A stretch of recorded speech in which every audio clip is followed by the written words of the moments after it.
Okay, we're starting the day off with LA Thieves versus Carolina Ravens. Very excited. What's going on, everyone? It's Alyus. Been a full-time Call of Duty coach for the last 4 years. If you guys have any questions, let me know. I'm always happy to help. Just to tell you guys real quick, starting May 1st, my prices will increase, so try to get coaching now if you guys were ever interested. Other than that, today we're going to be doing the watch party. Really looking forward to obviously watching the people I put in the title. So I'm looking forward to the Thieves game today, looking forward to FaZe, looking forward to OpTic, and looking forward to Ultra. But Carolina Ravens, we have Dylan Rex.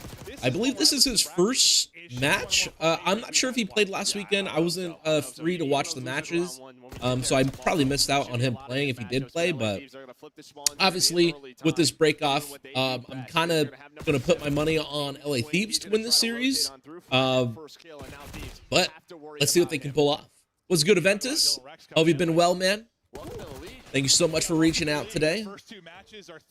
Real quick, another thing as well. I've recently started playing some Oblivion. I created a brand new YouTube channel just to live stream it and post some content on it.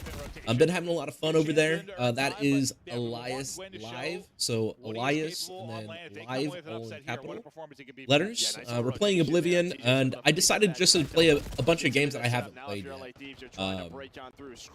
Yeah, whenever I have free time, I'm just like, all right, let's play a game I haven't played. Like, I wanted to do Assassin's Creed Shadows, but I didn't force myself to do it.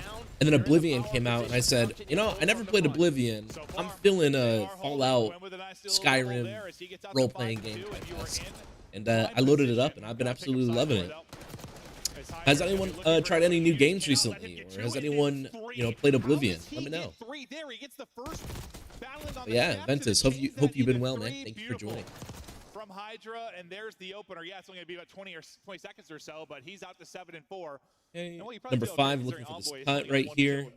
You're about to take the lead. Yeah, you're about to take the trade lead. out number 6, or I mean trade out number 2. On rotation again, you're in a better spot. Oh, number 6 hits a crap timing. That's unfortunate. But there we go, scrap Envoy. And They're gonna just find break a right couple to of the front. kills. It's a little bit too easy right now for LA Oh, Thieves.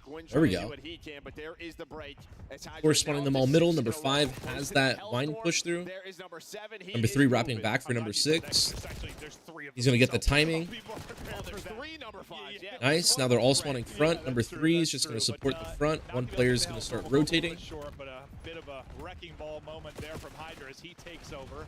But to the battle inside of the point, Envoy trying to get heated up, but it's Rex with Ooh, number 2 going for this pinch right here. getting it done from his back.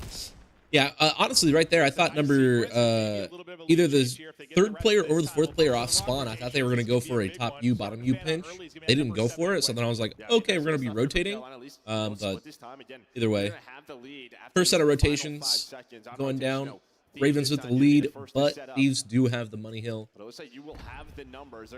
Should be able to soak up most of the time right here. Watching Hacienda Hardpoint, usually P4 is the map where Thieves just soaks up all the time. But as I say that, we got Ravens just kind of headbutting, just winning their gunfights. Good for them. Been good, man. That's awesome to hear. How about you? How's everything been? I mean, everything's been pretty well.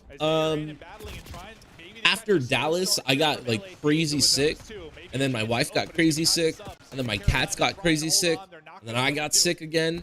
So it's been like a little bit of a whirlwind. But we're all much better now, healthy. Very grateful to be healthy. Thankful for being over it. Like, there's no better feeling than being 100%. That's for sure. And then, unfortunately, I have some other issues going on that I had to take care of, so I haven't been that active on the YouTube, but that doesn't mean I haven't been focused more on quality content, such as the last 2 videos I uploaded, the 15 minutes of mechanics, and then the 1 tip for every map. I put a lot of work into those videos, and I'm honestly pretty proud of them. And my next one coming out is actually going to be a Warzone video. That should have came out today, but I think I'm going to push it till tomorrow. And then, like I said, I've created a new YouTube channel just to play games that I haven't played yet. But yeah, no, all's been really good. All's been really good. Damn, crazy chain effect. Glad you feel great. Yeah, no, literally, bro. It was insane. We got hit with the combo. I was like, bro, Ain't no way these sicknesses are hitting us with the combo right now. It's ridiculous. But yeah, no, very grateful to be healthy. Very grateful to just to have wealth, health, family, love, everything in life. You know what I mean? I only wish you had the same as well, Ventus. Everyone in chat, not sure who's all here, but I hope you all are having a great life. Everything's going in your favor. This is great rotation out of Ravens right here. We have that info. Number 6 should easily collapse on that. I don't know why. Okay, there it is. Number 3 gets that spawn though, so I guess number 6 hesitated on collapsing because he wanted to hard block the back. That's why number 3 spawned out, so a little bit of an awkward scenario, but he wasted enough time right there. Like, they should come out on top on this. Yeah, Ravens should definitely come out on top of that, on that scrap. And then this is where Thieves might get put into a blender right here. One more wave right here, we get to flip them out, which, woo, I thought Ravens were going to win that. All right, and because we're spawning in the back, you want to guarantee this old time right here. So it's good that they're all bumping out, getting out on the right side of the map. Very good.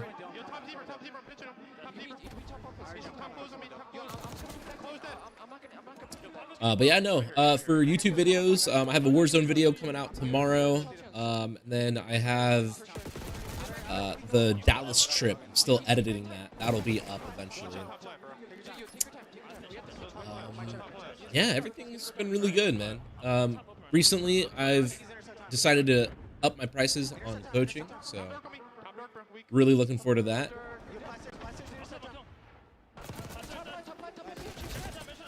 Nice, 2 dead.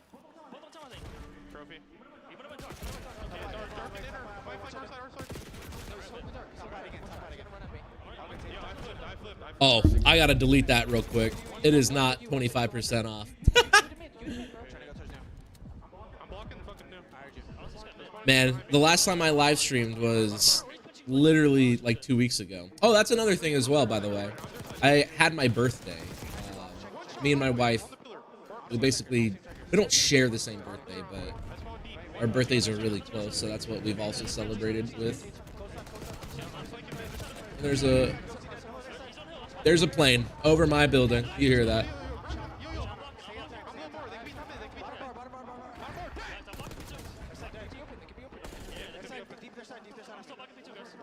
There we go.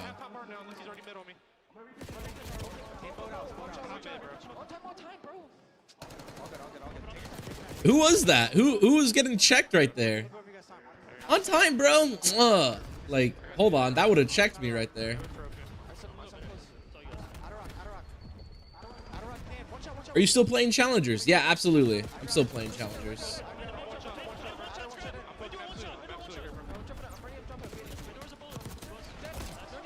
Great. Now I gotta go to my YouTube to delete that.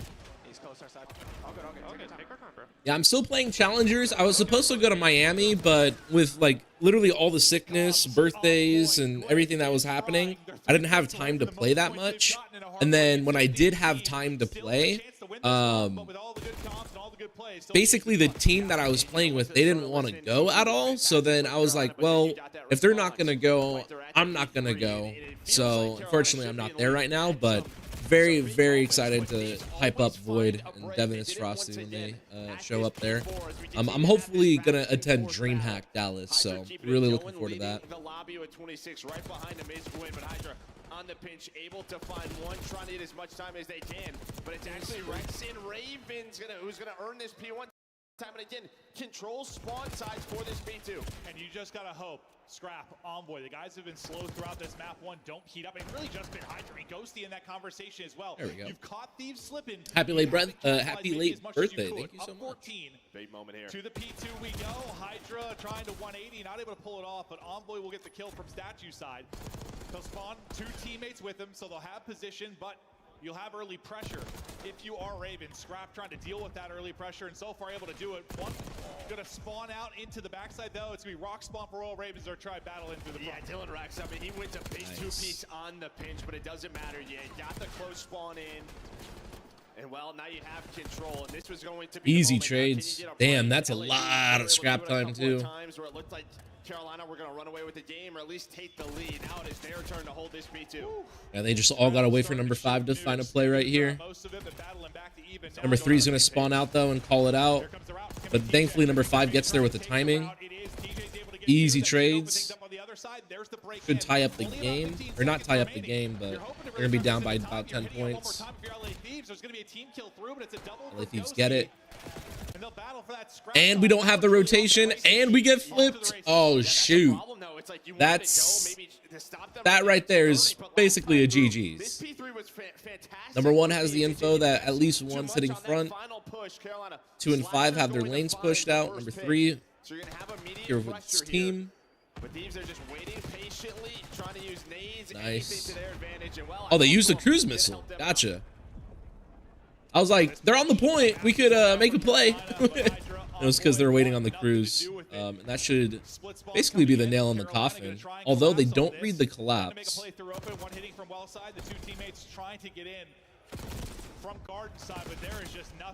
It doesn't matter. First game on land. Not bad. Shout out LA Thieves. I mean, I'm expecting them to definitely win the series right there. But Ravens did a great job until the very end right there, man.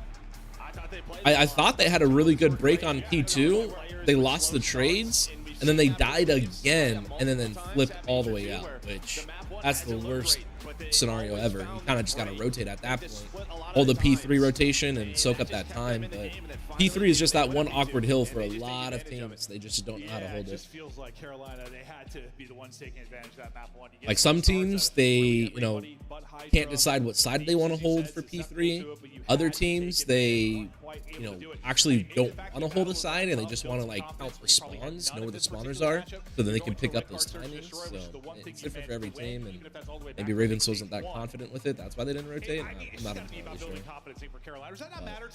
Really good first map, starting off the tournament. I think it is, but this matchup has been so one-sided. It just feels like so much relies on this map too, on this search and destroy. They have to somehow just stay. All right. While we wait for a map 2, I was gonna pull up Twitter so we can go through the Twitter timeline, just to try to get any updates on the event,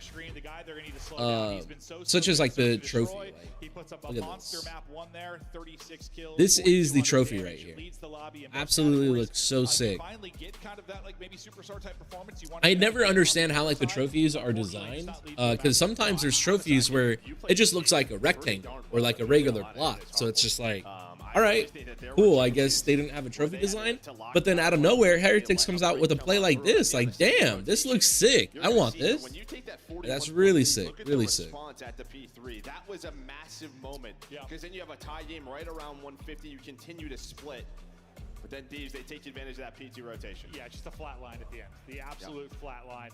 It was who's going to, whenever you have a game like this where so many lead changes, so back and forth, who's going to be the clutch squad down the stretch, and it was Thieves that were able to close things out. No opening for Ravens to maybe come away with the play. Yeah, I really can't wait to watch Ultra today. Mercules, he's having his CDL debut on main stage today, dude, which is really insane. It was great to watch Dylan Rex. He was pulling out a sub a lot of the times, right on some of their breaks, pulling out that third sub. Maybe they, trying to find any openings that they can to earn some more of their breaks. Man, this is pretty much a new team now, right? When you bring in this fourth, and unfortunately for him, his first 2 matches in the league are going up against these guys. Yeah, it's not just going up against them; it's just going up against them. They're kryptonite. Apparently, if you guys are on PlayStation 5, apparently they have a new system update that allows audio to be much better. PS5 system software update. Audio focus feature. So you go to your PS5 settings, audio settings, use audio focus, and then you can change it to these settings: adjustment level medium, left, right separately. Don't do that. Don't turn that on. Focus type, boost high pitch, and apparently you can hear footsteps a lot better in Warzone. So that's pretty huge. All right, let's lock in map 2, or we're going over highlights. Yeah, I know, right? Dude, that trophy looks so sick, man. And here's Mercules. Early attack success. I think they have a chance. Yeah, I think they couldn't make it to the event. he's having visa issues, so I'm subbing in for the team. Excited to be here. They're like, hey, we need you to record a video real quick. Let's go. And he's like, wait, I got to record a video? That's so funny. Nah, dude, so happy for him. Good for him, dude. Can't wait to see him completely pop off.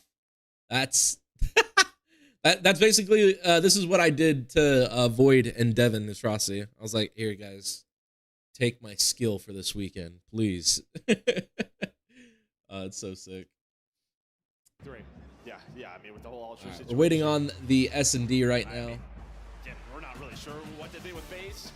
Yeah, we never really know, but when it comes to land, it's always a little bit different with those guys. But I think they're confident going up against them. I mean, Major 1, they looked great in the respawns versus them. It was just all about the search and destroy. That's Hydra went 36 and 22 at the end of the game. Damn. Hopefully we'll get All right. Okay. We see Hydra is having a good event so far. It's only one map, but hey, you carry that momentum into the rest of the maps, he's gonna look like he's gonna look scary. A lot of people are saying LA Thieves should win this event, which is amazing to hear. I do think they deserve it with, you know, them sticking together. Obviously, they have a star-studded roster, and they should have a high chance of winning.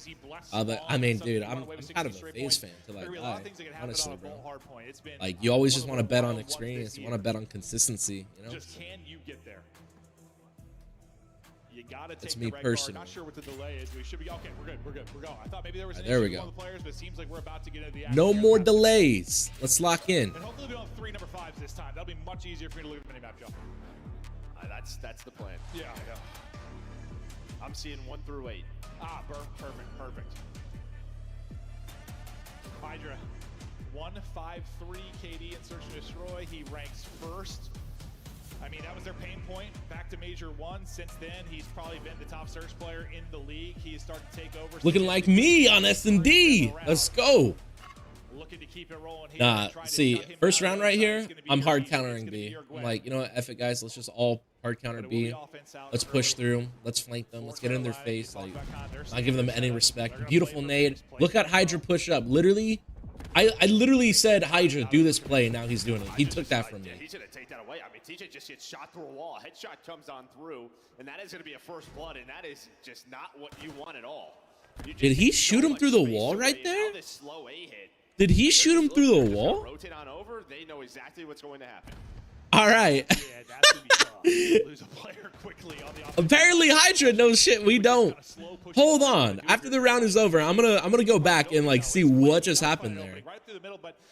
Like, did he get stuck on the wall and that's why he died, or what happened? I'm assuming the CDL, they're also gonna rewind on that. For the squad, Envoy and Rex gonna exchange some bullets. That's a challenge right there. Envoy going for that deep flank. This is a good play right here. Or no, he's actually just watching the B wrap back.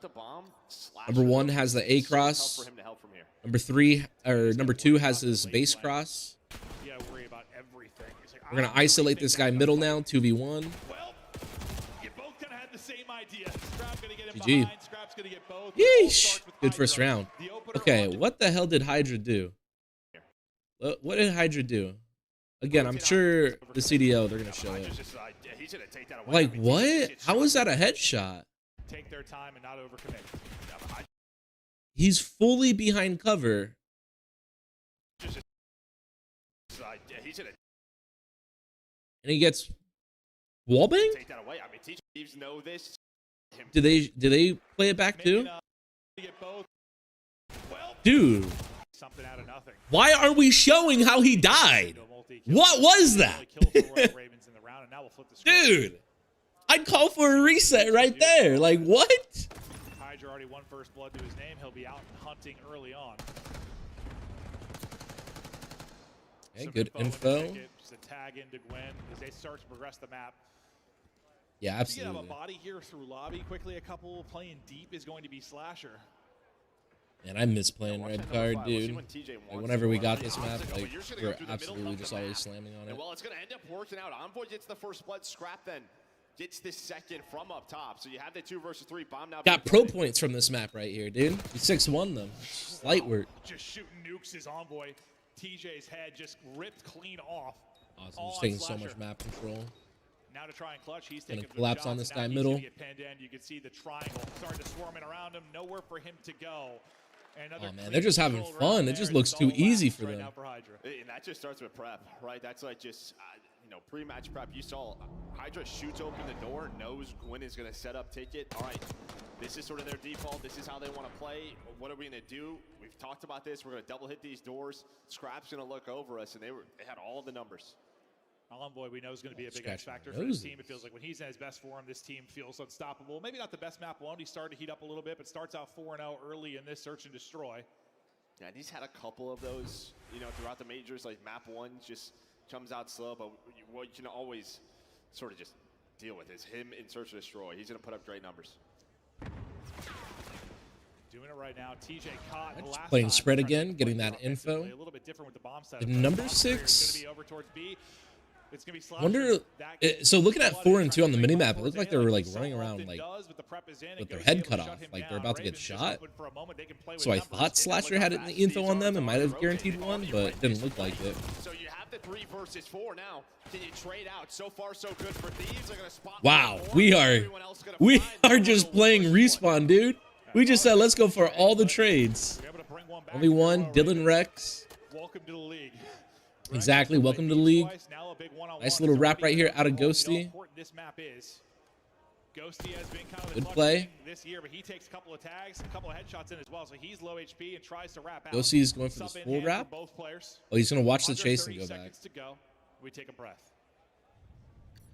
Yeah, so both players have both weapons. He's going to recover the bomb now. It's just a timing thing. Ghosty thinking he could wrap back, so he's watching both crosses. Not going to take the risk. Now he's going to know exactly where he's playing. Ghosty has been so good in these scenarios. Maybe in trouble. Hit down to 48. He's gonna go no! Add another clutch. Oh, man. He'll catch him with the slide. Good clutch right there. 3-0 advantage to Thieves. Well, and I think Rex had the advantage, but then opts to switch to the AR. I mean, he has it. He's got the bullet up on him. Hits some great shots. Ghosty just sort of waits for the reach out. Yeah, I see what Dylan Rex was trying to do there then. I mean, if Dylan Rex ran out of ammo and hit him with like 2, if not 3 bullets with the Jackal, at that point he knows one more bullet, he wins the gunfight. So he was going for it, but it just didn't work out for him, unfortunately. Again, at the end of the day, like I'm not trying to like critique these players or like analyze and say like this is what they should have done. I'm just more so of just watching their plays and giving my thought on what they thought. And then what I personally would do in that situation. At the end of the day, whenever you're playing the game, it always feels unique. How did Slasher die? Did he like bust open the doors and then he just ran right into death, or what happened? Wants to do. I mean, you do have a chance to catch this because the bomb's not there yet. But really, it was just Slasher playing for info, and then you were going to push A side. But now they're going to know everything. Bomb side is open. We're going to watch the play. Now it's a 4 versus 2. Good luck to Gwyn and Rex. And the only thing you talk where maybe they'll have any kind of advantage or best fighting chance, and they're just getting smoked. About to be an 0-4 hole, and that is exactly the case. There's Jersey. Running through them. And yeah, these bloods are coming. You're opening 10 seconds of the round, basically every single round. Not the way that Carolina want to play. It's not what sort of Slasher, the way he wants to play. I mean, he would love to get the first blood, but this is not a guy who normally has a couple of early first deaths. Oh, no. Like, yes, this is like, how do you counter what Ravens want to do? Yeah, blood them early. Slows down everything they're trying to do. No opportunities so far. All right, 4-0. There's not been a moment where they have player advantage. I mean, being this up, like, they're about to do something crazy. I mean, yeah, they're all just going to hit middle right here. Which, why not? And we're actually fighting these, trying to get a kill. At least there's a team nade, so 3v3. So you still have this one-on-one close. Well, making a 1-on-2 is the troops rally over to help out the Thieves member and Envoy. Oh, hello. Nice. Second one is there, trying to scurry away. Gwyn able to cut across, and finally you have man advantage. Gwyn might be able to find number 1 right here as well. This entire time, but Gwyn, he just sort of is distracting, so his teammates can start to work over towards the A bomb site. Yeah, nice. All right, this round should be Ravens. Annoying to have no idea where he is on the map right now. And Slasher's like, I get my first. That'd be great. But bomb plan for Royal Ravens. best opportunity to get around. Just trying to but it is focus Dan this Ghosty, Mr. one Clutch. guy over here at B. 1 versus 3. So much Seeing if to he's clear wrapping up. back, and beautiful Not gonna 3 be out of able Gwen. to do it. Ravens take Could the it round. basically could have been Landis 4 right gets there, 3, but I hey, it believe, starts in with that round. 1. A terrific one out of him as he had a great map 1, but Starts he's with got like 1. 700 damage. I mean, dude, TJ's got 150 damage. Slasher's got 160 damage. We're 5 rounds in. I mean, you've been able to do nothing. It's really been Yo, goat. What's good, Carlson? Thank you so much for joining in today, bro. How have you been? It's just the teammate that comes through, right? Hope you've been well, man. It's been a crazy month, to say the least, man. Came back from Dallas, went through a crazy, like, trial run of, like, health and everything. Thankfully, today I had some free time, so I decided to, you know, pull up the live stream, just say what's up to everyone, you know, catch up. Of course, you know, support our boys in Miami, and then, of course, watching the pro matches. Traded out. Yeah, man. How have you been? Perfect there from Hydra. Takes out TJ, tried finesse, knife out and dancing, and he's gonna get out with his life. Yep, made all that noise at B. One person gets the info to see if they push through. One player wraps back to help A. Yep, number 2 just wastes as much time as possible here. Beautiful play out of Hydra. Like, my goodness, I can't believe he found those timings. Slasher for the 1v3, though? Still, a lot of work to do. Ooh, maybe he saw a gamer tag right there. He's got to get moving, and he knows it. Nah, he didn't. Yeah, GG. All right, 5-1. LA Thieves gonna be on the defense.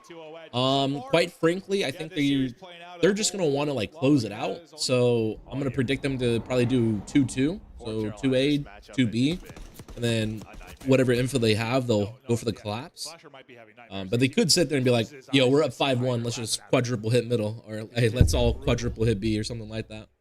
I mean, yeah, if you were going to pick any round 1 matchup, like what would the worst thing be for them? Been great. That's amazing to hear. I'm glad, bro. I'm glad. We play at the major. Oh, it's them again. Perfect. Just every day I've been trying to, you know, just practice gratitude.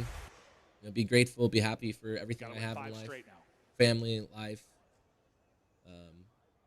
A roof over my head, love, everything, man. So I wish you all the same as well, man. Hope you have all of that as well. Oh my gosh. Wow. Yo, did he not just eat? And then that guy gets melted. Hey, let's go. Okay. Raven's going to make it a little bit more interesting. Yo, imagine he pops off a 2-piece right there. Like right here, he pops a 2. No. Okay. Now it's possible. All right. He knows that one player planted bomb. He basically cleared out this entire side of the map, so the other guy must be, you know, doubled up A, might be middle. I don't think he's going to read a middle, though. Yeah, unfortunate. TJ got a really good timing right there. Good for him. They'll stay alive in this. Gwen takes over early, able to get the first 2 bloods. Yeah, he doesn't really react to the audio cue. I think probably his teammates like, yo, you're right. He opens the door. But that was TJ just taking a chance. Yeah, and that's Jackal. Based on the timings, and it works out. But, I mean, if he reacts maybe a little bit quicker, here's that. That's a 1v1 that they're giving him. Still had time to maybe find Slasher, but they don't let it happen. But that round, all Gwen early, finding both see my Hydra and thumbnails ready. Keep it going. I'm gonna have I was thinking on releasing this video tomorrow, but if I get the thumbnail in a few minutes, I think I might post it today. You got to, just with how the control gameplay has been and how good Thieves are on protocol. Let's see. You need this. Aggression here from Hydra. This is going to be a quick flank. Yeah, I mean, they kind of know, right? Slasher gets all the early info. B is the call. This is how they're going to respond now. It's going to be 3 players on through, and Slasher just holding their side. Dude, I look away for 1 second. What the hell happened? Bro, I look away from the map for 1 second, and I see all 4 Thieves on the defensive side, and then Ravens are all on the offensive side, yet Thieves have the bomb plant. That was insane. Like, what happened right there? That's going to be the question. Hydra, you know, might be able to find a play here. Well, on the other side, Slash is waiting patiently for Envoy. Yeah. He's going to give the Tom to his teammate, but Envoy's Envoy's in a good spot. Oh, no. Makes it happen. Oh, almost just slipping through the cracks there, but Carolina. Yo, Dylan Rex on They're the able to live survive. cam, bro. Good for him. What, TJ and Rex, a little bait and switch there to open up with the first blood? Well, I don't know if Scrap stopped shooting because it kind of felt like he did. He deserves but it, that man. could've He's been a been read. grinding Maybe for a that minute. changes Like everything, Dylan but Rex he kinda has knows as soon as he been starts on the shooting. Yeah, I don't know top. if he did or if of he just got across the challenges cut. for, Yeah. But it was close. last Those 3 shots were a years little or bit so. cleaner. He's able to find Not nothing that. as crazy as Changes the Glow round. Frosty, but Yeah, maybe he just think I need to kill Still, and I mean, reposition immediately. it's just good to see pull him it short. up here playing. Same thing with That was the Mercules. opening. Here we go. Merc. 1-5 comeback, still alive. But they need to get an offensive round victory. The best part about this is Gonna so happen possible. here. They win Last this time they got O, it 'cause Gwyn gets they two get D. overs. D is They usually do something miraculous easier again. to win. It's been a lot of early sort of risks from LAD. Here's Thieves doing their 2-2 play. So you're gonna play with that same aggression. I actually like that. Number 4 could be the player who picks up middle. Ghosty It's in actually that corner really with cool. Scrap on that crossfire. I'm gonna write that down. Write that down. This is good crosses right here. TJ just shouldering. As long as TJ doesn't. Ghosty's gonna get the pick though. Flasher's You gonna hate drop. TJ's got the angle. Maybe the You hate will it. hit. He get up damage, Nice. he does. So He gets the TJ trade. brings it back. He's got the help Number there, so 7 wanted to Gwyn's make a gonna push play, out, but Gwyn's going to die. 3 and 2 were Gwyn patient dives enough to over watch towards it. B, and That's outside of the map. unfortunate. It's Yeah. not where your play is developing, and that's been the problem early. So TJ despite the might fact they find a bring it play back, here. Things maybe now slipping away. It's all going to be on TJ now. Okay, bring it down to 1 versus 1. He's not had the angle. No, He's damn. going to fall. Thieves GG. closing it out. Thieves up 2-0. We're gonna get into a 10-minute break now. But honestly, I think Thieves should come out on top with this control. It'll be a 3-0. Then we'll move on to the next match, which I believe is FaZe Clan.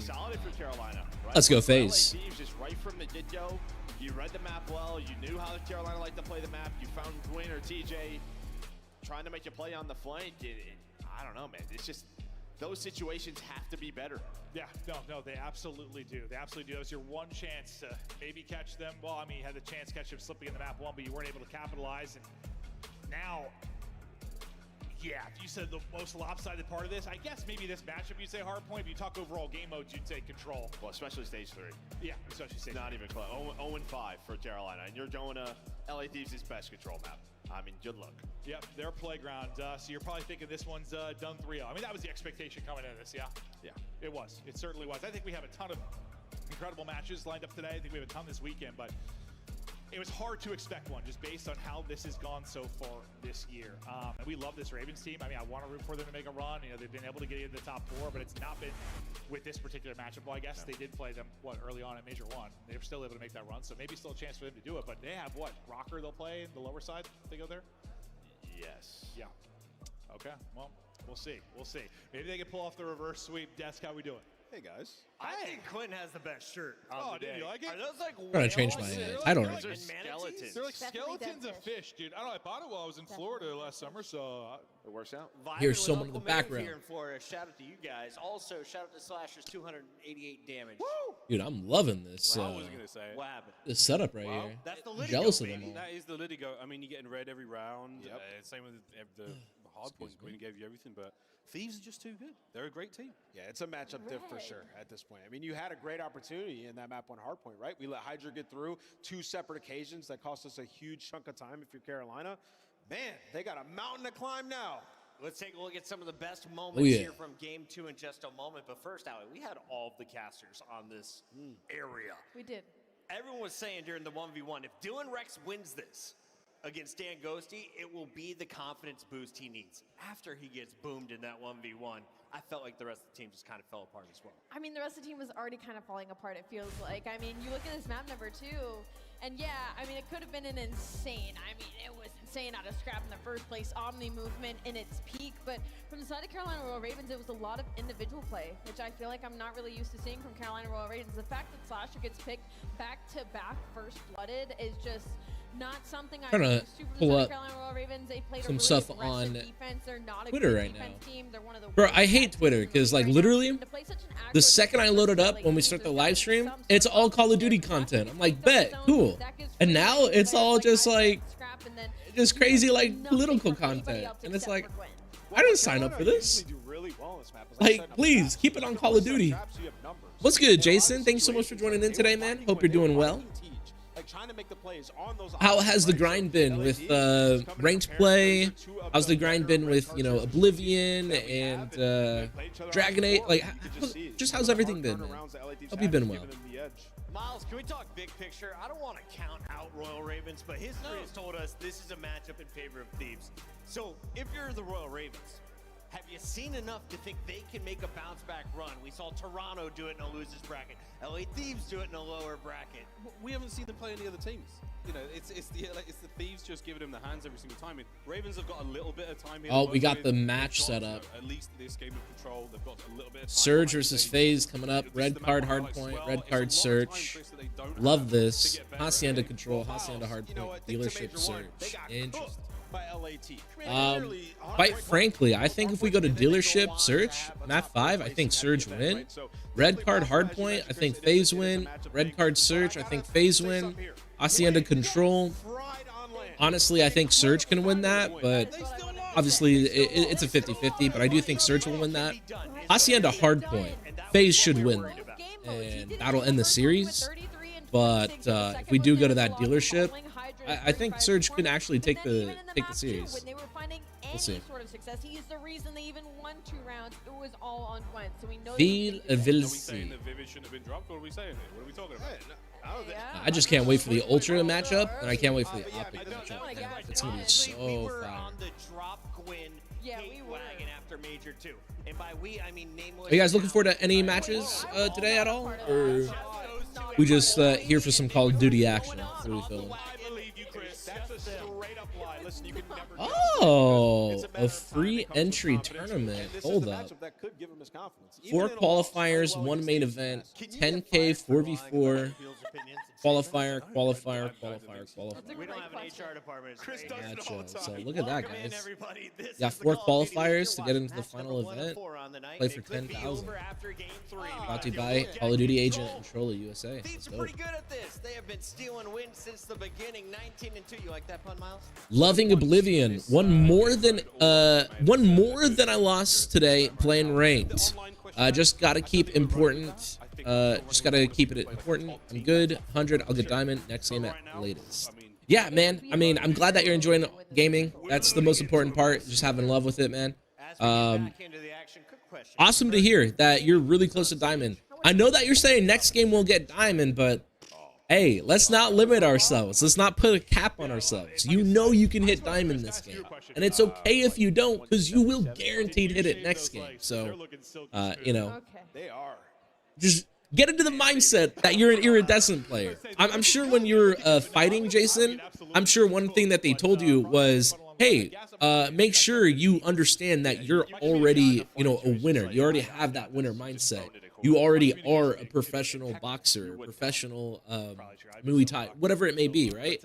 And with that mindset, you play with that mindset, and eventually the reward will come later. So just know that you're already a diamond player. Honestly, deep down, know you're already an iridescent player. Lock in, and eventually with time, you'll get your reward, right? Which you already got platinum, bro. Again, I'm very, very happy to see your growth over the last few years. Literally starting with first Call of Duty ever. You didn't even play multiplayer that much, or Warzone. You just said, yo, let's hop right into the rank. So really insane. Keep it up. One more than I lost. That's awesome to hear. How are you? I'm personally doing pretty good. Again, after I came back from Dallas, me and the family had some, you know, struggles and issues here and there, but everything is better now. This week has been amazing so far, and I only expect the next few weeks, months, and overall the rest of my life to just be absolutely phenomenal and amazing. And of course, gonna work hard for it. Gotta make sure you always work hard for it. But yeah, I've been pretty good. It's a shame ranked play is unplayable for a genuine player, man. This time, the only people who broke the game are the players themselves. It's a shame for Call of Duty. Yo, Smoke, first of all, what's good, Smoke? I miss you, bro. Thank you so much for always commenting on the videos, showing the love, and I couldn't agree more, bro. It sucks because last year, MW3, I was playing ranked play no matter how many hackers there were, right? And I would, like, push myself to the limit to beat these hackers and win and get iridescent every season, but this time around, it's just killer, bro. Like, it's infested with hackers. it's just infested. Even Havoc, who normally plays solo queue and plays ranked play, he moved on to Warzone, which that tells you we're in a bad spot. And then overall, I think like 60% of the people dropped. So last year, at this time, there's 60% less people playing ranked play, and it's just, it sucks, man. And I would agree, like, part of it is the individual player base. Obviously, people are cheating, people are complaining, or people just stop playing. And then Call of Duty, I mean, they've always struggled to create an anti-cheat, so it's kind of like their fault. But I even heard that on console, there's people cheating on console, and there's people like literally putting in thousands of dollars just to cheat on console, which, holy shit, if you're fighting against someone like that, you might as well chalk it. That's why I was kind of glad that I was competing this year. It's just, if like there is no ranked play, there is no content, there is no community, and there is no growth. And that's just kind of how it is, which really sucks. But I'm glad that you guys are like still playing and at least not letting it affect you. Oh yeah, game crashing and glitching, it's pathetic. There you go, Jason. Exactly, man. It's the issues that were there the last 2 years have not gotten fixed. If anything, things gotten worse. It really sucks to see. All we can do is just hope that the next Call of Duty is much better than the last one. That's literally all we can do at the end of the day. Definitely see myself playing COD now. Got a bit of an ego now. Exactly. You need that ego. You have to have that ego. I highly recommend a book. So part of the reason why I haven't been like live streaming or posting that much content the last few weeks or months is just because I've been doing a lot of like reading on philosophy, religion, self-help, a lot of good books like that. One good book I would recommend is Alter Ego by Todd Herman. If you guys want to read a good book, it's The Alter Ego by Todd Herman. And he basically teaches you that you have this power inside of you, basically like the power of Batman. And we create the alter ego, Bruce Wayne, to kind of prevent us from ever achieving our goals or achieving our dreams. But it goes both ways. That's the funny part, is like Superman. Superman, we all think of Superman as this invincible person, right? Yet Superman creates this alter ego, Clark Kent, who's, you know, a nerd, slouches, doesn't have, you know, that much confidence. And because of that, his work is affected. It's just a really good book. Highly recommend to read it. And then the whole point is you can create an alter ego that is positive, that is, you know, confident, that is, you know, the best. And it's very important to have a good, healthy ego. You need it, especially when competing. Yo, it's been a minute. What's good, Blackout? Yo, thank you so much for joining in today, man. Hope you're doing well. Cheating is so weak. You're telling me, man. Dude, there's tournaments I play in. There's 8s I play in. And there's still people cheating in those. It's like, right now, Call of Duty is just in a very bad spot. It's very disappointing. I've kind of been like leaning a little bit more towards trying out some Warzone content. So I'm gonna have a few uploads of Warzone coming out. But overall, we're just gonna keep the ball rolling. We're gonna keep the ball rolling. I miss Community 8s too. We'll see if we can get it going sometime. But other than that, I mean, other than, you know, Call of Duty kind of being dead and kind of hurting, how's everyone else been? Like, how's your outside lives been? If you guys have played any other games, what have you guys played? Like, have you guys enjoyed? Jason, I know that, you know, you and I kind of talk a bit back and forth, so I know what you've been playing, but like Blackout and Smoke and Aventus, like, what games have you guys been playing recently? Have you guys tried anything new? Carlson, if you're here too, wondering. I'll order a copy. Awesome. Yeah, Jason, it's a really good book, man. I've been reading a lot of books, dude. The game called Life and How to Win It, or How to Play It. That's a really good book. Bro, we're just not collapsing on this. There's the collapse. Oh my, too. The trades go down. Wow, what an O out of Thieves right there. Goes the way of Thieves, and Honestly, this might be a 3-0 right here. I mean, you had the opening with Rex, and you know, Gwyn pushed up, and then that was it. Yep. There was nothing else. You had the objective done. You had Hydra pushed on up. Scrap making plays from the B point. And now the problem for Carolina, as good as round 1 was, you did it through kills. Good You put down 3-piece, 4 but picks. So the advantage not is the back round to win. Thieves, leading It's 64. unfortunate. True. No, good point. And yeah, that's sometimes I think just That's like the worst part about like hopping onto a brand new team. Is just like you have such a limited time to like work out the kinks and really focus on like a game plan to win. And Thieves multiple times battle back and at least try to man, when you lose, it hurts a lot because then you start getting into your own head like, damn, am I gonna have a job? Now Scraps on 5 But straight. hopefully, Same opener, Ravens same result. prevail in the losers bracket. They make a nice run. Uh-oh. I'm very interested to see how Ultra plays today, though. That's what I'm most excited for. In like terms of excitement, I'm excited to watch Ultra first, FaZe second, and then OpTic third. Not in any particular reason. It's just OpTic is the last match of the day, so we gotta wait. That kind of sucks.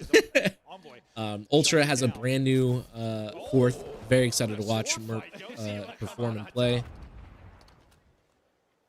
And then FaZe is just good old FaZe. No new games? Heard that, Blackout? Yeah, I mean, this last Tuesday, Oblivion came out, and I started just playing that a little bit, started making content for it. It's been pretty fun. Can't wait to continue that journey. But I also got to lock the heck in on some Call of Duty as well. Thieves player goes left. I stopped playing COD last season. Yeah, see what I mean, though? Like, it's just... Like, I don't blame you. I do not blame you at all. And it sucks because MW3, last year, MW3, there were 60% more players playing right now. But now it's just the hackers is too much. Not only that, but it's a complicated game where you need people blocking. You need people rotating. You need people, you know, holding power positions, which you didn't have to do that in MW3. So. It's a little bit more harder to play this game this year. You're gonna lose them. Nice find right there out of Gwyn. They're gonna hit this from every single angle. Looking for the straight on the steps. That's 3 dead. Last player. The rest are off spawn. Yep, just get this tick. Nice challenge right there out of Gwyn. 2 dead. This is gonna offer a pinch. Damn. Okay, so like right there, I kind of wish Gwyn like cleared out that left lane, instantly went up the ladder and pinched top middle, and then he could have stacked the point. But like it's all hindsight now. That's really unfortunate. They lost all map control. You were pushed up over towards B, but it is Scrap and Ghosty that get you out of that tough scenario. Okay, I was about to say, I thought the scoreboard wasn't... The scoreboard was glitched, right? And then it fixed itself? Let me just... I'll let... That was just weird. Like, it looked like it was glitched. And now it's fixed. Let's go, Tej. Big TJ fan over here. You're in Challengers, right? Yeah, I'm in Challengers, Blackout. Unfortunately, I couldn't attend the Miami major because it was invite only. And then turns out it wasn't invite only. So I tried to find a last-minute team. And then, unfortunately, the last-minute team kind of blew up and didn't work out. So not going to this event, which really sucked, but that's okay. Things happen for a reason. I will be attending DreamHack Dallas, though. That'll be the last Challengers event. And then the season is over July 1st, which is insane. Yeah, we have 2 more months of Black Ops 6, and then the season's completely over.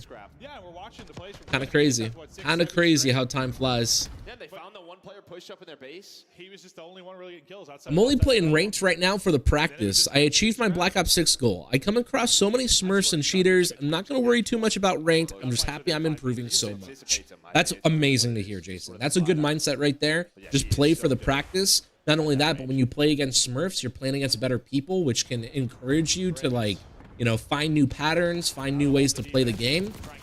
So keep doing it. The only downside is when you run against hackers, which there ain't no way to counter a hacker, really. Yeah, but again, Jason, really proud of you, man. Literally, MW2, first Call of Duty ever. He's gonna get sent packing as well. Ever. You didn't even play multiplayer or Warzone. You just hopped right into ranked, and then fast forward to Black Ops 6, and now you're at Plat 2, about to hit Plat 3, and I know if you pushed yourself and you had the time, you could get Diamond, guaranteed. But again, it's basically the end of the season, playing for fun, not going to stress ourselves out. Next season, or next game, we'll get that, Eerie. Next game, let's aim for Eerie. We already know we're going to get Diamond, so we might as well aim for Eerie next season. I just feel so much more comfortable now. Spawns, map sense, understanding where the enemies are going to be. It makes the game so much more fun. Dude, let's go, Jason. That's what I was saying, bro. Like, it's the hardest way to explain it, but when you learn spawns, routes, timings, it's a lot of information, but eventually you get to a point where everything just clicks and you just stop thinking about it and you just like react, or like you feel it when you're playing, right? It's such an insane phenomenon. Very happy that's been working out for you, man. Very happy to see LA Thieves get the 3-0. Good for them. Who's talking shit? Is that Ghosty? Who's he talking shit to? Everyone's laughing at him. I mean, that's really tough for Ravens. Dylan Rex was on the roster last weekend, right? So, I mean, they had about, what, 2 weeks to practice a little bit? Not enough by any means, but, I mean, it's tough. It's tough at this stage, bro. They just needed that. Like you said, this is like the ultimate. Yeah, very happy to see Jason's progress, man. It's almost a good thing it happened to the last major, because otherwise this is one they maybe would have got. Yeah, Jason, and eventually you're going to have enough people start reporting you for hacking where you're going to get shadow banned and you're not even going to be able to play the game. It gets worse. It gets worse than just running into Smurfs and hackers. People start thinking you're hacking and then you can't play at all because you're banned. My most recent student, which, by the way, anyone interested in coaching, check it out in the description below. I will be raising my prices on May 1st. Thankfully, to demand the supply, or have enough supply for the demand.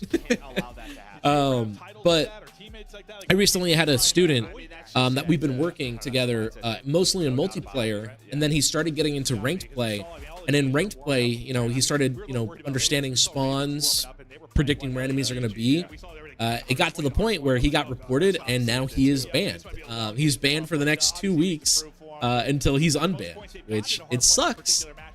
But it's one of those bittersweet feelings, right? You're good enough that you got reported, and people think you're hacking, but you can't play It's now. been the Carolina problem all year. It's been these top 4 teams, right? You look at stage 3, that's who they lost to. They lost to FaZe, Thieves, Surge. That's when they make the roster change, because we have to try to beat these guys. Like, at some point, we have to, or we're just going to stay stagnant right in the middle. Yeah, well, Thieves off to a strong foot there to start. No chance of them getting caught slipping there. We've got Dan Ghosty on stage.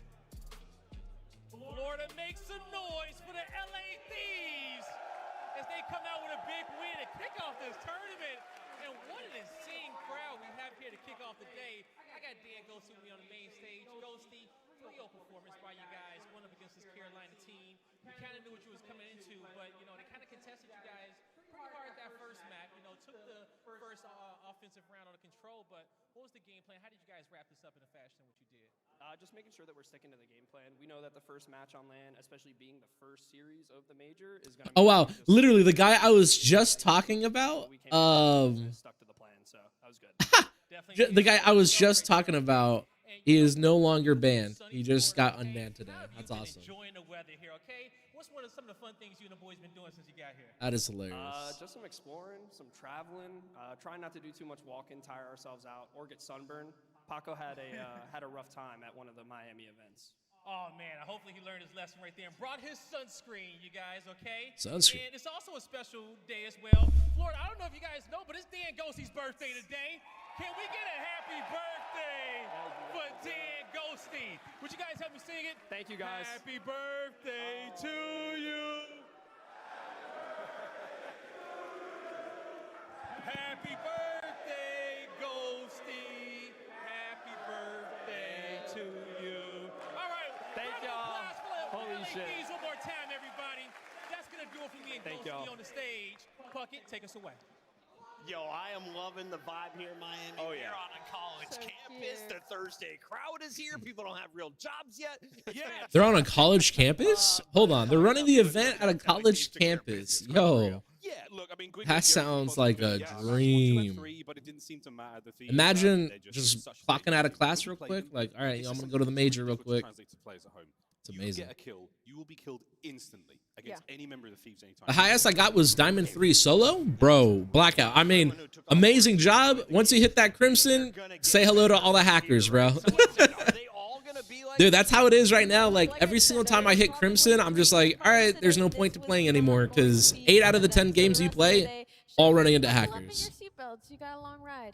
Really annoying. Positive here, Nameless. We see LA Thieves taking care of business. They now advance to winners round 2. Got the planes in the background flying over my head. 100%. I mean, just kicking things off, that was a very close map, number 1. He was the difference maker, right? Like, Envoy started off so slow. You needed a big game out of one of your SMGs. He had 35 kills. All right, we got the FaZe the 2 times they needed a matchup about to happen. I got to remember to mute the live stream when that starts. But right now, I'm just paying attention to Twitter, see if I can find any interesting stuff that we could share on stream. How did Carolina start off with the dub? Can we start with a positive, Val? Yeah, it was the aggression from the side of Quinn.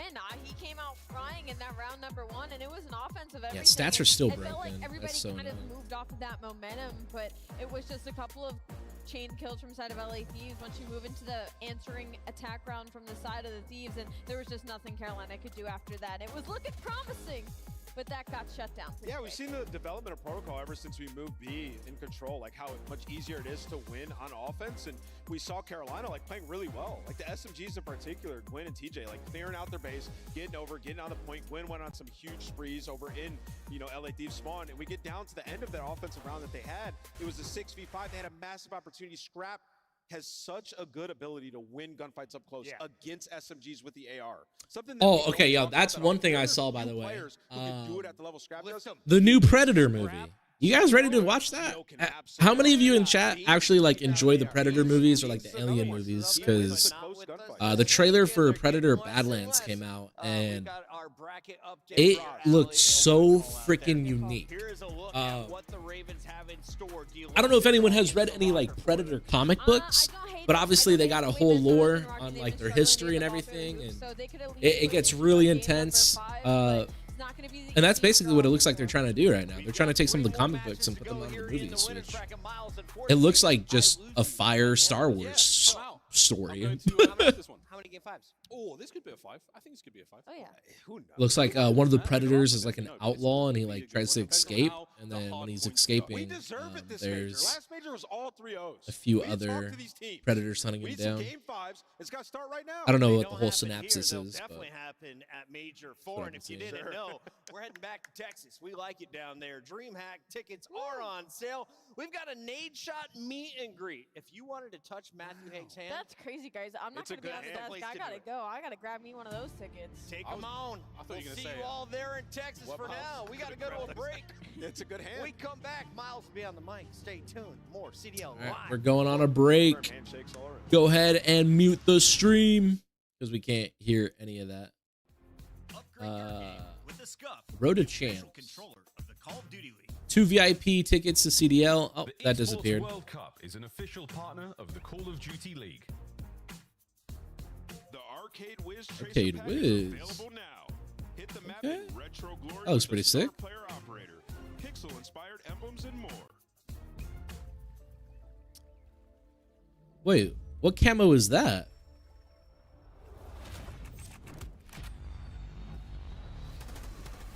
What the fuck? Yo, they surviving that pool right there. Yo, anyone else who drops down into that pool, we know that like you're never getting out of there alive. Okay, I'm loving this trailer though. They kind of like up the production, which is nice.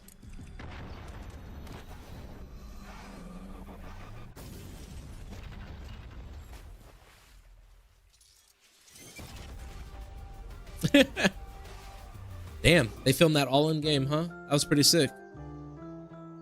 All right, hold on. We got Warzone. Are these new trailers? Oh, this is the trailer that they came out with. All right, yeah, I'm gonna go ahead and mute that. I'm definitely assuming we can't hear that music. Yeah, Verdansk. Yo, what do you guys think of like Verdansk so far? Have any of you guys played it? I mean, it's literally the exact same old map. Some of the movement's pretty nice, but my biggest issue is the servers. It turns out we're on like 20 tick servers, which is irritating because that's the reason why there's times where it feels like you see the enemy first, you shoot them first, you hit them with 9 bullets, and then you die in 2 bullets. It's because we're on 20 tick servers, and apparently on their screen, they actually just slammed you. It's super annoying. Super annoying. But we got 3 minutes until we got our FaZe boys up against the Surge. This should be a really good matchup. Again, I'm pretty confident FaZe are going to win 3-1, if not 3-0. If we do go to the map 5, then I think Surge can definitely pull away the dub.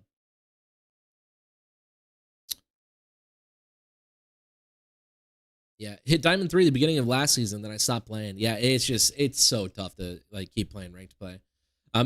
It's so interesting because for me personally, throughout my entire life, like there's moments where Call of Duty for some reason starts feeling like a job at hand, which is a sucky feeling because I grew up loving this game, wanting to get home from school, get home from work as early as possible, wake up as early as possible, just play Call of Duty. Like I grinded this growing up. And it just sucks because there's moments where it just like feels like a toxic job where it's like, damn, I gotta load up. I gotta play against hackers, cheaters, and then I gotta load up a scrim and then play against, people who are gonna be talking shit and having egos when they don't know what they're talking about. And then if your teammates don't want to like work together or if they argue, then you can't find any progress and then you break up and then it's just like a crazy toxic cycle that is pretty draining. But I mean, I guess that's like the sacrifice, right? Like if you want to go pro, that's the sacrifice you need to make. It's just tough sometimes compared to like other games, right? Like, but then that's the issue is like, what if I loaded up? What's another map that I can load up? Like Marvel Rivals. Honestly, like me personally, I don't want to go pro in Marvel Rivals. I actually get bored of Marvel Rivals. So like that's kind of a hard example because like I know I don't want to play Marvel Rivals. Like I know deep down I don't want to. Call of Duty, like I struggle with this, right? But I guess like maybe Halo. Like Halo, like the community is a little bit better, but I don't know. Everything just has its pros and cons. Everything has its pros and cons. You just kind of just have to be grateful for what you got. I don't know. I'm hoping to try out Marathon. Again, even with like Marathon, I don't think Marathon is my type of game that I want to play. I'm just not interested in extraction shooters that much. But who knows? Maybe I'll try it. Maybe I'll like it. And maybe I want to keep playing. I just feel like deep down, not really. What do you guys think about Marathon? See a lot of people hyping it up, and I'm excited to see what the overall agreement is for that game.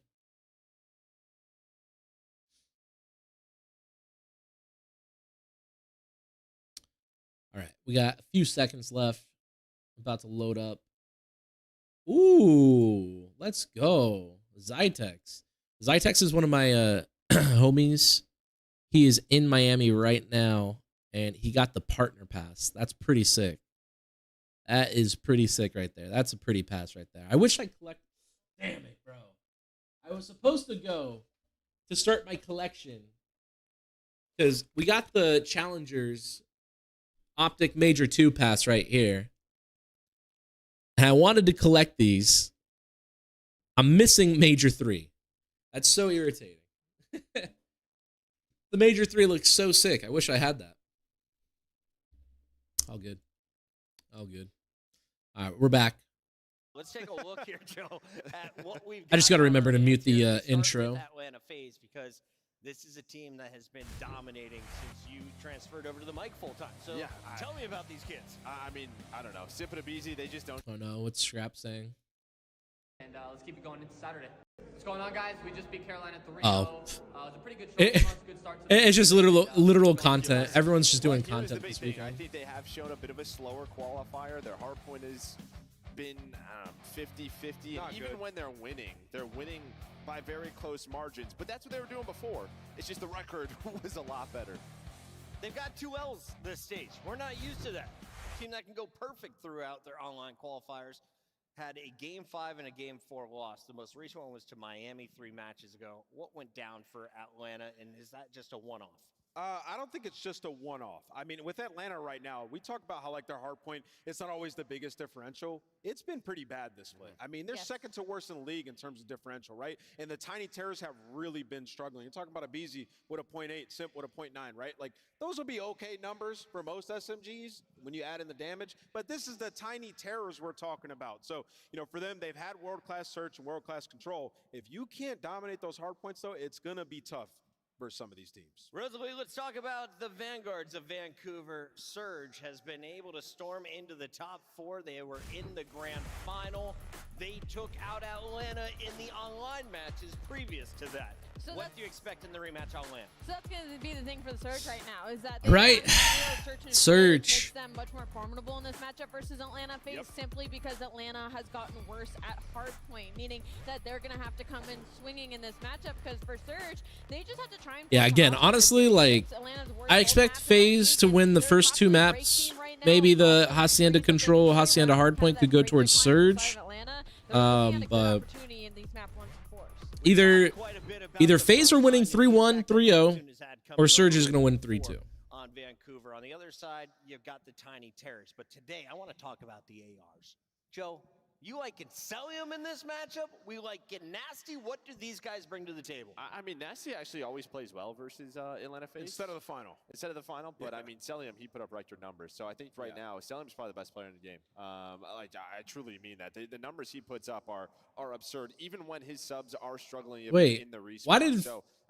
Why did Heretics and FaZe do this? In Hardpoint, they did like a collab. Heretics FaZe. To Joe's point, it's been the AR what is this? That have went crazy this split. Like Celium's been nuts, and the draws in the Surge. This is. He's got like a 1.2. I mean, if it's just like nice content, just to have nice content, look at the other side of things. I love that. Like a down split. But it's so confusing. Like, are they selling us something? Is there a mashup or what's going on? Ridiculous. A massive dude. Step. We saw him at the last LAN where he was frying. He has brought that momentum. I mean, shoot. I love it. I love the matchup. I love the support between each other. What happened at Major 2? They met up Ain't nothing wrong with love. Finals going to that Game 5 round 11. Yeah, no, and the first time it was rough, right? They went all the way to a Game 5, all the way to round 11. They fall short, and it's the first time for Vancouver Surge making it to that grand final, and it was just a Simp and a BZ takeover series. And unfortunately, that might kind of be what this team needed. To go back to the point Ant was making, when we first started the season, it was the ARs that were in Atlanta FaZe that were struggling at first, and that was the reason some of their series were so close.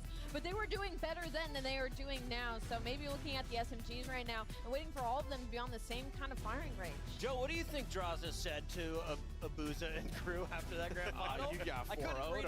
Are you serious right now? Like, get off the stage. But yeah, the guy was chirping. I mean, listen, I think the key here was just that winner's bracket final, right? I think if Surge win that, maybe things are a little bit different, but it was all about the search and destroy.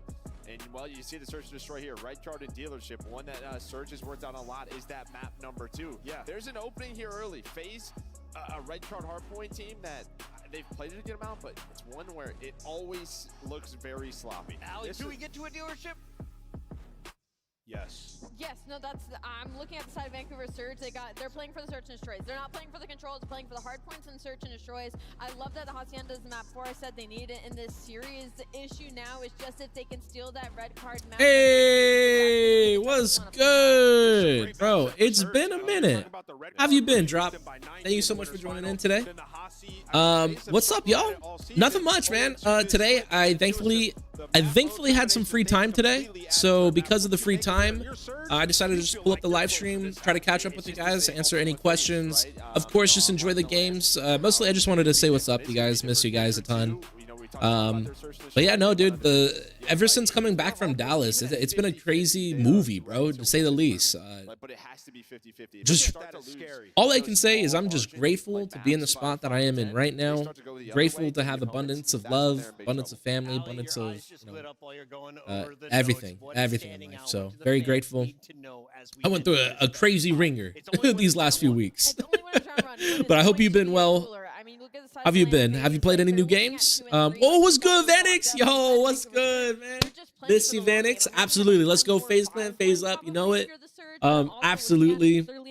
I'm always betting on consistency. I'm always betting on experience. Let's go FaZe.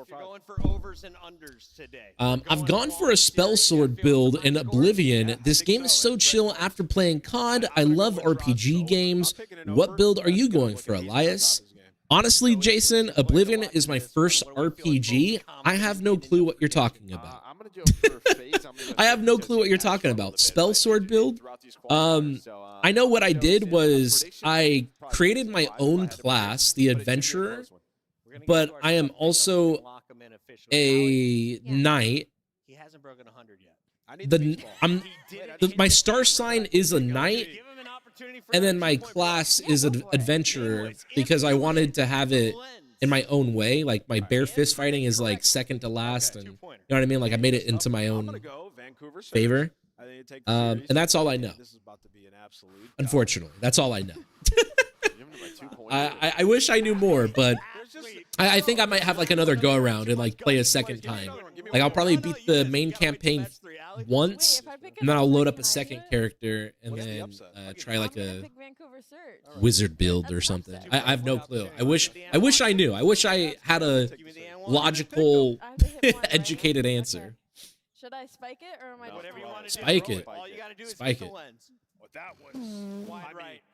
That was a good try. Yo, come here. Come here, MC. Make a shot. I've been playing Texas Chainsaw Massacre with my friends recently. That sounds fun.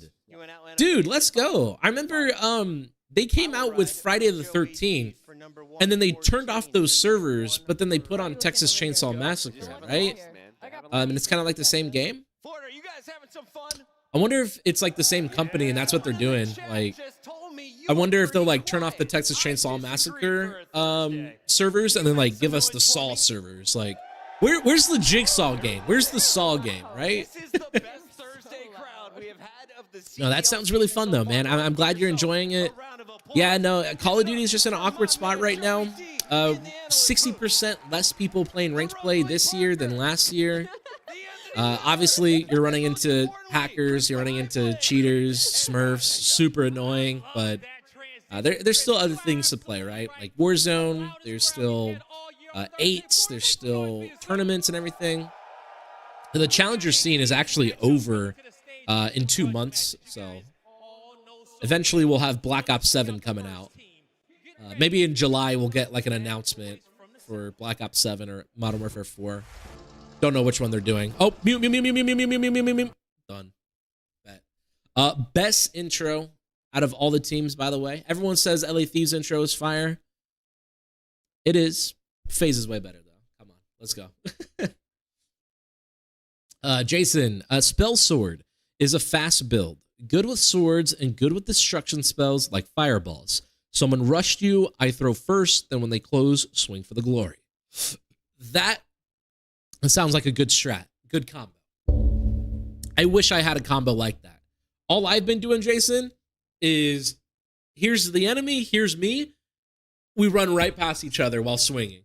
Run right past each other while swinging. Literally, it's like I'm closing my eyes and swinging. And then we just trade spots. No, I really got to figure out the combat in Oblivion. But honestly, I really love the combat in Oblivion because it's so like goofy. It's so like not structured, if that makes sense. You know what I mean? Like in Call of Duty, like you know who wins the gunfight based on like who, you know, challenges first, who shoots first. Sometimes the player is in a better position than the other player. Oblivion?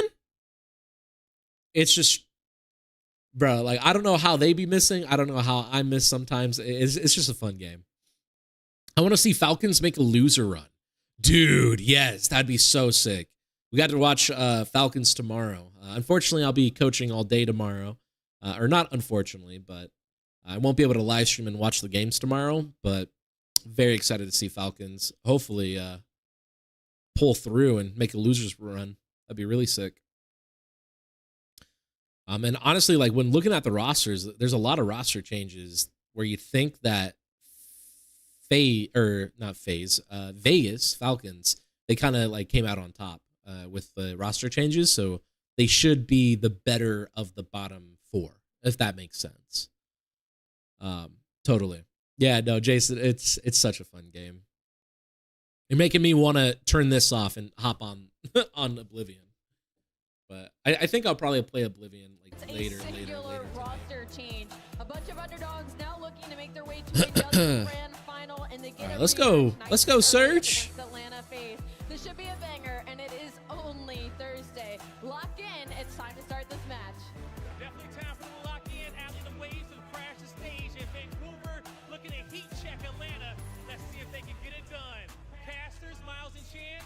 Take us away. Woo, FaZe with the gold. Oh, baby. All right, again, I'm very excited for this matchup. This is the one matchup besides Ultra that I'm looking forward to today. Obviously, we also have OpTic later today. Very excited for that one, but very excited for this. We got a rematch from Major 2. Not only that, but we have some good map sets right here. Again, it sounds like everyone is saying Surge has a high chance of winning the first map. Therefore, I would still say FaZe wins the second map. FaZe would more than likely win the Hacienda hardpoint, I'd hope. And then we might go to map 5. All I know is FaZe is either winning 3-0, 3-1, or Surge will probably win 3-2. And I was thinking Surge was going to reverse sweep. FaZe would go up 0-2, or sorry, FaZe would go up 2-0, and then Surge would reverse. We'll see though. We'll see though. All right. Getting that warm up. I see them loading in. There's no better feeling, bro. There's no better feeling than loading in and just knowing like nothing else matters except for this moment right here. Or except for this game right here. Don't play the moment, play the game. That's what makes champions made. They came close. They played Atlanta FaZe numerous times throughout this year. Dropped. Been conflicted on starting Oblivion or Kingdom Come Deliverance 2. Both great RPGs, but can't play both at the same time. Oh, again, Oblivion is my first RPG I've ever really played. I have no clue. I have no clue what Kingdom Come Deliverance 2 is, unless that's the one where the people are like dancing, the man and the woman, and like it just stays focused on the man and he gets like knocked to the floor. I think I know the trailer you're talking about.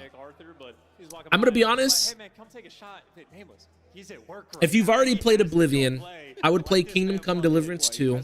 Not only that, but the trailer for Kingdom Come Deliverance 2 looks pretty fire, so I'd play that. That's a tough one. I'd go with Kingdom Come. I'd go with that. And then let me know how it goes, and then I'll probably play it. What CDL is your favorite? What Call of Duty League is your favorite? Honestly, unbelievable. Could you ask that again, Blackout? I'll tell you my favorite CDL team.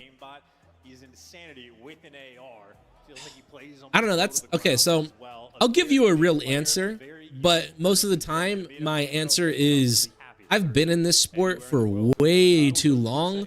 Like I grew up with a lot of these people. I'm a fan of a lot of these people. Therefore, I'm a fan of a lot of the teams. I support all the teams. I support all the players. But if you really want me to give you like, no, come on, give me like your do or die. You're going to stick with them, you know, till the end. I'd probably say FaZe, quite frankly. And again, that's just because of their consistency. That's because of their experience. I mean, their mindset is there. Their performance coach team is there. Their swag is there. Like, FaZe is FaZe, man. It's just a matter of getting there. When it comes to confidence, let's go. Let's get this rematch going, please. pro in that grand final in Major 2. This is an important rematch either way, but I think for Yeah, so I would say FaZe team, Blackout. The sneak skill is massive in Oblivion, Elias. I don't know if I chose a skill or a class that allows me to sneak very well. So I think I'm going to go into this campaign or go into this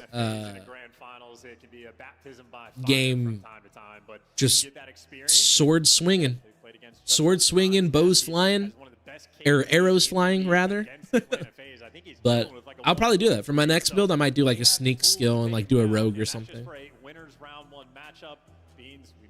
I just thought about it too, Jason. I was like, for my first time playing, everyone probably wants to watch me like just go crazy, go ham, instead of sneak around. Because like, I don't know if you guys have ever played Wolfenstein, but when I played Wolfenstein, that's how I played those games. It was all sneaking around, just knife out, sneak around, crouch around everywhere, no guns blazing unless you had to. And that's how I played Wolfenstein. But it went from a 4-hour campaign into like an 8-hour campaign because I'd take my time with everything. You know what I mean? So I was kind of like a little bit self-conscious, thinking like, maybe no one wants to watch that. But it's an RPG. Like, play my game, right? They're focused up for the lands. This is where they lock in, but red card will be our initial evidence. Now it's Salim's loaded in again. Him versus Nasty. It will be an ever-present battle on this map. You gotta beat your someday best already. I wonder if they restarted because someone got like packet loss or something. All right, we got red card, FaZe versus Surge. Woo! What? What? That's not even with reinforced barrel.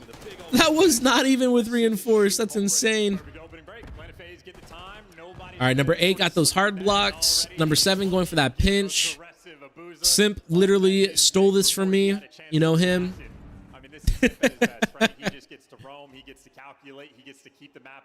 Obviously, I'm kidding. There we go. Oh, and out with his life. He still has this right lane cut. Nice pre-fire. And this is an entrance right now. It is an absolute. And they let Simp get that same kill again. I felt like we should go back to it. Okay, no, good, he's dead. But that Yeah. was Simp on patrol, 4 in a row for a BZ now, his counterpart on the other Definitely side. should have stayed on Simp right there, and I wish Simp kind of played his life a little bit better for that cruise, but not a big deal. I mean, beautiful pinch right here out of BZ. Info on everyone. Nice. And right there, he's like, wait, I've been using the reinforced. That guy should have been dead. Oh, we're diving? All right, good 15 out of Surge, though. Instant break. Big 2-piece out of Neptune. Big 3-piece out of Neptune. Yep, we're going to cause a flip. Great read right here out of number 1. Great kills. They're going to spawn out P4 again, though. Nice. Absolutely. We like the look of that. And now the Big trade. And Surge has the rotation. Okay. Surge is about to chain together these hills right now. This is going to be a good chain right here for Surge. 1 and 4 typically want to stay pushed out looking for these kills, but yeah, I feel like 4 and 1 should have stayed pushed out getting these cuts. But instead they backed up to play tight, and it's not looking like it's going to work for them. Get the trades. Okay, Nasty. Okay, there we go. We got a line. All right, Surge created a good line right here. These are usually free kills for Abuza. Pressure now still. There's no one able to really get in there just yet, and a long gunfight now working out. Abuza still on it. Looking to get the break as late as possible here. FaZe, but Surge have done the job. Good afternoon. What's good, James? How you doing, man? 615. Absolutely love that area. Absolutely love that area code. Hope you've been well today. Are you going to stream Oblivion? Dropped. I actually have a second YouTube channel called Alyus Live. So ALYUS and then live, LIVE in all capital. And that's where I'm live streaming games that I haven't played before. So right now we're playing Oblivion, creating all that content, getting those games pushed out. And then once I'm done playing Oblivion, I'll I'll probably move on to a different game. Obviously, GTA 6 is coming out. That's a huge one that I want to try to get. But if not GTA 6, then probably play something else. Crazy thing is I love Red Card now. I just think it's so funny. All the propaganda for Red Card was, yo guys, Red Card's going to be taken out. Don't play Red Card. Just veto it in ranked play. And fast forward literally 5 months later. No, fast forward 6 months later, Red Card is still being played in ranked play. And the funniest part of all, no one knows how to play it in ranked play, but I'm glad that, you know, with coaching and with my Discord and everything, a lot of people have understood it and been able to fry. So I'm glad that you enjoy it, Jason. It's one of my favorite maps, that's for sure. Machine Gun Tenu. What is good, bro? Thank you so much for joining in today. I have a question, but you released a video about 5 months ago with your settings. I thought it was really good from the start, and I haven't been online for a while. Can I still use these settings or have some important things changed for you? Yeah, you can use the exact same settings. I really haven't changed anything. Let me type this in for you, though, because they did change the sensitivities from 1 through 10. They changed it from 1.0 to 4.0. So that's like the one small change. And let me just type that out in chat for you real quick, just so you have that. In fact, let me see if this works. 1 second. I'm gonna exclamation sense. Let me see if that comes up. And I'm gonna exclamation dead zone. Let's see if that comes up. Barrage is the new red card. Why would you say that? Okay, hold on. Barrage is the new red card, as in you think it's gonna stay in? I hope it doesn't stay in, bro. I genuinely hope it doesn't stay in.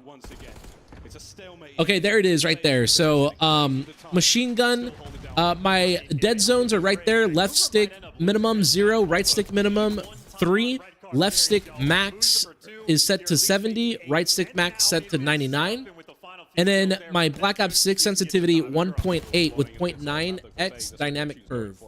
If 1.85 is too fast for you, try out 1.65, 1.65. This is basically what all the pros are using, if you want to try that out. But everything else with like field of view, everything else with graphics and everything, like all of that's pretty much the exact same. Nothing changed.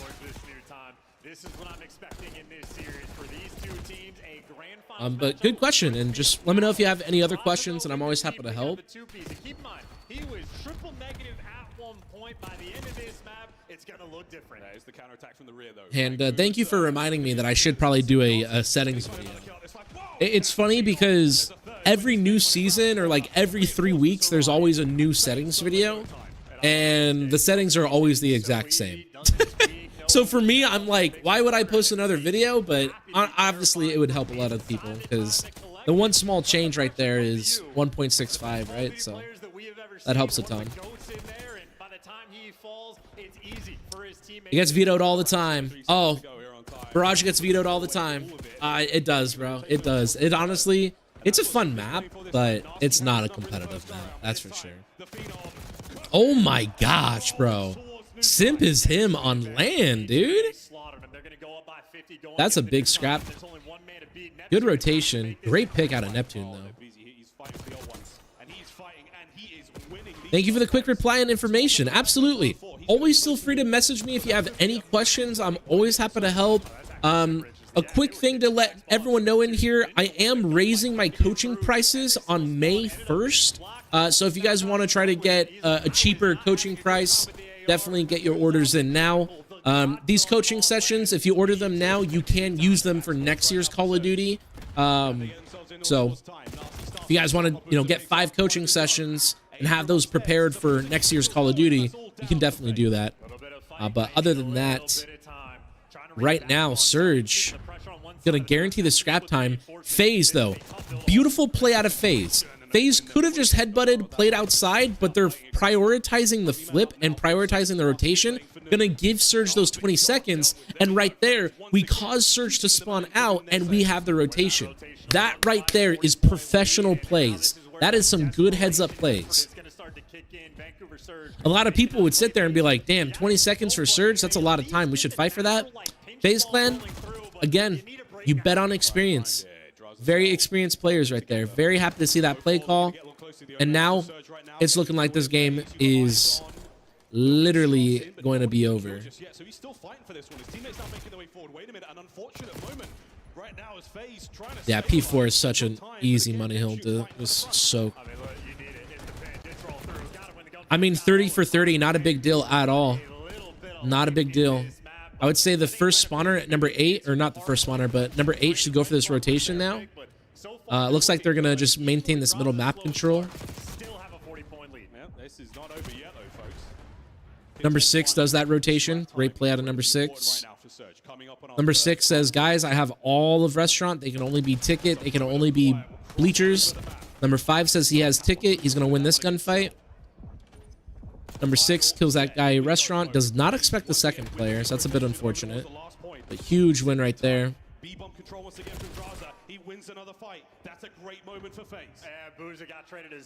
Guarantee the restaurant spawns. Cellium. Oh man, I wish slide to drop shot wasn't taken out right now or glitched, because I miss it so much. That's another reason why a lot of people probably stopped playing ranked play as well, is because of the movement update. They made movement slower, and they made it where you can't slide into a drop shot because apparently it's glitched right now, which is really annoying. But 11 seconds left. Right here, we should see the spawners start to take middle map and start to take Hedge's side. And then we should end it on the P1. FaZe Clan does a great job ending the game on P1. Beautiful, too. Yep, there's the Hedges control. There's the middle map control. Big 3-piece out of Abizi. Abizi will get the time and call game.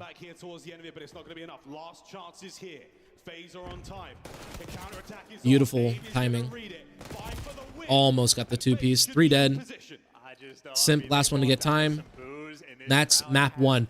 I mean, hey, I'm not saying I'm a wizard or anything, but I knew they would win map 1. Everyone was making it sound like FaZe might struggle on map 1, but I'm like, dog, it's red card. I literally break down their red card 24/7 because like they're the best at it, man. I know that they're gonna win the red card S&D as well. The Hacienda control, that one is a little bit of a meh. Maybe they're gonna win it, maybe they're gonna lose it. I hope they win it. If they do lose it, Hacienda Hardpoint, I genuinely think FaZe can win it. But if they do lose the Hacienda Hardpoint, that's where I would say like Surge might actually get out the Game 5 win. But good stuff right there. Good stuff right there. Yeah, bro, like look at this. This is in my Discord tier 3. This is my tier 3 Discord. Look at this FaZe Clan right here, bro. Like literally, I have it all written down. I know exactly how they play this map, how they play this game. Like easy plays out of them. Easy plays. Look, the one difference though that I really loved is instead of Simp going all the way around and picking up a restaurant, he instead pushed all the way through, sat in a corner over here, and played for the cut. At least at the time, I think it was a Abizi, not Simp, but like FaZe, man, like that is like their best hardpoint map. And I don't know why people were doubting them on it. Never doubt. Clairvoyance spell with show you direction. You should be going in Oblivion in case you get lost. Clairvoyance spell will show you the direction you should be going in Oblivion in case you get lost. Thank you. Do I need spells to know the direction I'm going in? Or can I just go to like my objectives and tasks, click that objective, click that task, and then it tells me the direction where to go in? Because right now, I'm trying to deliver the amulet to Joffrey, and there's a arrow that tells me exactly how to get there. Is that not always in the game, or is it always in the game? It's interesting. They were in a grand finals with the previous major, and now they find themselves down 1-0. Going in a red card search and destroy chance, of course, we'll get on this a little bit later, but I'd be a bit worried about the momentum, a bit worried about the energy levels. Got to try and find that cohesion sooner rather than later for Vancouver. And I mean, the question is really like, was the grand finals a learning experience, or is that the straw that broke the camel's back of, oh, maybe these guys are... All right, moving on. Call of Duty left to be played, and obviously S&D. Moving on to red card S&D. Nah, Surge is a great S&D team. I just feel like red card S&D, like FaZe, once again, like, this is their map. They're popping off. see what they have cooked up, but I know it's going to be 0-4 and Neptune. So much pressure on those two players dealing with the tears who have not broken a sweat. Well, we're worried about a Game 5 prospects now, folks. After that red card goes very much against the boys of Surge. But S&D now will play control after that one, and of course we go back to Hacienda for Hardpoint. But that dealership, though, I mean, we want it. We might not get it. We'll see how things go in this S&D right now for the Surge boys. Because again, as you said, Ray, the kind of capability of this squad, we've seen how high they can go, we've seen how good they can look. Absolutely within the realm of possibility for the comeback here, and they need it. They have been evolving their gameplay as well. 0-4, the man on the left side of your screen at the start of this year on this map, in a very standard game plan, constantly playing the B side on defense, and he would go for the flanks ad nauseum. And to almost no success. They were struggling. What's good, Killer? Yo, long time, brother. How you doing? Alyus, the legend, made me from Diamond to Crim 3 solo queue. Brother, hey, thank you so much, man. Appreciate the words at the end of the day, man. I appreciate you for trusting in me, trusting in yourself. You put in that work, and you get to enjoy the fruits of your labor now, man. So, like, great job putting in that work. Keep it up. And, I mean, shit, dude. Excuse my language, but I'm assuming you just got tired of all the hackers, right? And that's why you're not playing anymore? Nah, dude, so good to see you. Thank you so much for joining in today, man. No, but they help you. Yes, you can set markers. The spell just makes it way easier. Thank you, Jason. Good to know. Good to know. Have y'all gotten the SR refund recently? I haven't gotten anything despite playing a lot of hackers. So, here's the issue.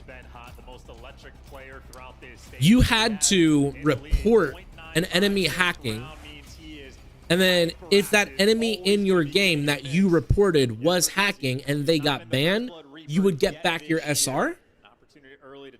So if you didn't report anybody, then you're basically missing out on SR, which is really stupid, and it sucks because they should just know, hey, this game that dropped was in, this hacker got banned, let's give him his SR back. But really, the game is sitting there and saying, oh, he reported this guy for hacking, he got banned, let's give him back SR. Oh, this hacker he reported got banned, let's give him SR. This hacker he report, you know what I mean? So it's a really crappy system. You might have missed out on the SR refund. I'm not sure why you're not getting it. Yeah, because I know a lot of people that got it. I think the max amount of SR I've seen someone get was like 500. But look at this, FaZe Clan. Like, look how easy that was. Oh my goodness. Appreciate you. I'm on PS5 crossplay off, and I try to do solo queue to Eerie, but it's just all 4 stacks in Crimson. In Season 4, I'll get a team and hit Eerie. I reached 9,700 SR. Let's go, Killers. Bro, hey, good work. So, I'm happy to hear that crossplay off, you're able to get to Crim 3, 9,700 solo queue. Obviously, if you have more time and more patience, you keep putting in those reps, you can definitely hit that Eerie through solo queue. But yeah, I mean, if you're not running into hackers, if you're not running into Smurfs, you're definitely running into 4 stacks. I heard that's a fact. On PS5, you just run into literally all 4 stacks. But I hope that's been going good for you regardless. And hey, next season, let's get that Eerie, bro. Let's get it. He's looking for his second straight away, but Selim's now going to try to empty his pockets on the approach towards this site. Trophies in play. Everything's looking real good here. Selim, the only man that's going to cause a problem for Surge for now. And he's a big problem as well. This is the exact right man for the drop to track all this attention, but Abuza got fried. All right, looking like Surge round. That's going to be 0-4 on the intel. He's now got rear security watching out for Sim. That nade over the top is going to push him back for a second. It actually gets a kill. So now, the 2v4. Yeah, dude, Killers. We were talking about it earlier, though. It just kind of sucks because 60% people, or there's 60% less people playing ranked play this year than last year. If you're not running into hackers, if you're not running into 4 stacks, if you're not running into Smurfs, then you know you might get unlucky and your team leaves the game and they don't play or something like that. I even heard that there's some people like dedicating like thousands of dollars just to cheat on PlayStation. Like I've seen people like doing it all, man. It's so annoying. Do you think OpTic can show up this major, or is it chalked? Good question. I would say because they're on LAN, there's going to be that green wall energy. And I think that green wall energy can like make them show up. But I don't think they'll get past top 4. It's a hot topic right now in the league. A kill streak. I think there's a high chance they can place 4th, but like 8 players I trust with it. 8 isn't generous. not really. I don't know. I feel like OpTic this major will place 5th to 6th, and that's it. Like I think that's all they can. Which I'm not saying that in a negative way, not trying to like down them or anything, but like they got a brand new roster. They need more reps together. Obviously, you could play perfect, but then like when you get put into one unique scenario, it might kind of like throw your game off, right? And if that happens at a LAN event, that could cost you the game. Simp is clearing everything out. Can't find anything. Number 1 though, taking an awkward timing. Number 1 gets info. Nice. Gets a trade. Easy trades in the bomb. Yeah, FaZe's offense is just way too good, bro. The first blood there. Neptune looking for the clutch. Oh, tries to get a clutch of his own, but now it's all down to Neptune. Can he get himself on the board? 1v2 Neptune? I don't think so. Yeah, he's trapped. At the long range now, Simp pressing forward. He is in the goal, and he is the goal. Yeah, he's just trapped. Ain't nothing you're doing right there. You are trapped and you are dead. And now Simp is 7-0. And again, we talk about how like intelligent Simp is as a player. One of the best of all time. And again, when you watch his perspective, you just get to see him calculate. They're waiting to suss out all of the intel, getting nades. Okay, trophy over by ticket. We got a player there. Swarming over towards P2, gets the free flank. And in the meantime, his teammates giving you the first bloods. I mean, a requirement, I would imagine, for Vancouver to get the first bloods to win these rounds. If not, you will be punished. Simp, I'd assume, has the Hellstorm. If not, he is right there. Oh, he's very close indeed. Very close indeed. Running off the back of a lot of his teammates' damage, though. Here comes the RC right through the middle of the map. So you get to watch 04's Scuff controller cam. Watch him dance. Watch that left stick jiggle, folks. RC, taken care of. Yeah, trying to find the route, but I mean, you could just see Draza look at him through the net as well. So uncomfortable on this approach, and it's much less calculated. You're waiting for the kills to come through, and in the meantime, Abizi already found the flank. Yeah, you can't wait for too long. Abizi on that flank. There it is. He starts things off. That's going to turn a couple of heads there of Surge, and now they have to worry about that. And as you turn, you show your back to Neptune, to Cell, who gets another kill. On towards the bomb now. No hope whatsoever. Just reading my Discord right there. My bad, everyone. Hellstorm there to go. How is your team with Void in LAN? Is all good. I hope to see you in Challengers in the CDL. Hopefully 2027. You're in the CDL, boss. Thank you, man. So unfortunately, what happened was in Dallas. So man, it's just been a movie, man. It's just been a movie. Literally, Miami was invite only, and because of that, Devin wanted to leave our team and get onto a different team for Dallas to get into Miami, which we sat there and said, honestly, it's okay, it's understandable. So we picked up a last-minute 4th for Dallas. Unfortunately, we lost in Dallas, and then I got crazy sick. I got double pink eye, I got COVID, I got the flu, I got literally everything you can name. So I did not go to Chicago. I passed out on Chicago, but I was going to come back after Chicago. And then I don't know what happened in Chicago, but whatever happens in Chicago stays in Chicago. Basically, the team blew up. No one wanted to play together anymore.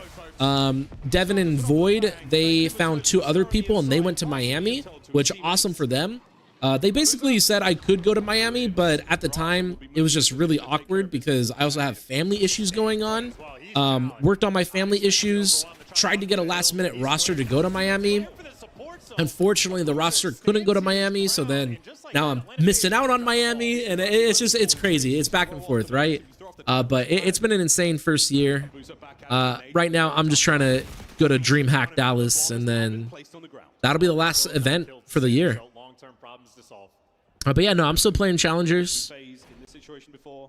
Void and Devin honestly should potentially get top 32, if not better, at this event, and they're going to have a lot of pro points, which is going to set them up for next year, which very happy for them.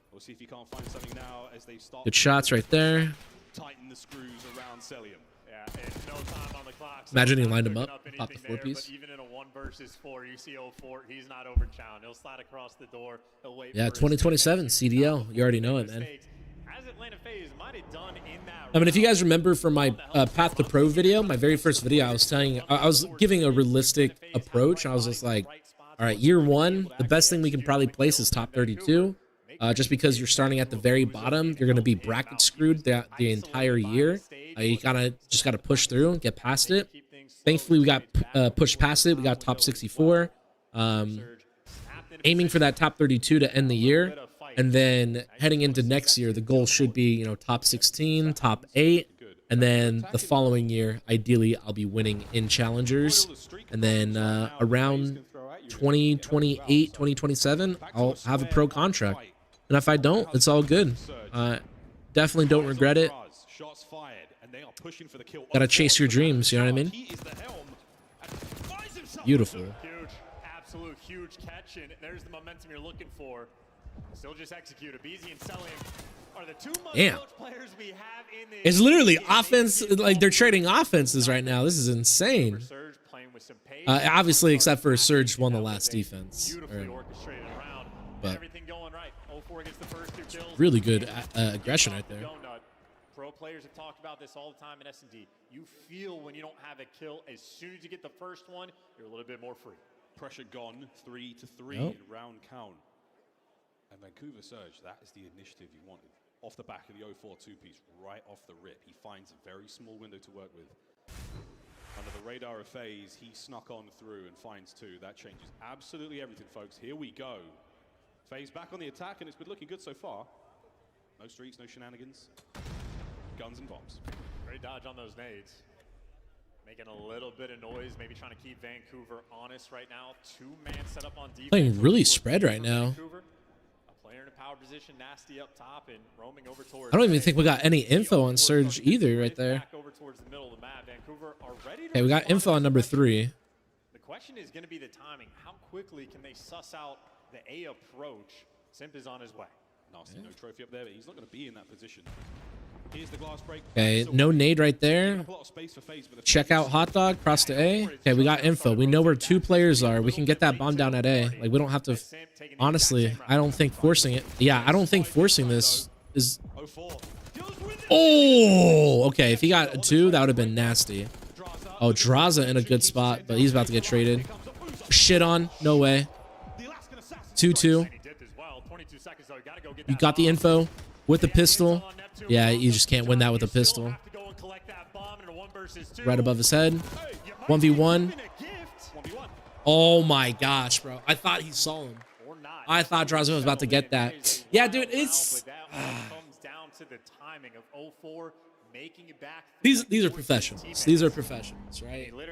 But I just feel like when we knew Nasty was top middle, we get that nade down, and we didn't hit him. He's either back spawn or he's playing, you know, flower pots, and then we get shot from the guy at soccer. So then at that point, like, we know that both of them are like not giving up A, but we might as well just try to go for that plant on A.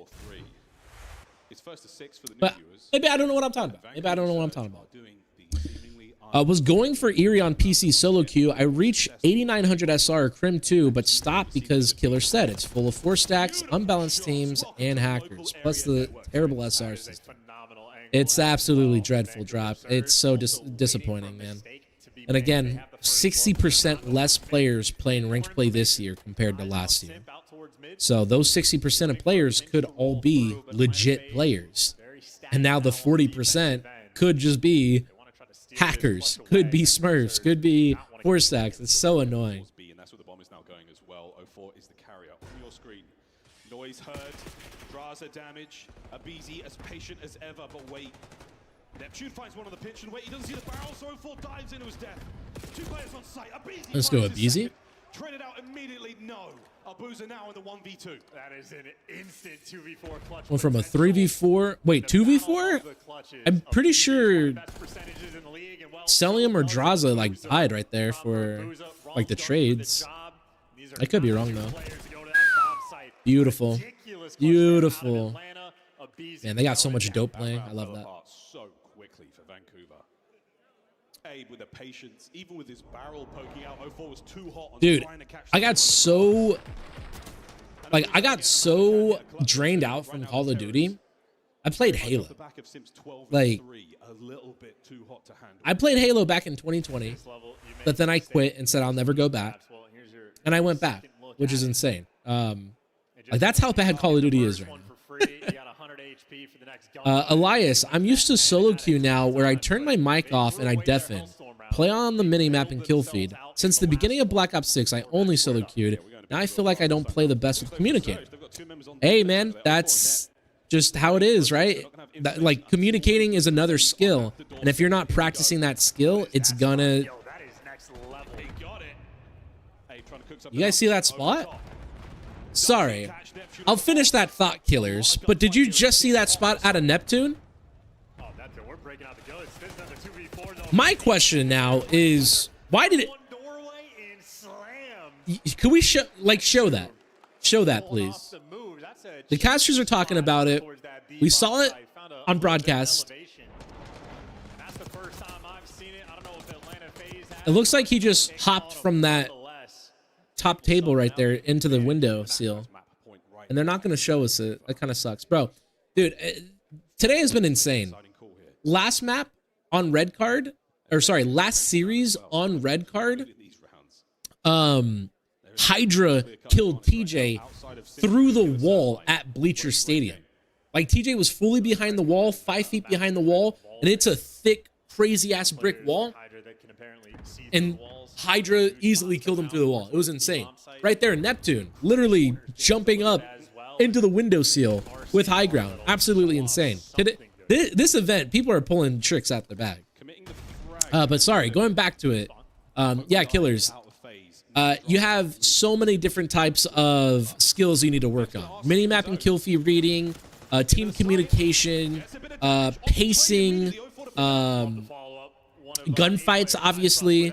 Like, there's a lot of different things you need to work on. If you're not working on one, you're going to get better at the others, but you're going to get worse at that one. So now what you need to do is... That's the map? That's the map?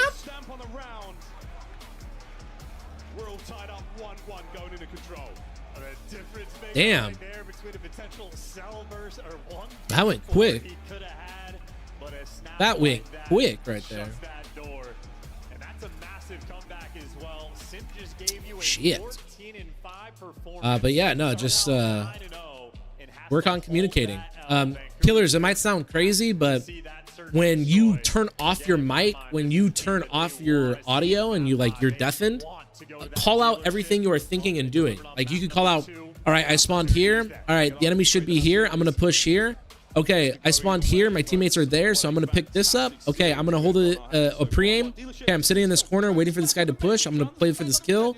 Okay, now I'm going for a play. You know what I mean? Like, call out everything you are thinking and doing, and that can better your communication in solo queue when you're not talking to teammates.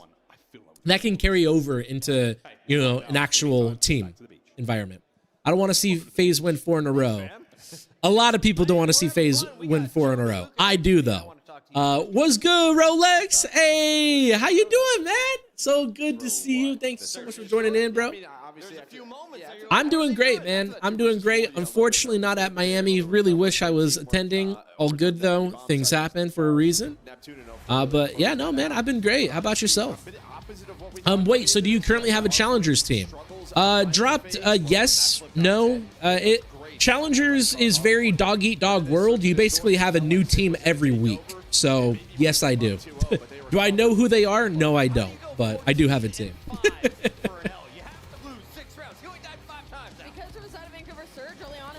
Damn. Dude, those last few rounds right there went pretty quick. But let's see. Let's see that spot that Neptune was showing us. Where's that spot Neptune was showing us? Top 250 is killing me, is draining me. Bro, again, me personally, I would never go for top 250 because, one, it doesn't help you get into the pro league. It doesn't help you be better in challengers. It doesn't help you really in any way other than you get some cool rewards. And then also it's a challenge within itself for like live streaming. where if you did get top 250, like that is a valid YouTube video, a good live streaming video, right? And that's really about it. So like for me personally, I don't go for it because it's draining. And I would just say like, make sure that like you're getting everything out of it that you want out of it. If you're just doing it to like get better, you would probably be better off playing in like leagues or like playing in something else. You know what I mean? But regardless, good shit putting in that work and great job following your goal. And it's not an easy one. It is not an easy one. We just got done talking about that earlier today, Hood. We were literally saying how ranked play is so hard this year because, one, the maps, you need to have people blocking, you need people in power positions, you need people on OBJ, right? It's a lot more complicated. Two, there is literally 60% less players playing this game than they were playing last year. So now you have less people that are playing. And because there's less people playing, now you're running into hackers, you're running into smurfs, or you're running into 4-stacks. And it's just, it really sucks to see what happened this year. You know what I mean? Like, I genuinely thought this year was the golden era of Call of Duty. Like, Call of Duty was back. I thought this year we'd have literal, like, NBA stars, NFL stars, everyone trying to, like, get into competitive Call of Duty. Like, I thought this was the golden age, and hacking kind of ruined that, man. It's super annoying. I'm trying to find this jump up spot out of Neptune. There it is. So Neptune just jumped up there. Yeah, Neptune ran on top of the bear. So Neptune was right there. So that little desk right here. So Neptune is running on this and jumping across into the top window.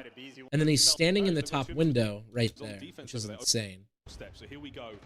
And then it's an off angle. So it's so weird because it looks like he sees this angle right here. So like, I wonder if there's an AR that peeks him, his position is kind of effed, right? But no AR picked it up. Therefore, Draza pushing up, he sees the doors are closed. Neptune gets a free kill. Damn, good play, good play.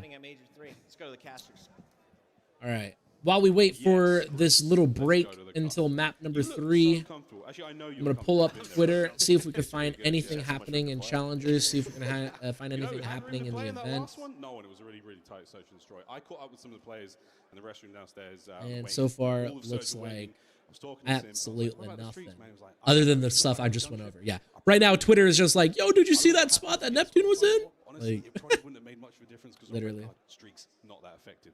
Hacienda shots. Yes. Okay. Yeah, I was hearing the desk sort of weird. talk about names. It's like, let's see here. It's to honor the coaching session we did. My first message that I sent you was from 0 to hero. The ranked is a disaster 200%. It's a shame how it is now. Hey. Thank you so much, first of all. I really appreciate that a ton, Rolex. Keep putting in the work. Keep doing you. Thank you so much for wanting to hit top 250. But yeah, man, ranked is a disaster, bro. It's a disaster. It's... we can only hope that things get better. That's all we can really do right now. Hope things can get better. The good news about Call of Duty is no matter what, when a brand new Call of Duty gets announced and it launches, everyone gets hyped again. The passion, the hype is all is at an all-time high. So that's one good thing we can look forward to, right? But I'm assuming next year around this time, exact same scenario. The game's gonna be dead because of hackers and everything, and yada yada. Just a cycle that we're in. They should first make it solo or duo queue. That's a good one, Killers. Remove live pings. That's a good one. They took it out and they brought it back? Oh, heck no. They took out live pings and then they brought them back. That is criminal. I remember in Warzone, they got rid of live pings, but live pings were still in ranked play. And then they took out ranked play live pings and then they brought them right back. That is so annoying. But I agree with that, Killers. Honestly, it should be solo queue or duo queue and just keep it at that.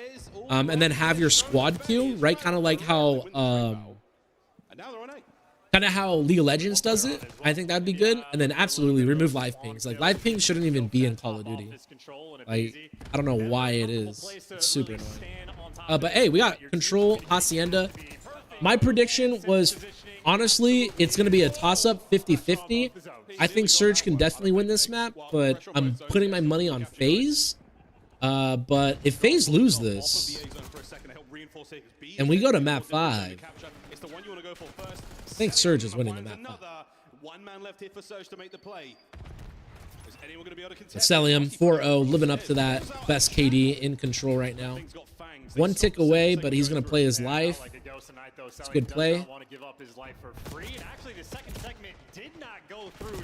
Nice two-piece right here. They can go top office right now and then help Celium.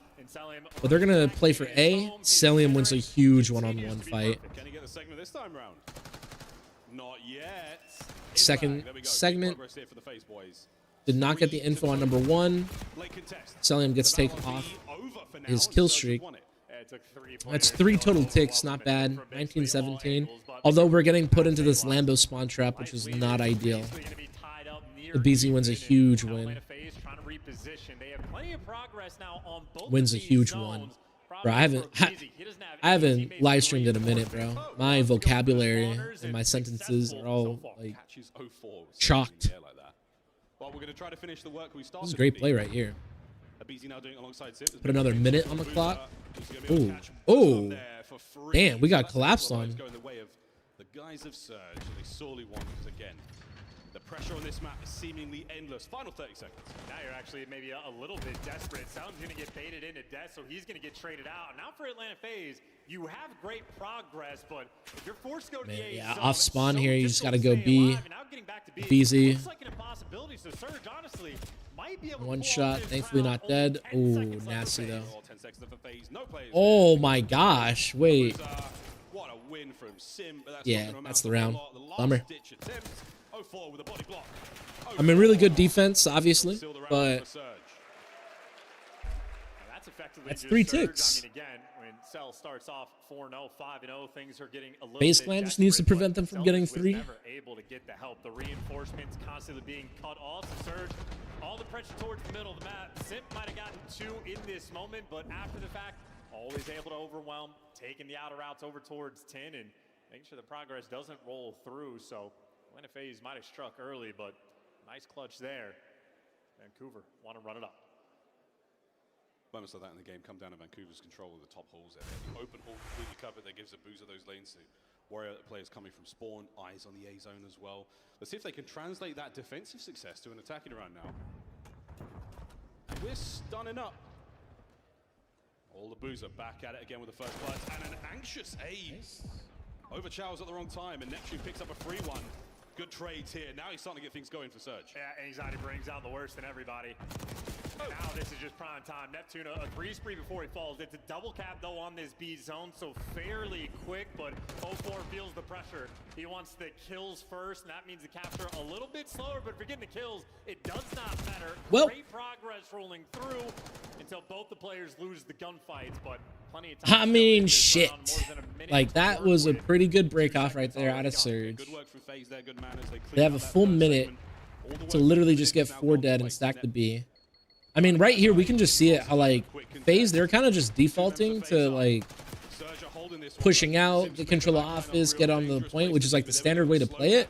Like, we can see Surge right here, like, actively trying to, like, say, all right, yo, let's all 4 meet up in this spot and then push out. And it's not working for them. 0-4 taking a lot of route. Literally swimming to try to go for these flanks, but 0-4. Great flank. Damn, beautiful play out of 0-4. Was not expecting a BZ to wrap back for him, though. Neptune and Abuza in a good spot. I guess we got info on this guy. Nice, too. If you're looking at the minimap, he does not have the reinforcements, and he damn. gets killed instantly. Yeah, and we didn't have info that Draza was top office, so Abuza can't read that. All good. Oh, big 2 out of 0-4. No! Oh, if that stun grenade hit like 1 second earlier, I think that's a 3-piece. Literally 1 millisecond earlier. This is definitely desperate right here. Number 4 is going to try to make a play. Yeah, no, number 4 might be able to pull this off. Yep, number 4 gets the kill, hops onto B, knows one player's going to come top. Yeah, once again on the last ditch attempt, and he's going to be read and dealt with. No hope here That's for the round. Vancouver. They don't capture as many segments as FaZe did. Oh, they could get the A tick though. Nope. Beautiful work. Oh, one player on B. And here we go, Nasty. Last chance. 1v1. Oh! Yo! Why is Celium him in control, bro? Like, literally, Celium is shooting rockets right now. Good work. Good lord. Alright, so Surge right there only got 2 ticks. FaZe got 3. Not bad. Not bad. Not too shabby. Now that you got trophies from the jump at the start of these rounds, maybe an opportunity for a B flood initially. Yeah, Celium has a 1.42 KD every time he plays control. We can see he's living up to the hype. 2.0 right now. 14-7, 11-9 for a BZ. He's on a bit of a spree against. We talked about streak previously, but here in Hacienda, it can be very handy indeed. Nobody home there in the rock hall, so we're going to find our way upstairs. We've got a lot of attack here towards B. Plenty of pressure. 0-4, the lovely pinch. Is he going to get greedy and go for it? No need. His teammates are there. 3, now all dead for FaZe. Bro, my chat didn't update at all. So I was like, okay, no one's talking in my chat anymore. Weird. And I just refreshed it. So I got to catch up real quick. My bad. Rolex. With my roster, we're starting to scrim. That is very funny, to be honest. They talk about World Series. What is that? Mouse and keyboard a lot. With my roster, we're starting to scrim. That is very funny, to be honest. They talk about World Series. What's that? World Series of Warzone? Yeah, so there's World Series of Warzone, which is the Warzone World Champs, basically. And that's it, unless you're talking about baseball, which I think baseball has a World Series. Mouse and keyboard is allowed in Warzone, but mouse and keyboard is not allowed in multiplayer. Dropped. Damn, unfortunately, I gotta leave the stream early. Gotta get some miles in. Have a good stream and take care. Drop! No, I wish! Oh, why did YouTube screw me over? I wish I said later, man. All good if you're still here. If not, I hope you have a great rest of your day. Go get those miles in. I need to get those miles in as well. That is another goal I am working towards. Wish to see you on the flank. I really imagine you giving good analysis for the games. Thank you, killers. I don't know how to make that possible, but never say never. You know, anything's possible. Is Beans still in or is Visa issues? Yeah, Visa issues, so Mercs is playing for Beans on Ultra. Very excited to see that Ultra match. It's up next after this. That's kind of like the main event for today, for me personally, at least. Besides this matchup. CDL Pro centering is insane. I'm trying to work on that. It's always upper body. Absolutely. Yeah, no, centering, like the 2 most important like tips you need to work on till the day you die playing Call of Duty. Centering, left stick movement. Your left stick needs to be moving 24/7 for that aim assist. And then you're centering, obviously, if you're aiming where the enemy is, you should get first shot, therefore you should kill them. Hacienda control is so cheese. I don't know. I don't like it on offense. It's really tough. Yeah, that's why a lot of teams play Hacienda control, is because it's way more complicated in terms of if you go 4 dead, you're pretty much F on the map. So there's a lot more of a pacing of, you know, slow down, all right, speed up, all right, slow down, all right, speed up, slow down, you know what I mean? And it makes it a little bit more complicated versus Vault. Vault is very just hit, bang it out. And then protocol control, that's a lot of, you know, flanking as well. Some machine gun players can get lost. Hacienda, though, not so much. Hacienda control is, it's nowhere compared, but it's almost like invasion control. It was all about COD. I thought it was in multi. Oh, okay. Yeah, World Series, Warzone. Mouse and keyboard is allowed, and it's every year. I think this is their 3rd year doing World Series of Warzone. I think it's their 3rd year doing World Series of Warzone. Maybe it's their 4th. whatever bug. I mean, that's the cool thing about World Series of Warzone is like anyone can compete in it and anyone can qualify for it. It just sucks because you have to deal with cheaters. Some people are cheating.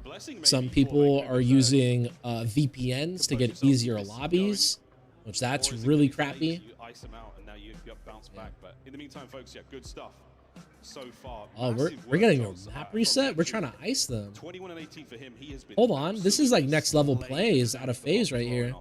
We're taking something out of Zuma's book. We'll see, folks. We'll see. We'll get 04 back in ASAP. Quick reset of his PC. We'll get back Oh, never mind. 04 was the one who disconnected. Never mind.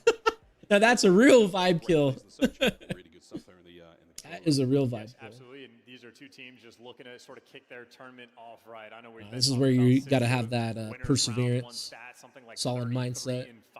Don't let anything affect you. In the CDL era. So this is a situation Lock where him the and F Atlanta in. FaZe nearly perfect, and it exemplified dominance. And obviously, this is not a loser's bracket you want to drop into. This might be the most competitive tournament we have had all year. Of course, we missed Beans on the side of Toronto, but still the number of teams outside of like the top two. Scrolling through Twitter right now, see if we can find any updates on the Call of Duty League, see if we can find anything funny. There, especially not from round one. So Control, this place you get the advantage. Yeah, advantage indeed. You want that advantage going to the Hacienda map. My. So, and again, if you see dealership, we would love it. We really would love a bit of dealership. Hold on, this guy's YouTube a channel little is more popping composed. off. Looks like Good FaZe for him. just trying to stay afloat here. Referees on stage making sure that 04 Good is for him. back in that lobby ASAP, folks. And it does look like we might have to remake this one, but we'll keep you updated, folks. Again, for the guys at home, the guys and gals here in the venue, thanks for coming out. Hope you're enjoying yourselves here on this delightful Thursday. Friday and Saturday, the tournament really gets going. Sunday, oh, it's always a big one. And as I said, we're going to reset this lobby to make sure that 04 can get in here. Of course, that does change things somewhat.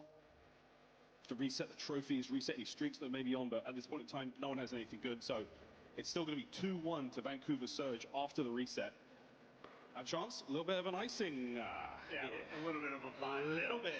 And his team's on both sides of the stage. They just look bored. It's just, oh no, one of these. We got the music kicking in and everything. They just want to get back to the mix. I mean, 04 is locked into his screen. Even with nothing on it, I'm waiting for him to blink. Well, he's just imagining. He's imagining the round before him, how it's going to break out, what is going to happen. He's literally visualizing the play. He's visualizing the opening break. His teammates are having a giggle in the back. Looks like we might be ready again. We have got our lobby loaded, folks. Reloading this one, 2-1 again to Surge. Lobby loaded, finally. Hacienda Hardpoint will come up to this one. Chance to set our minds forward. Whoever wins this one, irrespectively. How are you feeling about the Hacienda Hardpoint? I mean, Atlanta FaZe's hardpoint hasn't been good, but am I really going to doubt them when it comes to land? No. So I would expect to be a battle. If you're looking at the map records purely, it's the one Vancouver Surge wanted to see. They're happy to see it for the map number 4, but I will never cast. Left stick movement is so underrated. Changed my gameplay 100%. Used to know about it, just not every gunfight. Now I'm an improved player. Left stick moved with jump shots, dolphin dive, anything. Exactly. That aim assist is super sticky. So good. Ultraviolence versus Miami is going to be a banger. I'm so excited for that matchup. And it's Mercury's debut on land for the first time. Like, that shit is going to be a movie. I can't wait. And FaZe obviously coming in this one with a tremendous amount of confidence, but again, a slight icing just as our players get this lobby set up once again. We're close to hitting the go button, friends. We thank you. What is he joining us wherever you are playing around with? From home. Those earphones? Well, the folks here at FAU, thank you again for coming out. It's been a spicy tournament so far, man. It's only the second match of the day. I feel like you could even do a personality test to play. Yeah, this is a really good matchup so far. Selling basically snaking while he's shooting bots. His fingers, it's so natural for him. He can't help himself. King Cobra. I mean, based on like that vibe check, crowd, you're not a lot of FaZe fans in here, are there? There's not too many of you. There's a couple. Woo! There is a handful. I see a FaZe up at the front over there, and I appreciate it. Hey, FaZe clan, FaZe up, FaZe up. That's right. What about the Vancouver side? Anyone out there? Damn. That guy turned the thumbs down. I just was not meant to be there or something, huh? I'd be the loudest right now screaming. Well, might not be the fan favorites here in Florida, but You guys are bringing the energy. We appreciate that very, very much. Here we go. Fist bumps around. You know what that means. It means it's time to get back into this game. 2-1 Vancouver going into control. 2-1 Vancouver. I believe the ticks are tied. I think FaZe only got one tick. Looks like they're loading back up. All right, there we go. There we go. Let's lock in. Do some days while you scrim feel tired or exhausted? If so, what do you do to counter it? I have high energy days and low energy days. You're going to have your good days and you're going to have your bad days. That's completely normal. The best thing you can do is have a good routine that makes those energy levels, you know, at an all-time high whenever possible. A lot of people, they have a routine with, you know, they get home, they take a walk outside, then they hop in the shower, and then they, you know, drink some coffee while they play. Other people, they just roll out of bed and they hop right on, and it's just, you want to try to be as consistent as possible, and the only way you're going to be consistent is having a good routine. For me personally, I don't like drinking caffeine. I don't like energy drinks, so I avoid those. But what I do try to do is I try to go outside, get some sun, you know, walk outside, get that energy going, get that flow going. A lot of people, they like to, you know, work out, get that adrenaline pump. So there's a few ways you can go around it, but holy shit, what a break off for Surge. I gotta go, sir. Need to train my controller level. Catch you later, man. Later, Rolex. Hope you have a great rest of your day, man. Hope the games go good. Keep getting better at controller. I know you're a beast at MNK, but let's become a beast on that controller, and you'll get into that pro league. I already know it. Hey, but you learned today that World Series of Warzone, you can play mouse and keyboard, so maybe you want to go pro in that. But have a good one, man. Hope practice goes good. Just needed to commit to any of the three gunfights, but still in good position on the map. Still got plenty of pressure forward, and now it's Nasty's turn maybe to go for the spawn kills. Nah, the fact though that FaZe was able to at least like come back from a 7-kill deficit down to a 5-kill is pretty impressive to say the least. But last segment right here, this map is not over. It ain't over yet. Team Nade not good. They went from 7 lives down to 5, back to 7. One wave right here. Hey, there it is. There's the wave. You see, Nasty lost the gunfight. Atlanta FaZe have stabilized. They're secure, but they're down 4-kill deficit. 1 tick. 80 seconds. Number 6 has the front lane cut. We have top U cut. Easy gets a bad timing.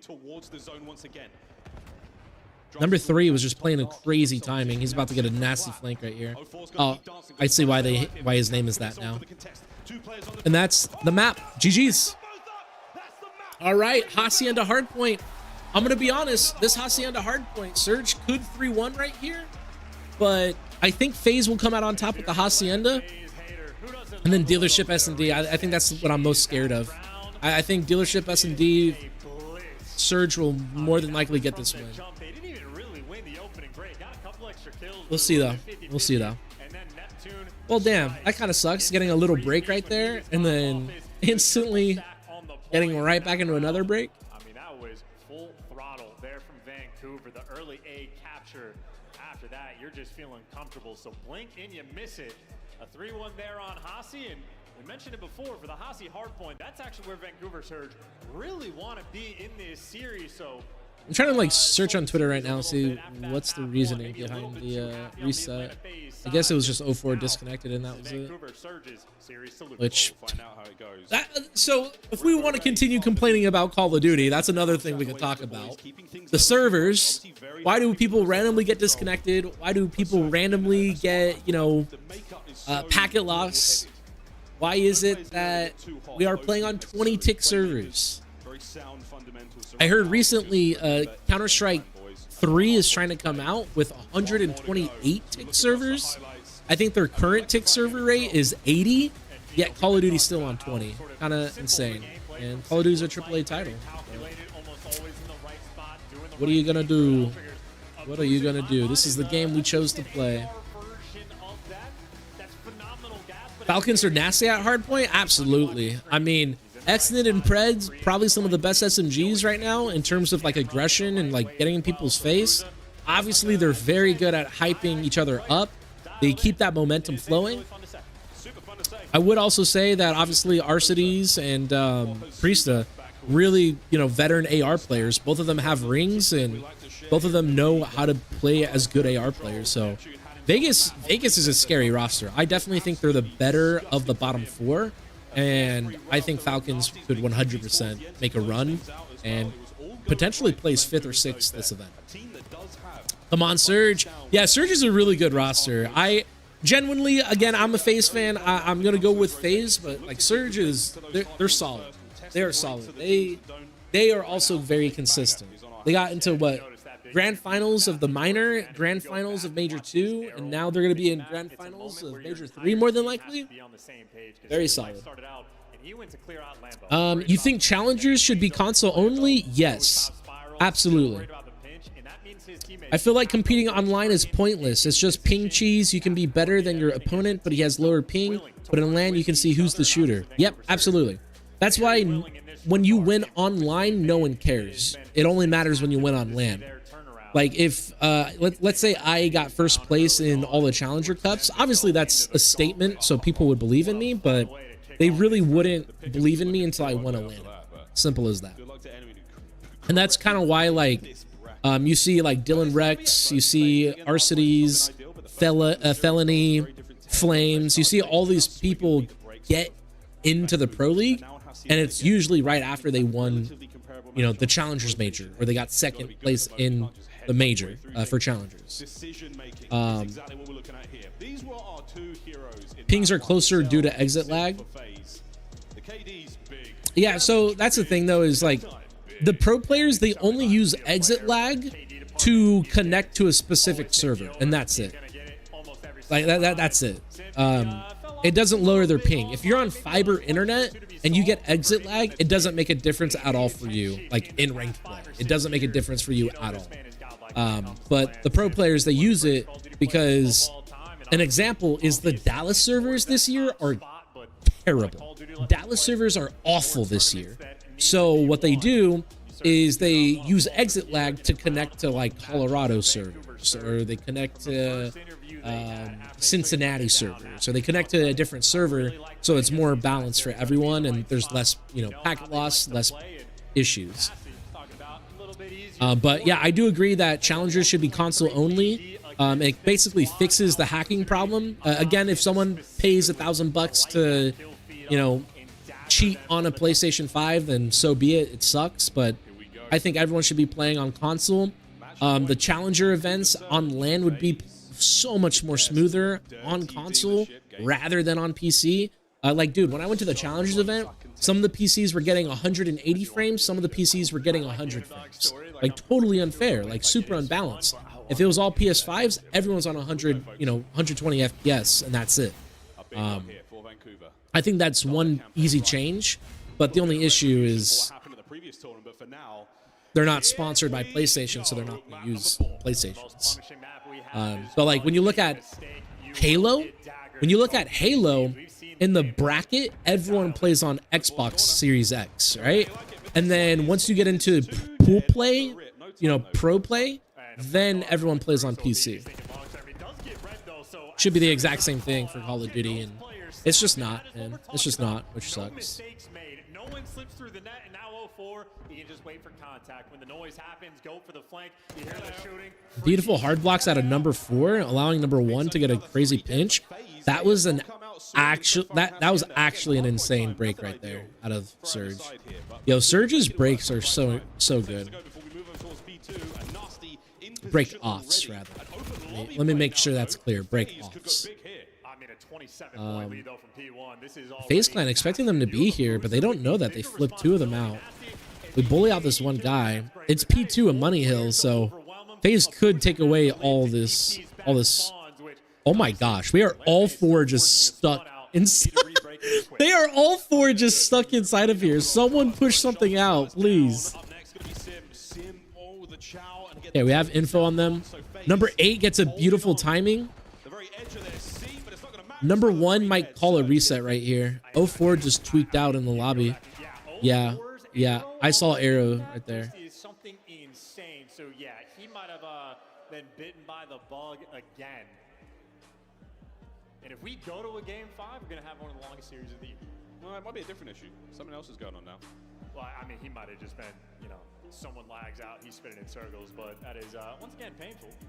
Reset cheese. Yeah, no, that was weird. Another reset cheese. Hey, Surge got that reset cheese going for them. At least that was just the start of the game, so it's not going to be that big of a impact. What's a man got to do for a game 5? Actually, just to get through a map without a technical issue would be ideal. Players need to complain in mass. I always log bug reports. Hopefully one, they'll listen. I mean, I'll tell you right now, the only way Treyarch Activision would change is if people were literally on their front doorstep banging down the doors saying, hey, you guys need to fix this game, and no one plays Call of Duty at all, and no one buys Call of Duty at all. But the biggest issue right now is Call of Duty. They sit there and they say, hey, we got a brand new game for $70. You can buy it this November. And then they make $1 billion. And then they're done for the year. Like, Activision does not care because they already made $1 billion. And then the next best part is they create these bundles and they create these store products, right? A $30 Teenage Mutant Ninja Turtle skin. Now they made another $1 billion off of skins. So Activision, they make $1 billion off of just selling a video game for the first time that they do every year. And then they get another $1 billion from people buying the skins in-game. And granted, the developers and the engineers, they put a lot of care into the game with updates and everything. But there's not going to be like a major change of innovation. They're going to keep working on what works until something changes, which right now, looking like no changes are going to happen. Next year, 5 years from now, I'm sure there's going to be hackers in every lobby. Maybe they'll have like a better AI mechanism to counter the hackers, but I doubt it. And it's just the way it is, man. Are EU servers good? Some of the EU servers are good, but some of them are bad. Like I heard that I don't know what the servers are in EU actually. So I would have to research this again. But I heard that there's some servers that are worse than others. Like I think, you know, I'm not even going to say because I don't. I would just like research it. Some are good, some are bad. They should allow Halo on PlayStation. Dude, Ahmed, that would actually change the scene. I think that's what they're trying to do is Microsoft, once they acquired a majority of these deals, like they purchased Call of Duty, right? Microsoft has a huge roster of games, and I think the deal that they made was they're going to start releasing PlayStation or games onto PlayStation and stuff like that. They're going to like end the console war and unite together and have sales on both platforms. So we could see Halo on PlayStation, and if that happens, bro, imagine Halo on PlayStation, Nintendo Switch, Xbox, PC. Halo could be bigger than Call of Duty. That'd be a dream come true, that's for sure. I just don't think people are. I just don't think people enjoy it anymore. I think 04 PC is doo-doo, right, dude? That's the second time he disconnected. What the hell? EU servers are sweaty. Also have hackers. Heard that. What happens if in the finals someone decided to repeatedly snake and stare glitch? They win the event but can't scrim for a couple weeks, or ruin the player's repetition? They will win the event. So like more than likely you would only see snaking and stare glitching at EWC because that's the last event of the entire year. So if people are snaking and stare glitching in there and they win the event, it wouldn't ruin the player's reputation at all. It would just be kind of like I mean, it would ruin their reputation in terms of people think they're a dickhead and they don't want to play with them, but like they would still be a pro player. It's not like they're going to get banished or anything. the gunfight. So they have handled that break pressure for Atlanta FaZe. And for the final 25. Yeah, but like if they did it, like let's say Major 3 in the grand finals, for no reason at all, Surge is snaking and stair glitching everything and they win, yes, they will miss out on scrims for like 3 weeks or so. But they're all still going to be pro players and everything. And I don't think, like, we've done this well so far where there is no snaking. So I think we're going to be fine.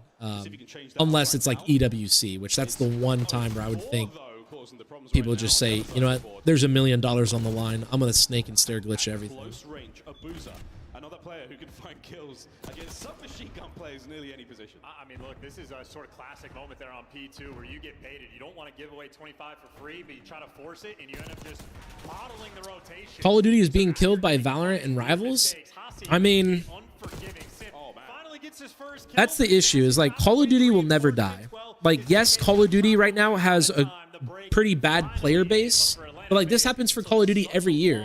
10 years ago, 15 years ago, 5 years ago, last year, once you hit February, a good majority of the people stop playing. Once you hit May, great majority of people stop playing. Once you hit July, basically no one plays Call of Duty anymore, right? And that happens every single year. It's completely normal.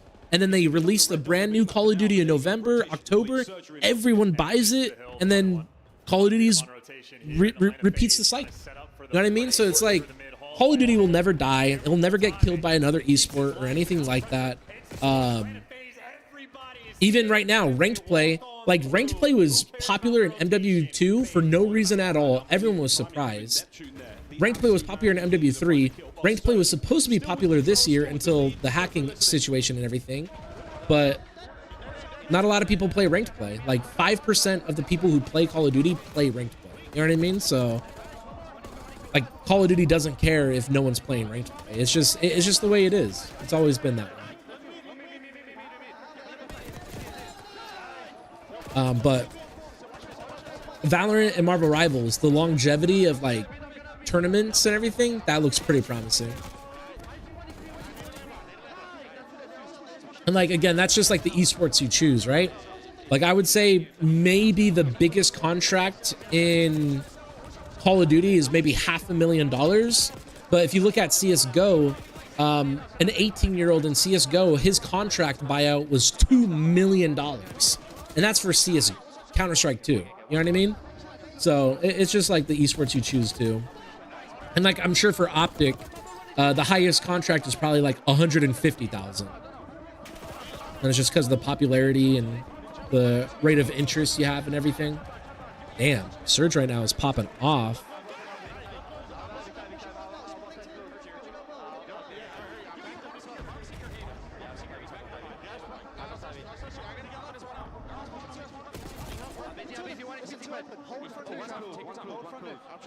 Yeah, one's gonna be dig. Which one? Which one now? We're gonna go by time. Yeah, by time. Yeah. Okay, we can be fast. Two of you guys ready? Let them shut this one out though, maybe.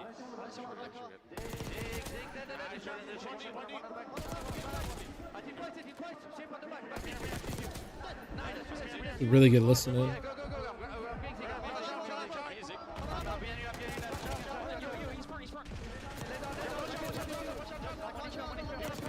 Nice.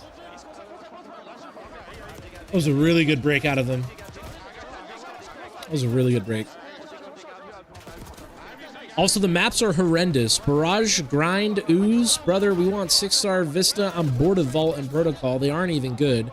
3-lane map with underground and zip lines. Yeah, literally killers.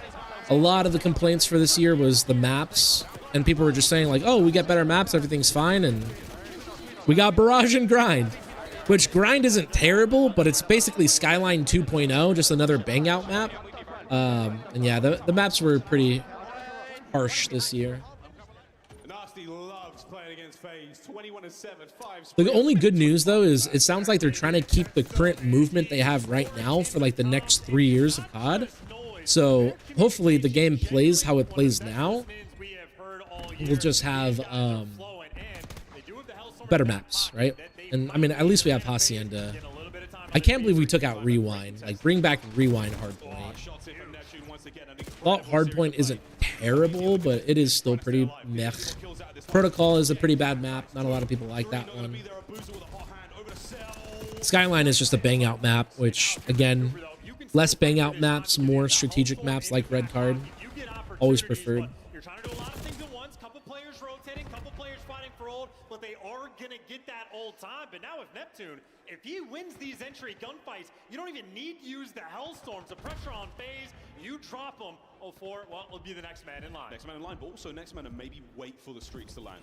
This is what we're doing. We're waiting for it. Holding it together. Big 70-point lead right now for Surge. They're gonna break through rocks. Nice double challenge right there. The backup though, it has arrived. No, no. They just got 2v4'd on the break right there. If 0-4 is going to be the streak himself, the timing was perfect, waited for his teammates, and here they are getting ready to be the collectors. Here we go. Neptune, the front line. He and Abuza gunning them away. Vancouver spawning them out well. The game 5. They're trying to win it all here. I don't think we're going to see it. Oh my This goodness. is gameplay right now. Nasty 24 and 10, minute and 45 in the hill. Abuza. Oh my gosh. Gunning them down in the final 20 will go their way. FaZe trying to desperately get themselves back. You guys can rewind it, but basically I said, I mean, Over 200 points. The final moments of FaZe here in the winners like, bracket, folks. damn, bro. The best part about this, though, is it's not over yet. FaZe Clan played perfect right here. They can bring this back easily. And, like, FaZe Clan is one of those teams that can do that. But, like, look how disciplined Surge is right now. They are taking insane routes. Like, you would never read number 3 right there. For a moment. FaZe with good hard point time. Abizi with bad timing. 0-4 dives right on it. All 4 dead. We don't know the spawns, though, so number 5 can get a break right here. It's been a good hard point for Surge all map long, and it might just be again. I mean, they are cruise control. Last man standing a BZ gun. Oh my gosh, bro. That is the map, bro. FaZe Clan getting sent to losers bracket. Holy shit. Let's go, Surge. Keeping the hard point in the hands of Surge. This is it, man. Back to Oh, the FU Draza chant is in bound. Vancouver Surge in the midst of a slaughter. How do you think wall runs on Black Ops 7 will be? I have no clue. I don't know if it's gonna be silly, like you know how the dolphin dive, it's only good when you do it off of high ground or off of like a ledge. But if you do it on like just regular ground, like the dolphin dive is kind of like just ridiculous and just like stupid. You know what I mean? I don't know if the wall run is gonna be like that, where like you're barely like doing half a wall run on the wall and it's just pointless, or is it gonna be like a jetpack game where you can wall run the entire wall? Like, I have no clue what it's gonna be like. I hope it's like jetpacks where you can literally, when you hop onto a lane, you can run down that entire lane on the wall. I hope it's like that, but it might be something stupid like the dolphin dive where you run on the wall for 2 steps and then you jump off of it.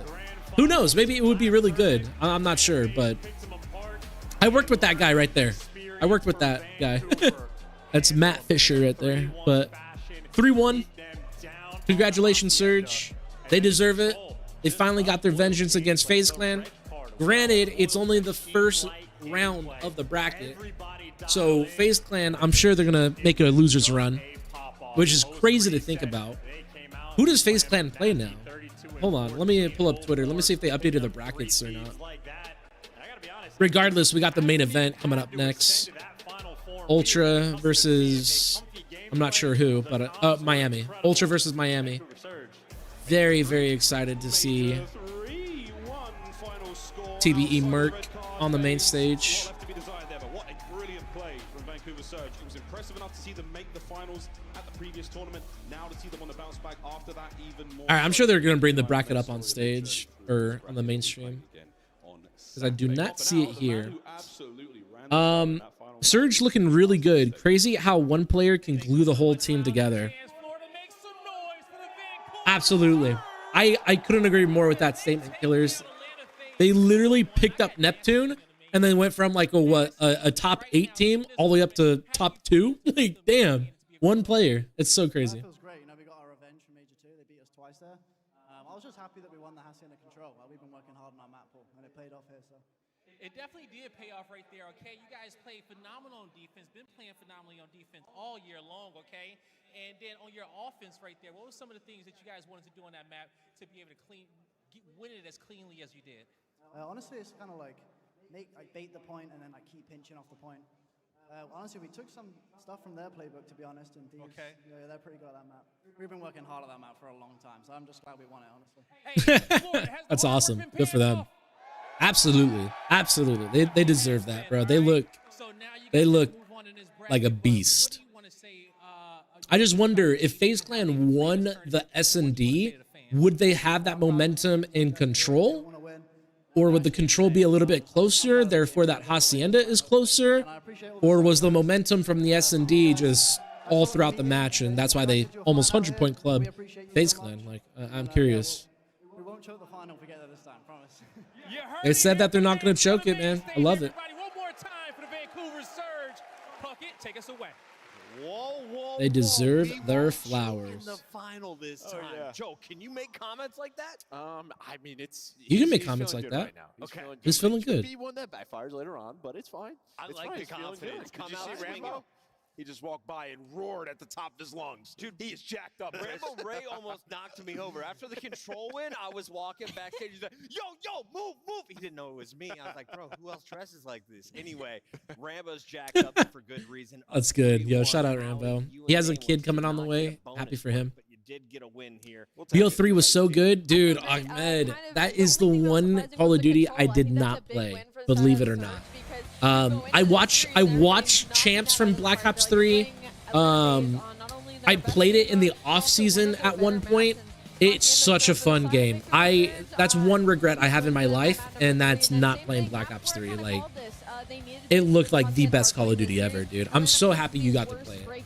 Because wow, dude, that's a fun game, and that's what I'm saying is if the wall running is like Black Ops 3 or like, you know, Infinite Warfare, I'm gonna be happy. I can't wait.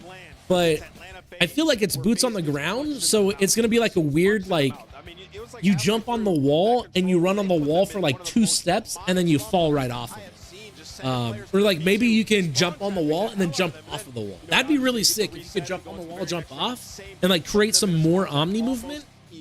Or maybe like jump on the wall and then dolphin dive off the wall. Like, that'd be pretty useful.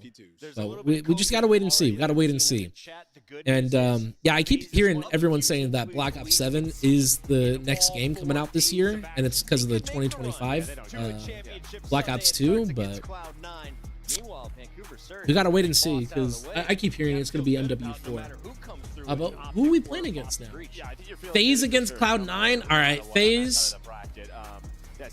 I'm assuming Heritage. Obviously, Ultra without beans, they're probably feeling pretty good because that's been a Falcons? matchup that is, well, they struggled Sure. with. So yeah, should see that in Miami. I mean, we'll see. We'll see with the super sub coming up next. But I think for FaZe, you are just not going to win right now if you're losing both a control and a search and destroy in a series. It's just impossible. It's not going to happen with how their hardpoint is looked. The fans may have just poured some gasoline. It is impossible. Draws a chance Easy happening stuff, on a Thursday. Yeah, on a Thursday. It is early, Miami. It is salty. FU by draws the on a ocean, and Thursday. We have That's two more funny. matches involving the hometown heroes. When we return, the Heretics take the stage. Heretics. Beans list Toronto Ultra. Stay tuned.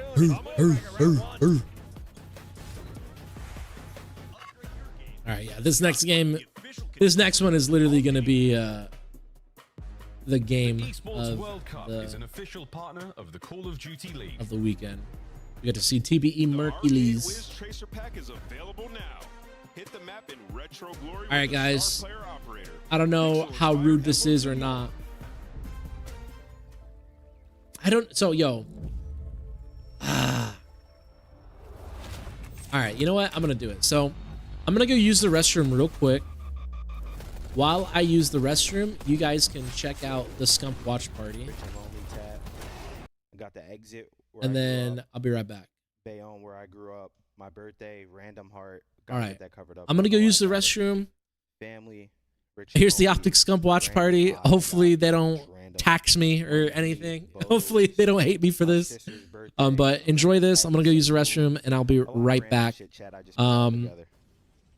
Do you think it'll be jetpacks or Spider-Man type cables? I don't know. I don't think it's going to be jetpacks. Like, a lot of people are confident we're not going to get jetpacks like ever again, which I'm going to be pretty upset about that. Surge looking really good. Absolutely. Black Ops 3 was so good. Does ranked play get easier with each season with less players or harder? It gets way harder with less players because you now run into only 4 stacks. You run into hackers. You run into smurfs. So ranked play is just drastically harder. And then, of course, because those players have been playing all year long, they learn the game more. They pick up on more patterns, which is going to be much harder, you know, popping off and getting those kills that you need to get. But I'm going to go use restroom. Get the scump scuff using code methods. Makes sense. Thank you, everyone. That's what you should do. Absolutely. That's That my makes vote. sense. Absolutely. I'm down for that. But thank you guys for joining us, man. I mean, seriously, that was a crazy. It just shakes up the bracket because, again, you just don't expect FaZe to be down there, losers round 1. And you know what's crazy? I could see them coming all the way back. Yeah, that's what I'm saying. It don't even. Does it really matter for them? Like, I don't know. It's a long road, but dude, those guys. You know who we're starting with? Okay, solo hip hop female from the U.S. Doechii. 2009. Billie Eilish. She's not hip hop. Oh, it's hip hop. My fault. Okay, Sexy Red. Meg Thee Stallion. Yeah, I was gonna say Meg Thee Stallion. Meg Thee Stallion. Ice Spice. Ice Spice. Bang. Bang. Snipe that shit. That boy Mark. What That boy happened? Mark. What song Good does she job, got? Mark. You think you the shit? What's the other one? You not even a fart. There's another funny one. I be going hard. JJ with a 5. How does he have a visa issue? Hasn't this location been known for a while? How are they not prepped? I truly don't know what happened, but I mean, yeah, I mean, obviously they knew they were coming to Florida, coming to the U.S. I really don't know. The way I see it is they had to have screwed something up, in my opinion, because if you have a valid visa, they're not just going to look at you and say you can't go. Insight walked in with it, you know what I'm saying? Like, they wouldn't just... Something went down. Something happened. We don't know what Something exactly went down. happened. All I know is I feel bad for my boy Ben Beans because this is such tough timing. To miss a major in general, but to miss a major when your team is looking this good is actually heartbreaking. Yeah, no, 100%. Terrible. Feel bad for him, but that's how it is. Yo, That's we've us. got... Yo, Is that Intel, us? someone should be reaching out soon, brother. Hell yeah. If not today, message me. I got you. Which CDL Don't even era trip. COD did you think was ass but now miss? Probably Vanguard. Vanguard was low-key good. Probably Vanguard. Need me a 'Cause little local. We thought it was punch. ass Because when we were playing it. 2019 was ass. Yeah, probably Vanguard. MW2 was ass. Vanguard, looking back on it, it wasn't so bad. We will be right back. Oh my gosh, do we have OpTic maps and modes? Yes, we do. Red card. Hasi. Okay, I like No Skyline Vault. Hardpoint. I know it's a Hasi. fun watch, but I hope we vetoed that. I told you Boston we'd see versus red card. The gentleman. Yeah, red card map 1, and then we also got the Hasi in there. So we called the hard points. Vault control. I mean, vault control. I feel like Boston plays that quite a bit, but our vault controls look decent. Hasi search. Expected that. Red card search in there as well. The series doesn't really surprise me at all based on these two I'm cool teams. with first map. Second map, Third map could be a toss-up. If we rotate, I like 4. That could also be And then red card. We saw Boston on that Hasi, man. They run together. They go for top hole. If you guys are wondering why I needed to pull this up, it's because They know how to take their time. usually this broadcast might be playing music that we can't listen to. And if I came back, this whole video would have been taken down, which would have been a little bit upsetting. So, shout out to Scump Watch Party, helping me in more ways than he knows. Let's see here. Some ninja type thing. Ninja type thing. I don't like Super, maybe because he was shooting my team's body. Hey, shooting bodies, man. It's all part of the game. It's all part of that mindset game, trying to get behind people's skin and make them like tweak and make them get upset. That was without the Miami crowd. Let's take a look here at the Ain't Heritage nothing squad, wrong 'cause with they've it. had Ain't a lot nothing wrong to with it. celebrate. Chance is joining us here on the desk. And Chance, That's one thing I really liked about Void is he would always get loud. And then Devin would also talk his shit, which was really nice. That's a great call. And Just get into your opponent's head and make them weak. in the league, granted, a low But dude, I can't ceiling, wait for this size Ultra receiver so matchup far, right but here, he's been bro. Oh incredible my in search and destroy, gosh. and he's been super solid in the respawns as well. So Get to they see absolutely Merc like instead two of Beans. fantastic players. And I, mentioned in the last cast, I think Heretics is one of those teams that they are going to be a lethal threat come I Sunday. played against Merc in one league match. We took away an SMD from him, and then that was it. The rest was the rest. Allie, That was what it. is the Heretics showing you leading up to their home major? Just a lot of tenacity. Athletes. Everybody's caught up besides Chance. Surrounded by athletes. Continue, Al. You locked eyes with me. I definitely did not. You got glasses on, bro. That's true. And my eyesight sucks. Here, go ahead. Hit me with it. You're okay. You know what? Focus, Allie. What do you got? Wait, what's your team, Killers? Did you actually mean like your actual team, or like the CDL team that you're going for? And they've gotten better, right? They're a team that sets pace, and that's something that you I'm think now would putting throw 2 and 2 Toronto together. off guard, but with the likes of the addition of Beans and Joe Thieves, it's kind of made them evenly matched. So that's why I'm interested, because Beans is not going to be here today. Good call out. Let's talk a little bit about Toronto. And by the way, Beans, where are you? Okay, you hit me with it now. Sorry I hurt you. You can hurt me now. bro. Don't tell mom. Go ahead. Let's take a look at the team who is looking to find success without their lead slayer.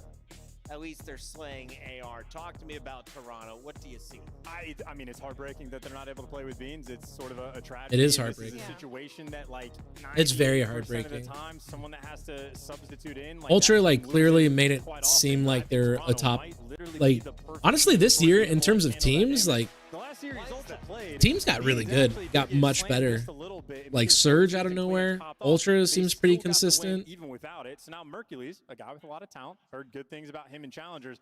He's about to experience the best comms of his entire career. Oh, yeah. He's playing with the best players he's ever played with. Everything is going to be very clear and concise to him. Admittedly, super tough. It's a day's worth of practice, which at this level is basically nothing, but it's best case scenario for the worst case scenario. Yeah. Yeah, dude, let's go. Bro, and the map pool is going to be a flip on its head because they probably did. Look, there it is. I think there's a decent amount of Wow. pressure just because of the spot Toronto's in right now. Is they're right at this That's so cusp sick. of trying to break into like the top 2 conversation. So it's not an ideal situation. There's definitely a lot of pressure, but also so much opportunity, right? Because this is a player Just that gotta breathe. has been on everybody's radar, now given an incredible Breathe. opportunity to play alongside a good team versus some of the struggling teams that make these changes. Cough, like OpTic Texas, like on the side of Minnesota. Like, holy Rogers. So shit, he's this in happened. a better environment to show all cases skills. Give me the vibe check, Ant. When you see this kid on the other side of the stage, are you saying, I'm squashing him? Oh, yeah, I'm or standing we up. got to look out for him? I'm standing up, and I'm We gotta actually look- yelling at him. But, I mean, when you look at the Toronto team, they just play good COD, man. I like They only Vegas got and number OpTic one in Texas. hardcore. Same here, It's Ahmed. Joe Stevens Bro, split. There's 7 first of people in the all, game mode, right? So I'm just playing proud one fun of COD. If you're Vegas Mercules, sticking you just gotta with their come in, roster for get how calm long they early, did just and don't trying to have make to it be a work. hero. They You got have so amazing close players around to, you. you know, taking maps, which could have turned into series. But eventually, you know, you got to sit there and realize, you know, why did we join the league? Is it to give these guys an opportunity, or is it to, you know, make a name for the org itself? And they got exited some great players. We got Arcides, we got Priesta, both won champ, and Pred, all 3 players with champs rings. And I think they can make a run. Like, I think they could get 5th or 6th this event. Again, they don't have enough practice, so maybe not like a top 3 or anything, but I'm excited to see them like play this event. Very excited for tomorrow. I'm working tomorrow, so I won't be able to watch the games, but I'll definitely keep a look at the scores. Very excited for them. And then, of course, OpTic Texas, same thing. OpTic Texas, they have a really good roster as well. Again, with the minimal practice, I think maybe another top 5, 6 placing. With them having a stand-in, this is your best opportunity you're going to have. I'm excited. I think they're going to beat Breach. I think they're going to lose to Surge. And then I think they'll win their losers bracket match, and then they'll get eliminated for top 6.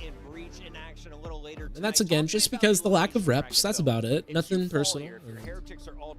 You know, the best part about Call of Duty is there's so many little moments that can change an entire like series, right? Like 1v4 could kill the other team's momentum, give you guys momentum, and then you 3-0 the series instead of whatever. It's just insane. So, you never know. OpTic could get an insane amount of momentum and win the whole thing. You never know with Call of Duty. It's so fun.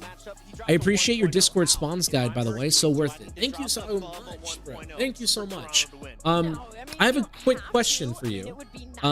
Anyone in the chat right now who has the Discord spawns, which ones do you prefer? Do you prefer the barrage and grind spawns, where I just draw a circle and I say, these are the close spawns, these are the back spawns, these are the emergency spawns? Or do you prefer me sitting there and saying, all right, here's the circle, here's the primary spawns where they're going to spawn, here's the secondary spawns, and then here's the, you know, back spawns. You know what I mean? And like, I specifically like tell you the exact pinpoint spawn. I'm wondering because I feel like for pro players, you want to know the exact spawn point so you know the exact timing. But for beginners and first-time players, you just want the general direction. Okay, they're generally going to spawn in here, so I can play prepared for that, right? Because, like, a good example is, like, Vault P2. Vault P2, when the enemies are spawning close, it's way different compared to them spawning back. The timings are drastically different, and that could make or break your play, right? Same thing with Protocol. Protocol P1, the close spawns are drastically different from the back spawns, and there's a small detail that caused them that, and again, the timings could be different. The circles, okay, gotcha. Just gas him up, Toronto. Gotcha. I will continue working on the circles because I do this every year for every Call of Duty. Ah, see, there we go. Both are good. Yeah, see what I mean? You know what? I guess what I can do is I can do the basic circles for tier 1, and then I can do the pinpoint spawns for tier 2. I don't know. I'll think about it. But this helps me a ton. Thank you guys for letting me know.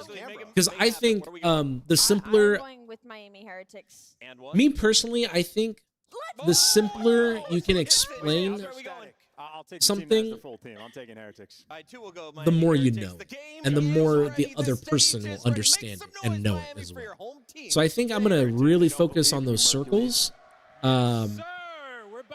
But I'll still do the exact spots. I'm back, and I'd say show exact spots. I think I'm just going to do both, honestly. I think for next year's update for Black Ops 7, I'm going to have tier 1 spawns, and then I'm going to have tier 2 spawns. Tier 2 are like the pinpoint. This is exactly where they're going to be. This is where they're going to go.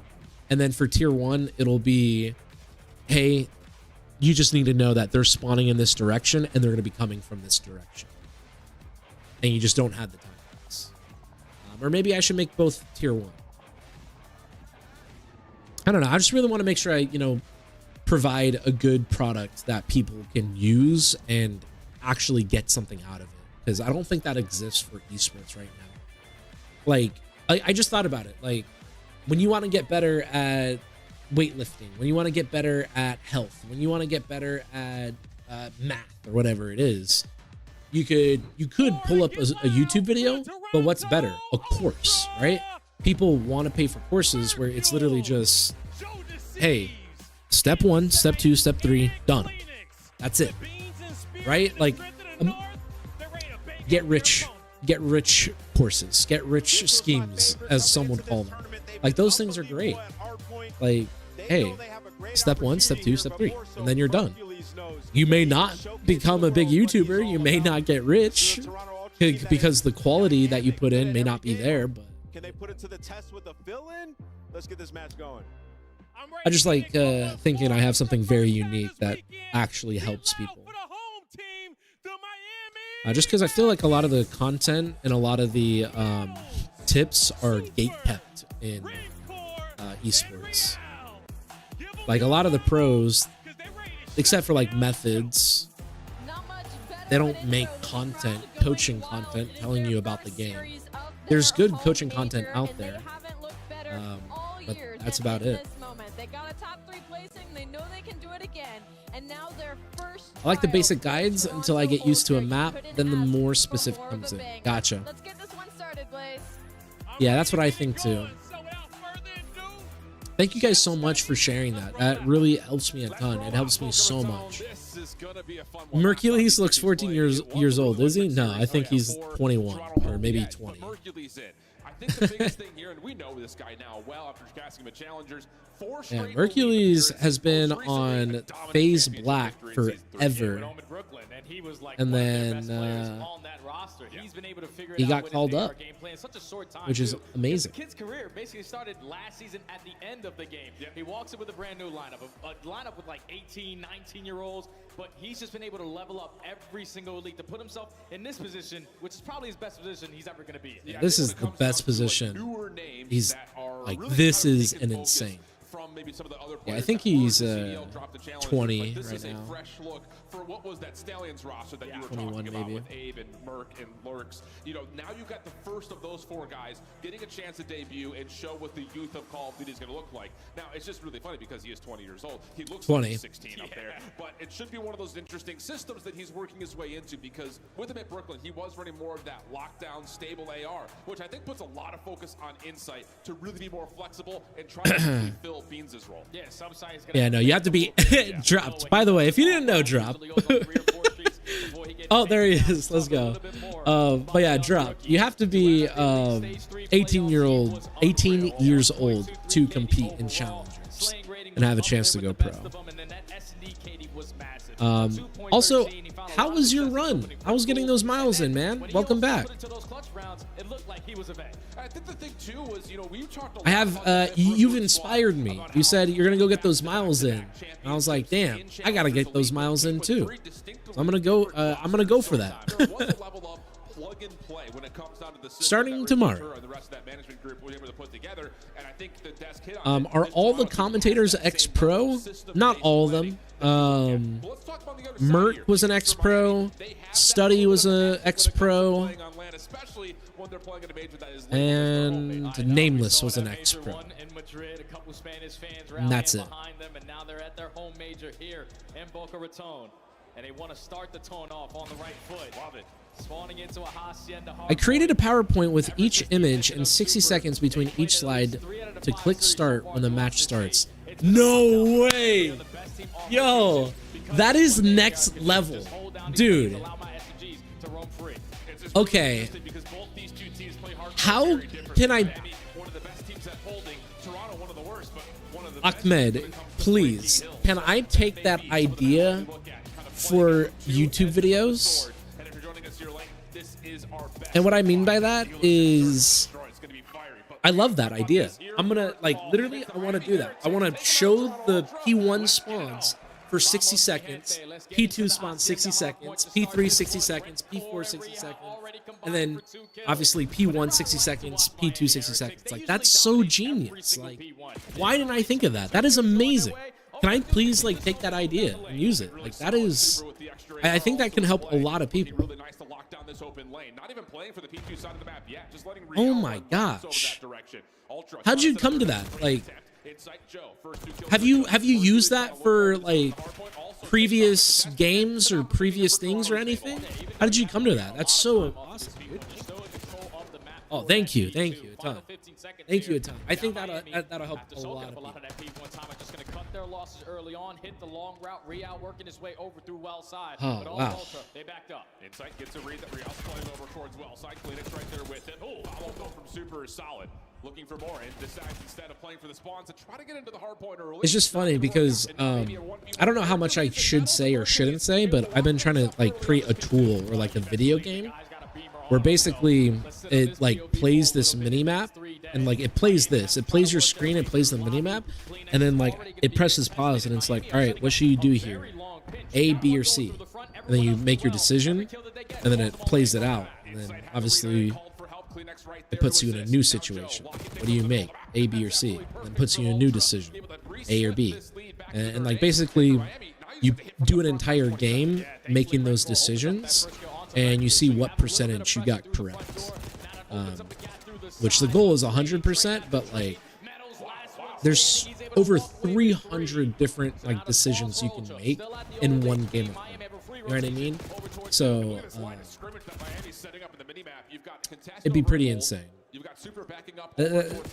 And like what you shared with me, Ahmed, like that's just like a really simple tool that can help a lot of people. I was so frustrated trying to remember that. Gotcha. That's amazing. Now you just got to win the gunfight to the front. And the team shots good enough to take care of Rentor. The nade good enough to take care of Real, and that's a team kill as well. But you still have the numbers. Nice. All right. So far, so here's the thing. Talking about challenger players and like amateur, semi-pro, and like aspiring players. One of the harshest things that you will see in a pro match is after the first set of rotations, one thing goes wrong, and then you get put into a blender, and then you can't get out of the blender. But if you can get out of the blender, that's a good sign that you deserve to be a pro. So, at some point after this P4, someone's going to get put into a blender. And if they can prevail, they probably deserve to be here. Make good trades. Honestly, super weird that... never mind.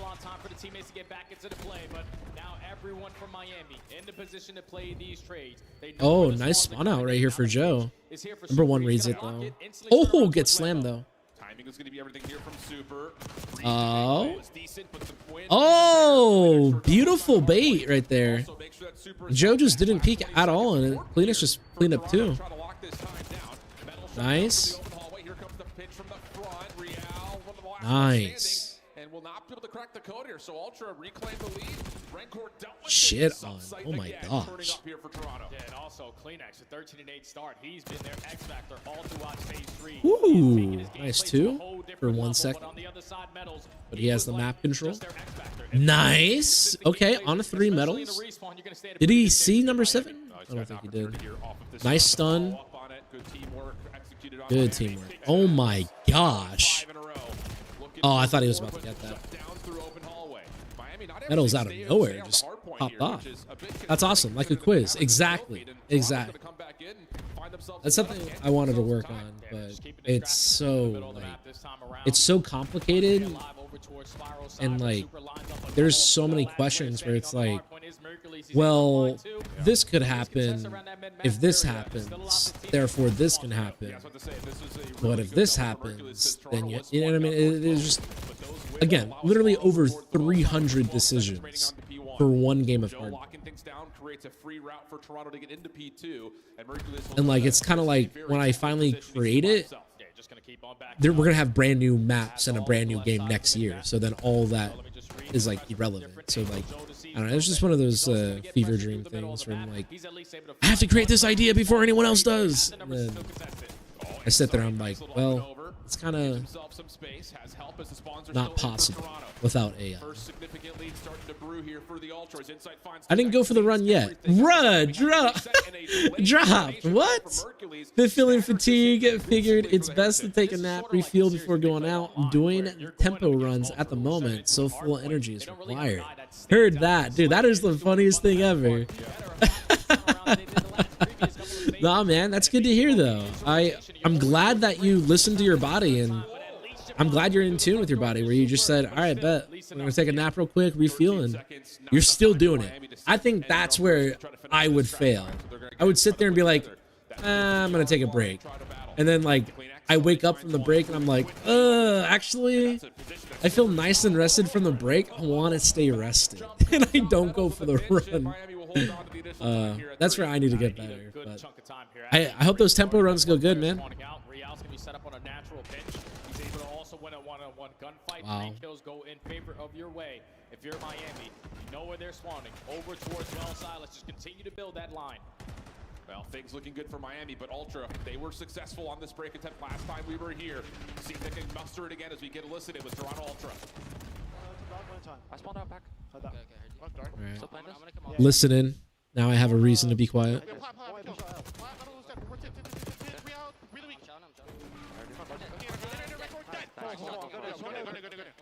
Go new, good Jimmy. I'm just playing dubs, okay? Yeah. I can call the low mid cross. From the cross, actually, sorry. Yeah. I'll tell you. One shot. He's top dubs. He's hitting open slow. One old, one top dubs. Nice. One could be open. Nice. Good pinch. I'm sure yeah, I'm blocking. You're good. I have a low pinch. I'm staying alive. Look for super, okay? Yep. Heard you. I have a low Yeah, pinch. top plat. He's going off his eye. He's going front office, bro. Heard you. They're coming our open. Our open.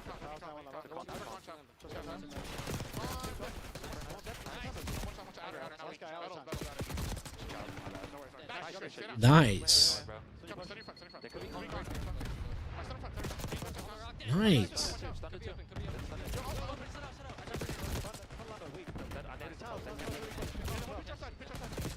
Both weak. Push up both sides, okay? Might be open, right? Yeah. I spawn in. Give Joe time then. Underway. Yo, out of rock, out of one. Only two time.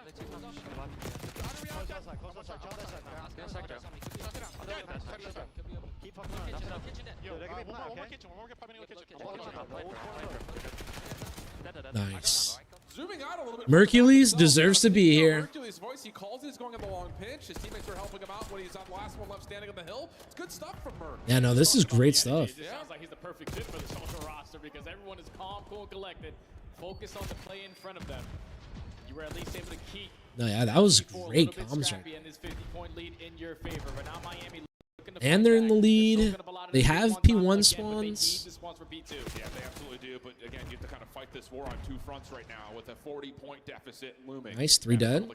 And we still have spawns. Perfectly fine. Joe having a good map. And we're about to break 200. Hey, it might be the honeymoon phase right here. Oh, we get flipped. All right, we get flipped. It's a P2. Miami could get a good setup and get a full 60 right here. Comes down to the first wave of kills right here. On top of the new hill, that is a blessing. He can come back towards driveway, help out for this long play. Super gets a look at least one member for Ultra playing through the outside of well. Has to back away, has help nearby. Also responsible for the cross. Super's got Nice. Nice. Oh my gosh, the teamwork. The teamwork. Oh, the teamwork is there. I think Ultra's in a honeymoon period right now, and they're about to make a run this event. Holy shit, dude. We'll see. We'll see how the control in the S&D goes. But like hardpoint, like performing, winning, playing this well in hardpoint as a team, like it's a really good sign. Good help. So Miami trying to find this final moment, this hit for the scrap time. They may have to give it up. Insight stayed alive too long, and now you get to bank on trying to play it. Nice. Yeah, it needs to be a locked-in setup right here for Miami if they want to stand a chance in the comeback here in map number 1. But already 2 players dying off the rotation. Your setup isn't going to be at full strength. So if you're Ultra, take your time on these routes. Everyone gets picked off in their one-on-one. Last player standing is going to be Joe Thieves, and he influences the Backspawn Sports team. Oh, you get a little bit of a mantle here from Redcore. Timing Ooh. does deter from the play just a touch. I mean, that guy's out of the play. Yeah, 3v3. Just hit that. Exactly. Exactly. It's that easy. It's that easy. GG's. Wow. Debut, first map, wins 27-23. I love that. Good for him. Good for him. Oh my gosh, that game that game actually ran on for another good 10 seconds. Not coming in with your full lineup, you're thinking, okay, it's going to take us a little bit, to be where we want to be with an instant substitute player. But as soon as we jump into the listening, you can just tell how easy Mercury's just fit into the system. Good for him. He deserves that. I hope he hard carries this event. Yo, imagine he makes it all the way to finals right there and gets MVP. I think the only other person that's ever done that is Simp and Scump. I think they're the only players to do that. I could be wrong. Correct me if I'm wrong. Not just relying that he's going to have another AR like Beans, who's going to do the dirty work. So Insight's got to step up, play with a little bit more speed, and that fits his play style more, like what we've seen from old Ultra rosters in the past. And moments like flashes in the pan from him this year, but 26 and 20, 22 of those non-traded for Insight, and he still nearly gets a minute in the hill. I love seeing that was a good map of Jamie playing. Yeah, everyone's just got to step up on the side of Ultra. Yeah. Playnex and Jodeci's have to be more consistent with their SMGs. Inside has to step up in his spacing, and that's only going to allow Mercules to be the guy soaking up the hill time. Almost 2 minutes, 17 kills in the objective as well, so he's defending that hard point to the T. And when you look at see the how flow, far. All right, we were back and forth from the first set, but then the second set, Ultra Let's see how this SMD goes. Oh yeah, no, this is the main event. So and that's just the recipe for success. Yeah. How you want to play HP. I mean, P2s, if you were to look at that back again, it was like 30 seconds the first time, or there 40 seconds the second time, and another 35 the last time around. And I think the most remarkable thing about saying that is it was rotation wins, but successful holds. That's something that Toronto has really struggled with on the year, not just in the stage. So the fact that you've added a new player in the mix, you're still rotating well, but you're finding more success holding onto these hard points, that's great news for Ultra looking forward, not just in this series, but potentially longer into the weekend. Oh yeah, without question, man. Hard point, if you're any of these challenger players or an amateur player working your way on in, that's what you're expecting to perform. Hercules isn't bad. Where he playing at? What do you mean where he's playing on the far left. So when the camera zooms in and you have the players looking in this direction, he's on the left, far left. Why is Ultra Comms always quiet? That's just their play style. That's what works best for them. That's honestly, that was actually a big reason, or not a big reason, but that was a reason why me and my team kind of struggled a little bit, was because they wanted me to be more hyped and get louder and scream and talk shit, which I learned to do that, but for my teammates, as in like hype them up, not talk shit to my teammates, but hype them up and like say like, let's go, easy two-piece, shit on, good shit, boy. You know what I mean? Like, they taught me to do that. They made me a better player in that way, which I appreciate them a ton. But I'm very calm. But they really like call outs very heightened, like, you know what I mean? Like very loud, like a Surge comms. They're like crazy loud, right? And it's because they have that passion that just like pushes them to just play with energy, play with momentum.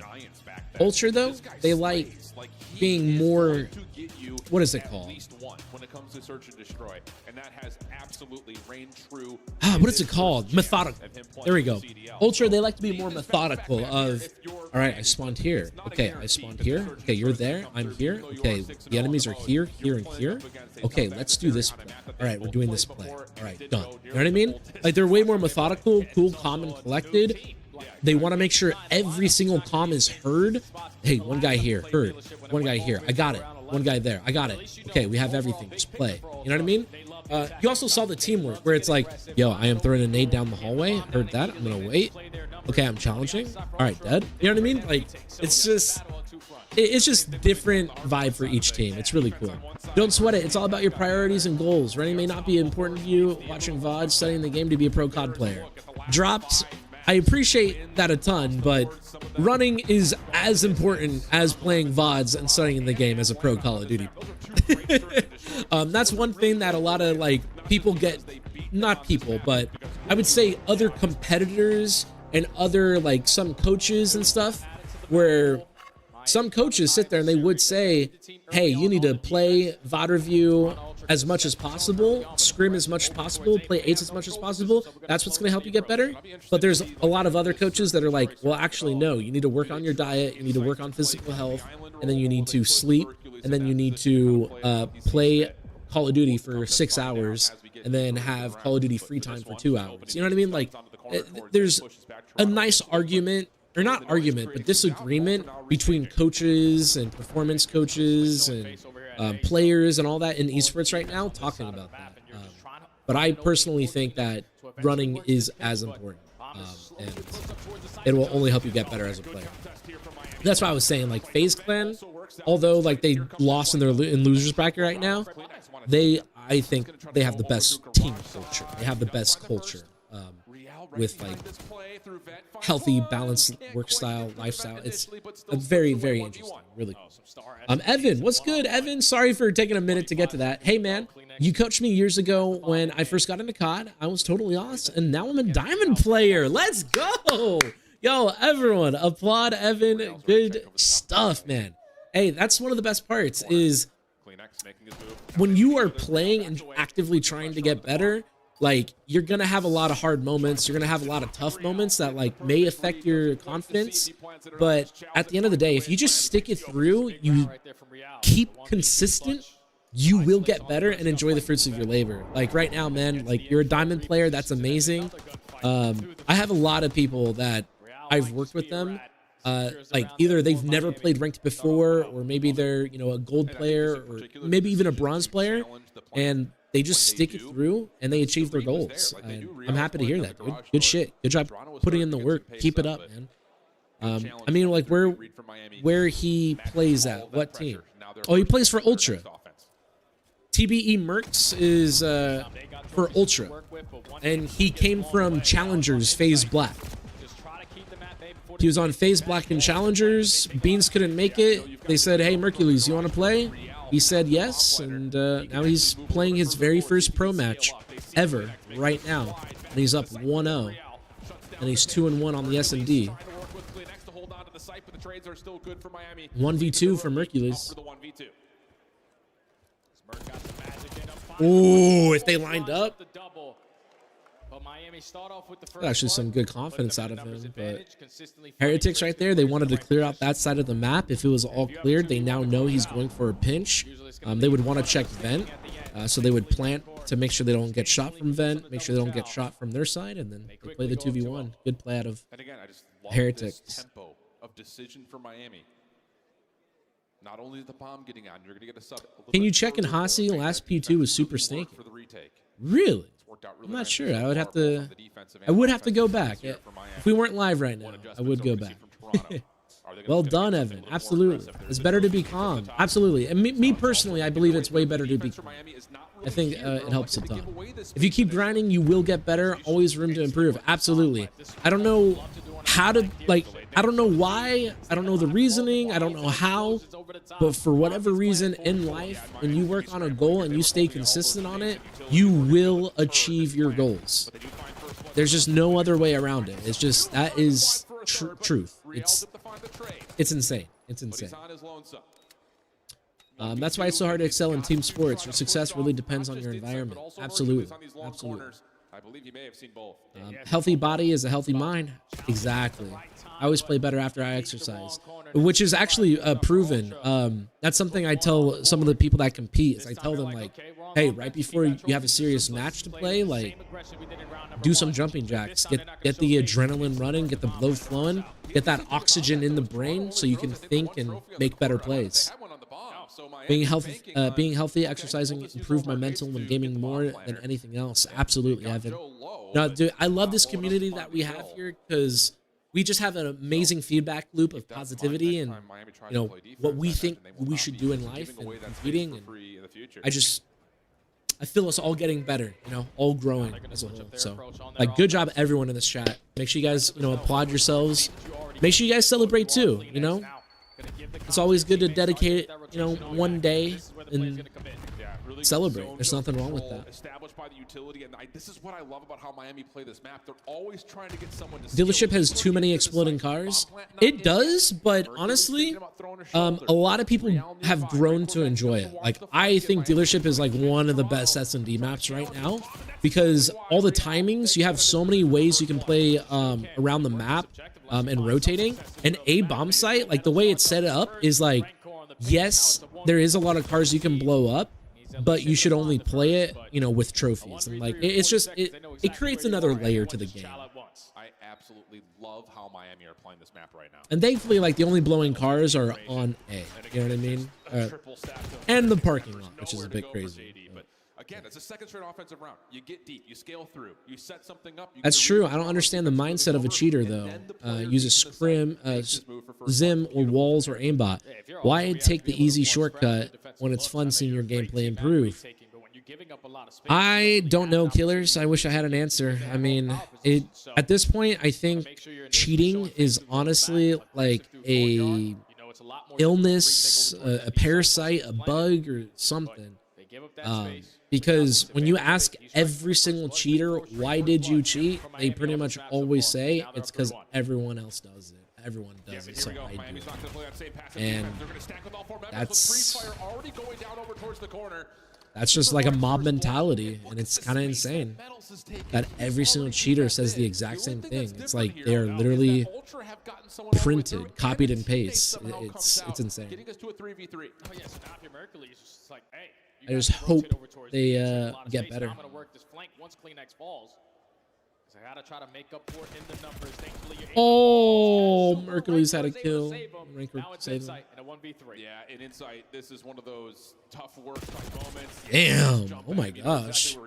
It's another moment, like, even though the teammate Like right there, I guarantee you someone would be like, how do they know I was there? They're cheating. My friend got 1,000 SR refund from playing against cheaters yesterday. Holy crap, bro. Our esport is dying, dude. 1,000 SR? How? My gosh, bro. He was literally in war, dude. He was literally in World War III. Stack over towards A, instantly shut down that aggressive push, force them to try to do something else. And then just play your numbers to your advantage. 4-1 now. Miami back on the offense. And this time the bomb carrier is actually going to take his time over towards A. So let's just show a little aggression over towards B. That's insane. 1,000 SR. I love this idea. You're going to throw bait and just say that, look at us. Damn, that'd honestly be really nice if I was at like 9,000 SR. That just bumps me up to Erie. But like, all right, guys, solo queue to Erie. Check, done. Yeah, bottom of Crim 3 into Erie doesn't overnight. That's so refreshing. I'm really happy for him. And Toronto are going to be able to reset their defense. Yeah, that's the only thing. You just didn't take any space when Toronto started. It's cringy, but I see ranked play like solo leveling. It's fun getting better. It really is. Dude, that's a great mindset to have. Absolutely. And we can back up. We can take our time. I mean, just know, Ahmed, that like I had that mindset as well at one point. And unfortunately, I kind of lost it. But I would say when I had that mindset, that's what really pushed me to like a whole nother level of getting better. So like keep that mindset, and honestly, that's something I'm trying to like return to. So keep it up. Really happy that you have that determination. So does the refund happen in waves, or does it randomly happen? I don't know. Dropped. He's so dedicated on just finding this kill to Real. He's probably going to run out of time. Yeah, he's absolutely going to run out of time. Real's I don't know.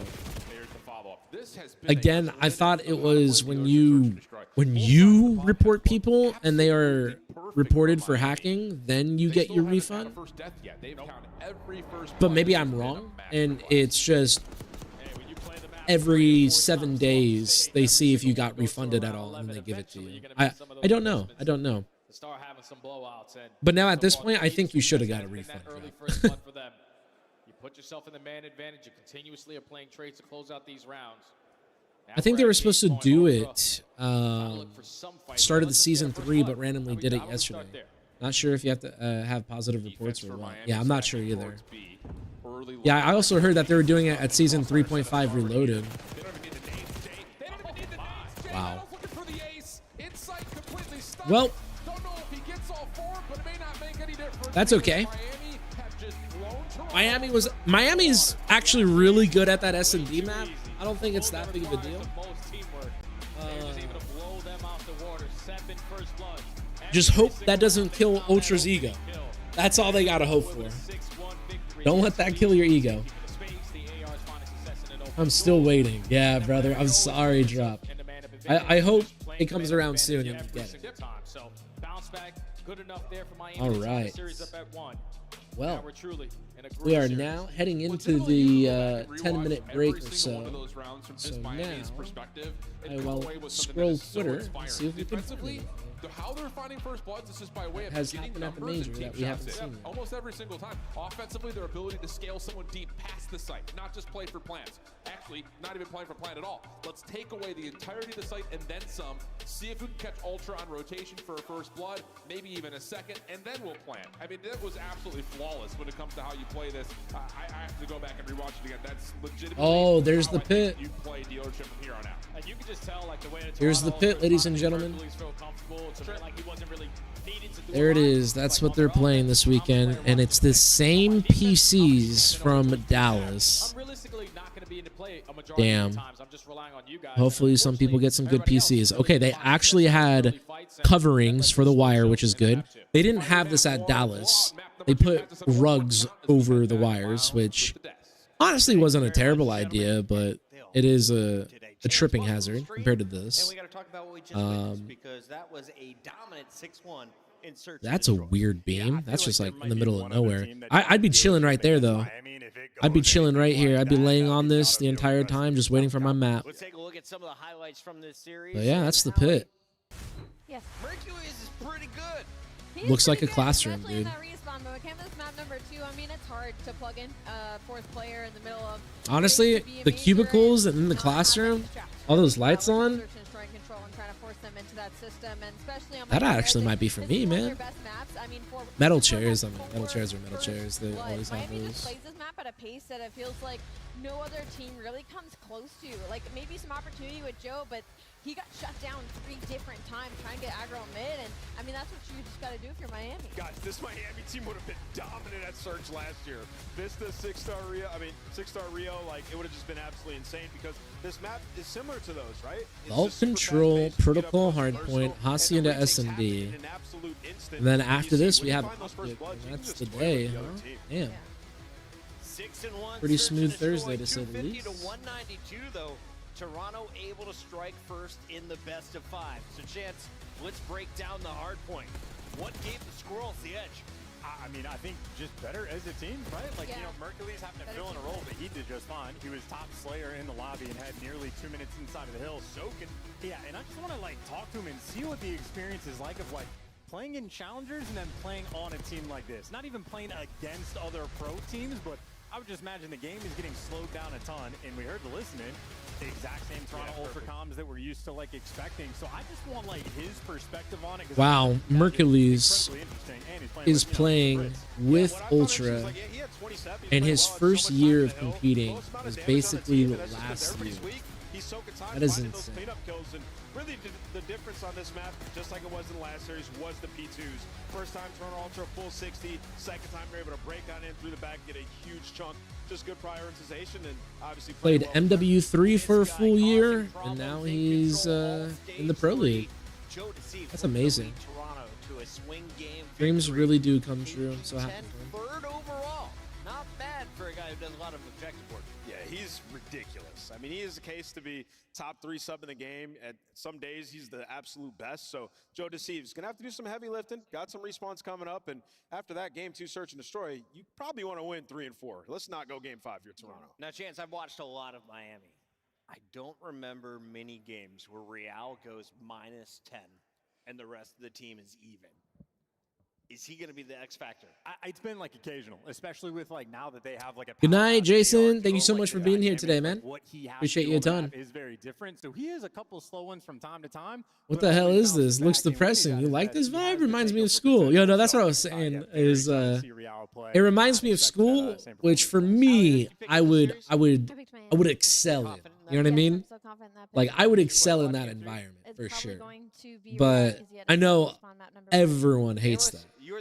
Obviously, like just being inside of a actual like conference hall or like a that's what they're called, right? Conference halls in hotels. Yeah, I mean, being in those are way better.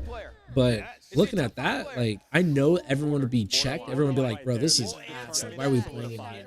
For me, I'd be like, "These people are getting offended by their environment." Thanks for keeping that nice and polite, nice and tidy. Did not expect that. Now, with Chance on the desk, that guy is a wild card. It's the opposite of the wild card, actually. He's very, very, you know, you're going to get. Yeah, I do agree. That is a pretty terrible setup. The thing about this is, yeah, from the side of Miami. That is pretty disappointing. You know, you're cooking with the full roster. Things have started to get more improved. But, and I say this with, I think, a lot of recency bias, watching him at Brooklyn on this vault control, Mercules was a problem. Oh, yeah, he definitely is a problem. And if you're Miami, you were trying to throw this back into your map pool because before Stage 3, this is basically the only control that they could win. But so far, when adding Super to the lineup, you're sitting at 0-2, getting outslayed on both sides, not really having a consistent game plan of what you want to execute there. At least on defense, though, like, they can sort of somewhat hang. They just need to make sure they bring it into slaying because Ultra with a new guy, even though it's Mercules and not Beans, Beans was a 0.6 in control. So if you're Mercules, just come out here, be a 1.0, and you're going to stand a pretty good chance. Just be a 1.0. That's all you got to do. I like that. I'll put that. We got ourselves a vault control. That Mid Brooklyn team was a monster on both sides of the control zones. And Mercules fitting into this system, I think is going to be the exact same comfortable Mercules that we saw in Challengers. Oh, yeah, because you think about the SMGs that he had in Challengers. The way that Exceed was playing, the way that Craze was playing, it's non-stop tempo. So now you got Joe DeCease and Kleenex basically doing the same exact thing. So Mercules just needs to find his kills. And Miami already to start this game. Nice. Oh, my gosh. 3. Torn apart by Kleenex. Yeah, and this is the thing, again, just looking at how Toronto kind of set themselves up, how they try to get this break off going. There's a lot of respect for the high ground control, but the SMG's fully locked in on where Elias got that demon mindset. I was born in it, molded by it. Literally.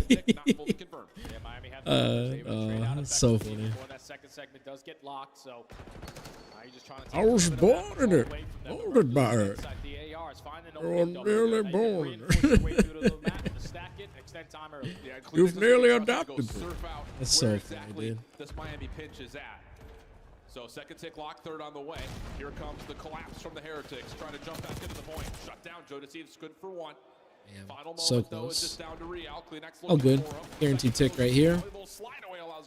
Imagine he got fried. Yo, what's good, Dash? Oh, Obsidian! How you doing, man? It's been forever. I hope you've been well. I've been doing pretty good, thank you. Just been working, man. Working, getting better, working on myself, trying to help my family, and just trying to level up in life, basically, man. How have you been? Real looking to keep this overextension safe, but now Mercules comes back into the play. Hits the Oof, honestly, 15 plays 14, minute 27 that's the a bit clock, tough. small advantage for Toronto. Yeah, Miami, every kill that they get just need to continuously push on forward. Real. It is offense though, so it's like kind of like not a big deal. Trying to rip out the guy from top art. But he just wants to hold this position for his team. But now you got to watch your back line because here comes Real. He's only able to get 1, so you clear out your spawn. But 12v11, you don't have a lot of opportunities to play trades. Yeah, you've got maybe 2 hits at this. Nice. If you're Ultra. Middle of the map goes back in the way of Toronto. Now the pressure. Well, they find Rancor. Front side of the zone. Plus Mercules now pushes up through the palms. Last one left alive at the moment. At least in terms Nice of trophy. for the defense's medals. You're gonna get a little bit of a How'd it pinch get that blown was up, Real though? was being watched by Joe DeCease, or isn't. It should have been, but doesn't really fully Did come they get the through. tick? Kills come out, Okay, they got. No, they got the tick. They got the Get tick. this tick.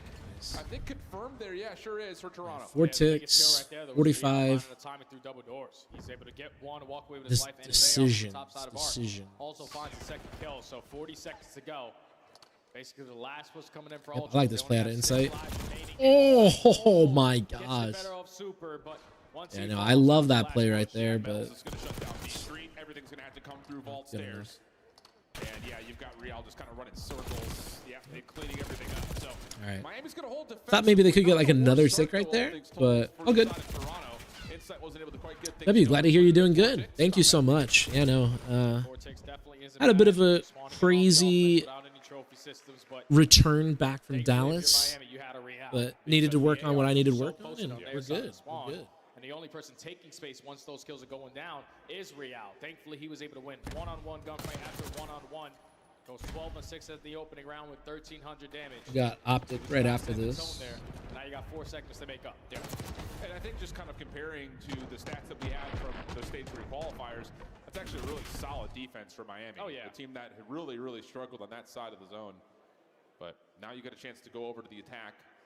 And I'm going to keep my focus again, just firmly planted on what route does Mercules want to take here in terms of Is he going to be trusted on the island to watch their B Street, or are they going to try to get him in the mix? Yeah, realistically, you just want Joe Thieves and Kleenex to really dictate to how this round is going to go, because Toronto Ultra, so far in this stage, they've been able to outslay on the defensive side by cool. almost 8 kills, and that's usually through your SMGs, just non-stop in their grill. Maybe 3 kills initially go their way, they instantly shut down that first push. I love that. That's just one sub on one side, one sub on the other. Mercules hangs out with Insight, or pardon me, Kleenex, and then jumps back over to help out. Joe Thieves finds 3 kills to open things up. Beautiful start for the rookie. Yeah, just evaluating what his efficacy is going to look like when it comes to being a CDL potential player. He's hitting it to this point. Solid. Just got a pretty cool email. That's really nice to see. Keeps the pressure on to B for a small time, but Mercury's right there to find the trade. Oh, yeah. They just consistently are having the numbers on every single Hoping Ultra can pull through and lock this win in. Feel bad for Beans, but good for Merc to get the opportunity. Couldn't agree more. Could not agree more, man. Mercules, I played against him in a league match. I beat him. And then I also sat next to him in Miami once. And then obviously he was at Dallas Major, so I got to see him again there. Never really got to hold a full conversation other than like what's up and fist bumps. But like apparently MW3 was like his first year ever competing, and in 1 year he's already on Ultra playing with people who have rings. Like it's amazing. He's proof that dreams do come true, and right now he's literally about to go double positive. Like it's just so insane. Like just seeing him in this opportunity, very happy for him. I think what's even funnier is how, for no reason at all, I talked about my experience with him. When I could have just said good for him. No, that's funny. That's my bad. That's my bad. But yeah, I'm really hoping Ultra can pull this win through, and Merc at least gets the win. Don't know if he's able to earn himself the Hellstorm, but once he finds all these kills through B Street, blocks the spawn while pushing out ammo, and then just consistently winning one-on-one gunfight after one-on-one gunfight. The rookies having a good series so far. Having a great series. So now Toronto, huge advantage in terms of the current tick progression. And we'll get a chance at their second offense with trophy systems to help give them some support on their breakoff. Now, I will say, and I don't think Mercules is going to quarterback this play, but usually round 3 offenses for Mid-Brooklyn were through vault stairs to B. Yeah. Will there be something like that for Toronto? No, not this time. Non-stop aggression through the middle of the map, because they know if we secure these 3 segments here at A, we guarantee ourselves defense. If it does go Thank you. Yeah, no, I think it's really dope that I got to just like, I don't know, be in his presence, meet him a little bit. But I don't know why I said I beat him. Like, why did I bring that up? It's just so dumb. You just don't do that. You know what I mean? So I was more so just like doing a mental note for myself to keep myself in check. Second segment does get locked, so you're currently up by 6 if you're Ultra. And if you're Miami, Up by 6 ticks. Yeah, no, this... Depending how this round goes, the game could be over in the next round. Everyone else is starting to come activated. Kleenex last man standing, the beat down good enough for Redcore to find that kill. Now all of Beautiful 3. Oh, beautiful 4. That's a nice blend right there. Mercules gets his 1 there. Metal scene at the front doors, but keeps his life. Stun does not connect. Joe trying to work through this. Again, more damage coming through, but Super's got his cross, and this is as deadly as anything we've seen. Just the 2 ticks for now, and Miami are defending on this spawn. Oof. Yeah, that was a beautiful blender out of Miami right there. We're blocking the spawns up both ends. Nice. Good for Real. As soon as you're coming off the respawn, a stun is hitting you right into the grill. So Ultra, after a magnificent start to this round, have nothing else to show for it besides those 2 segments. But inside of Mercules at the right They could get one more tick. You can work your way back in A. They could get one more tick. Okay, they get one more tick. But I don't think they get the B here. Unless. Yeah, very, very low. Just try to. Yeah, I would just hop on that and just try to get the tick. Like, I would. These guys are professionals. They're playing for the win, because that's what you're supposed to do. You play for the win. I appreciate everything they're doing right here, but I'm sitting there and saying, guys, it's 17-9. Shit, we ain't got lives. Let's just hop on this and try to get one extra tick, maybe two. Go next. Will be 3. So now for Miami, you got to get this. It's cool to know. Don't overthink it. Thank you, Ahmed. Thank you. How's the team been? Haven't watched scrims in a while. Oh yeah, so after Dallas, I got very sick, so I had to come home, so I didn't go to Chicago. And then whatever happened in Chicago stays in Chicago. No one wanted to play together, so then we didn't play for like a week, almost 2 weeks. And then basically Devin and Void moved on to a different team. I couldn't go to Miami, so that's why they moved on. And then last second, I ended up being able to attend Miami, and then I tried to get onto a team, but it was just too last second. It wasn't possible. It wouldn't happen. So unfortunately, I'm not there. So yeah, right now I'm basically gonna get on to a new challengers team next week, play the last 2 remaining cups, and hopefully I'll be able to attend DreamHack Dallas. That's the plan as of now. Nice. Damn, let's go. Playing for this B first. I like this play out of Miami. Okay, Miami is cooking right now. Miami, like, reminded themselves who the hell they are. Nice. He's got Real working with him. Help on the way, though. And here comes the pinch from Kleenex. No one's watching it from Vault Stairs. He's going to find the first. Real pushed away. Okay, we get them off of B. Third tick being worked on. Here comes up from Miami trying to watch over this pinch, but Real will drop. Now it's on the metal. Joe Deceives dancing with him. Gets him down to essentially a there we go. That's 3 dead. 4 dead. Yeah, this is where we don't want to waste any more Map time. control now. Got 50 seconds. Lives are pretty balanced. Not depleting B though. Yeah, we didn't deplete B there and keep a player in the B lane. Is going to be Kleenex, and they are still committing at this B point. Good shout from Super. Takes out the contested over towards Stairs side. Miami trying to get back over to get this extra 60 seconds. Nice stun grenade. Nice nade. Nice. Nice play right there. Rancor pushing out to guarantee that trade top. They get B here. 16-10. This might be the map. You sure do, and Real's putting pressure on the pinch, making sure the defense. Real's doing such a good job. A little while longer. Good slip away from Real. Kills so much time, allowing that first nice progress to get locked. Rancor still. All right, if 6 won that, I would have said we're still in this, but at this point, I think Miami still wins. Hold on a second, that's 3 dead. It's just down to the Rook. Oh, Mercules, what can you get done? Can you at least stall out time for your teammates to get back into the play? Because Real, or Rancor on the other hand, he put himself in a position to get the players off the respawn, so you instantly have the numbers. That's the map. Miami should win this map now. And the body shots. Giving a little ceremonious welcome to the league there. Welcome to the league, body shots. And now taking edge of the series in a major way, a huge swing back for Miami. And you can see Rancor, wow, finally guys, we want a vault control. It's been a long time, but just can't let that affect you. Sorry to hear, man. We got this. Better days ahead. Of course. Everything happens for a reason. It's all good.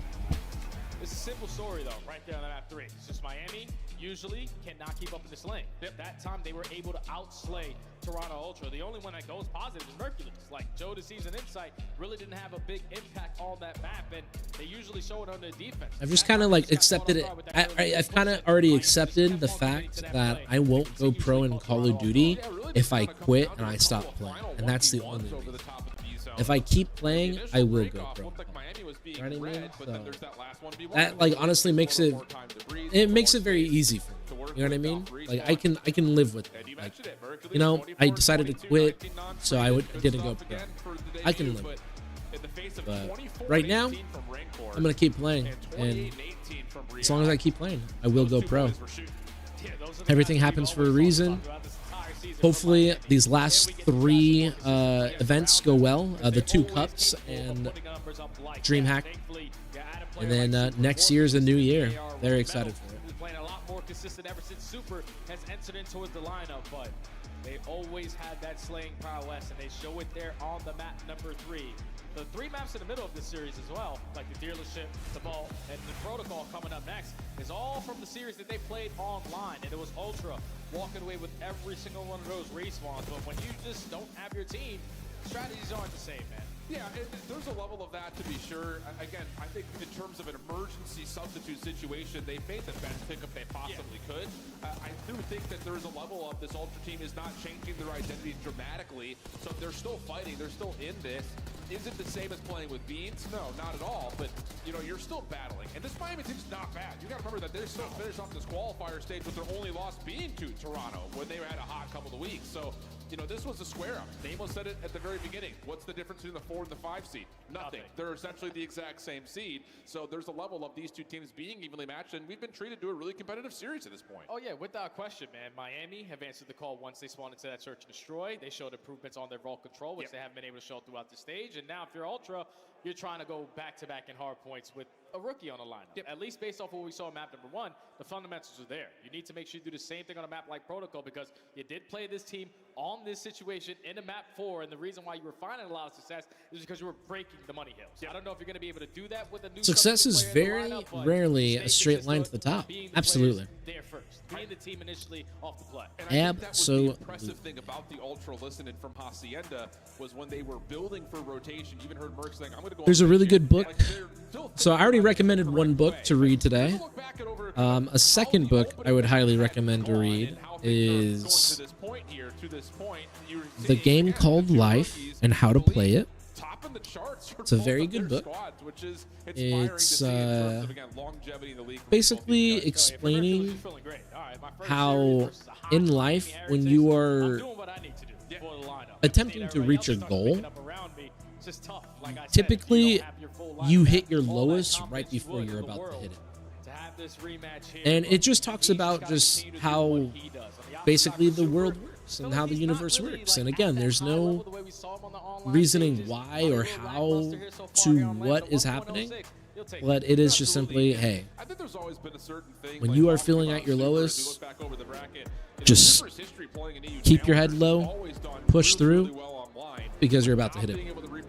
Same kind of success stories in person, maybe not just from an individual standpoint. And I've honestly had my personal experiences with how that's real.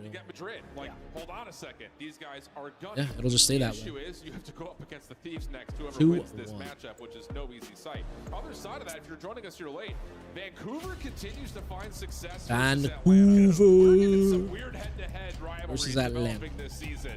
Yeah, I know. The Vancouver Atlanta is actually really fun fight. And again, I think all eyes on both the rookies that are taking the stage here to see who may find an edge. It's a big map, man. Big map for both of these squads. If you're Toronto, you only have resilience is the best quality to have and the hardest to obtain. It's like one of those 50-50 hard points for them. Heard that. Again, that's why I was saying, I was like, Hercules deserves to be in the league because most players, they struggle to get out of the blender. No matter what, there's going to be a point in the game where you get into the blender, and if you can get out of it, you probably deserve to be in the pro league. If you can't, then you just need more time, right? That's like the resilience, being able to like just simply get out of a blender, man. Every single kill to this point, and that'll be enough for Toronto to flip the map at the same time. Spawns instantly flip, but and like that's the answer for Call of Duty, at least. Of course, there's an answer for every other thing in life. Good shots right there.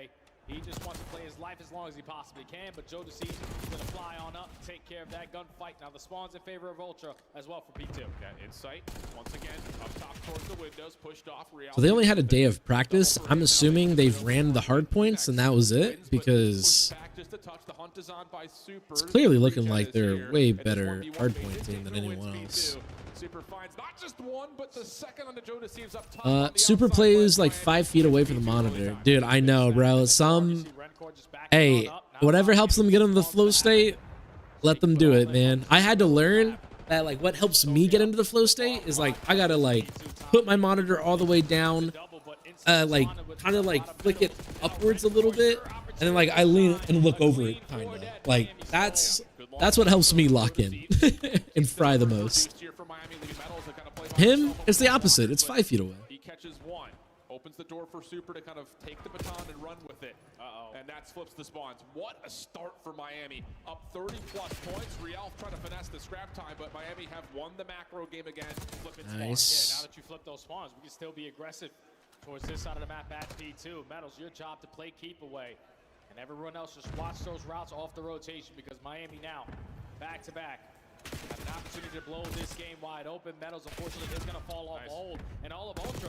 The only thing that matters for this map is how good is Ultra's P4. If it's good, they win. Followed up with the clean shots onto CleanX. Joe Thieves keeps the hard point open, but the spawns will stay stable for Miami. And battling through the middle of the map, Super's able to make sure that Toronto cannot recontest from the front. So once again, another great moment here for the Heretics. Yeah, now Ultra forced upon a break. You know, on the longer routes that you take, the more time that they're going to get, and the more opportunities they have to hit that early rotation over towards the bottom side of bunker. But Real's weak. Let me send in Super for the trade. We're still going to be able to hold down this final 20 seconds. Let's just start thinking about that rotation over towards New. Again, it's just another hard point. Oh, number 1 already rotated. Cleanly for Miami. Or 7 and 5 in there? Okay, they are. I was like, wait, I can't read the minimap. Dang these underground hills and underground routes. Not knowing when they are or aren't. Nice. Nice. Oof. Good nade. But Joe Thieves will get the Semtex to take him out of the play. Number 4 though. Wow. Why is that gunfight so hard to win? Oh my gosh, was that an impact grenade? Yo, are we cheating? And they just instantly blew up. Impossible to play with the straight back. That shit is crazy. Mine looks like a shrimp when I play. Yeah, literally, all I'm doing right now is watching Call of Duty. Yeah, I am literally like hunched over and everything trying to lock in. It's just, it's the gamer posture, man. That gamer posture is what will make or break you. And then of course there's some players like Lucid on Halo, Octane, where they're up and professional and have actual good posture. Impacted Toronto's ability to break hills. It just is not getting set up. It's not getting structured. They're trying to win rotation, but trying to win spawns. But once they lose that battle, there isn't a plan. There isn't a good executable. Nice. There we go. Good wave. This is a good setup right here. Here's what I'm getting out of your Toronto. Yeah, you got to do it a whole lot better on the second half. You want to try to force this game number 5, and already showing it here on the P1. Every time Miami try to contest this, work their way through mid-gun, the ARs have the crossfire set up to not even allow them to contest this. But now if you're Real, who's probably already weak on the HP, how long can he stay alive? Not for long, and Toronto continuously holding. Nice. Nice. Good waste. Good waste. Ultra needs beans. I mean, let's give them some kind of slack. I do think that Mercules would go back to challengers and Beans would get picked back up on Ultra, unless there's like a crazy run. But I mean, the one-man change, it's a pretty big change. It's a pretty big change. Allows Toronto to get back into the hard point. This is key time again for a rotation that looked really solid for Miami. Toronto now only and again, their hard points are actually pretty well. I just think they literally practice hard points and just said, all right, we're going to wing it in the control and the S&D. Yeah. Yeah, no, that's valid. That's valid, Dash.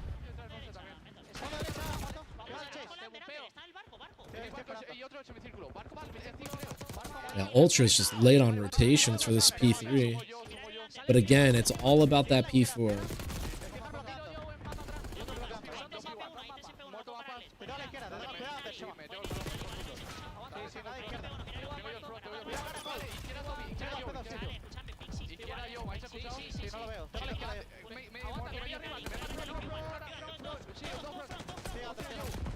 Nice, they got through.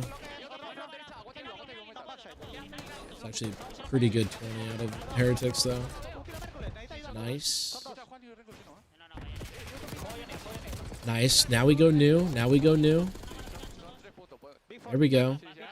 Yep, there we go. We got 2 new. We beat them here. Nice. Honestly, that's just pure luck. Him running out of ammo just allowed Ultra to get this rotation. They leave that scrap time to get into new. Very good play. Very good play. But they're not reading the spawn flip. They're not reading the spawn flip. They're not reading the spawn flip.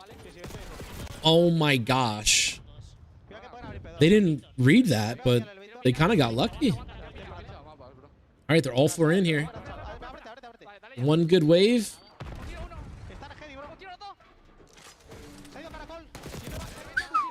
Yep, there it is. There's the wave. Oh, another 2-piece? Nope. Nice. Now we push out. Oh my gosh. Oh my gosh.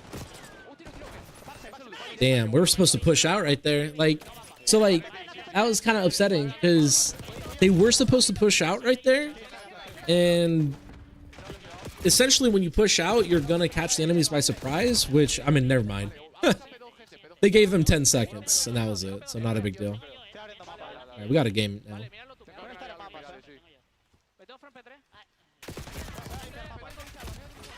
It's a tale of 2 rotations right now, Jay. Miami looking flawless. A lot in rotation on hill to hill in P1, P2, but now you got Toronto cleaning up from 3 to 4 with a lead as we head back to our 3rd set of hills. Yeah, as soon as we got to that P3 and we jumped into the listening, Nice. Red Core was calming in Spanish. I'm able to understand a little bit, but It sucks that he had a visa issue though, because this was their stage. Oh no, it sucks a lot, Dash. Yeah, it's really upsetting that that happens. I mean, sometimes it's just like really out of your way, man. It's out of your control. Yeah, blink of an eye. A really solid couple of hills in a row for Toronto. Insight on another large spree. He was on 6 just a moment ago. They could lock in though, bro. They can lock in and still pull this off. Like, last 12 seconds looks good here for especially like the more that they play, the better they're gonna get. So like, if they do end up going into losers, they're gonna make a run in losers. Trapping them over towards trip window, so you're gonna win the rotation over towards P2, but now everyone's dropping around. Wow. He's gonna be the last man standing. So Miami finds All right, early we got 30 seconds to break. You're down by 40. You need to contest as well over towards this P2, but Insight with this Hellstorm is not going to allow him to fully set up. Not at all. Red Core is able to find one though as the Hellstorm's being called in, and it comes through quickly. So Toronto will get Miami out of the hill, but they still have to battle against the wave of Heretics members that are still here. And the battle's going to rage right on top of the hard point. Kleenex looking for a round. Good play. Good damage. Pinstripe kill feed, leaving Super the last one. Nice. Good break right there. Nice. Taking space away. Oh, he gets it. Up the zip line as well. So every kill that you get from this position, they're all the way across the map. Oh, nice little round here from Hercules, just changing up the position and keeping Miami further back. Hoping my LA boys lock in. LA boys lock in this major. We need to win one and not be an online team. I hope they pull it off, dude. A lot of people are saying this is Thieves major to win. So they could definitely pull it off. Oh, that's 4 dead. You do not like that.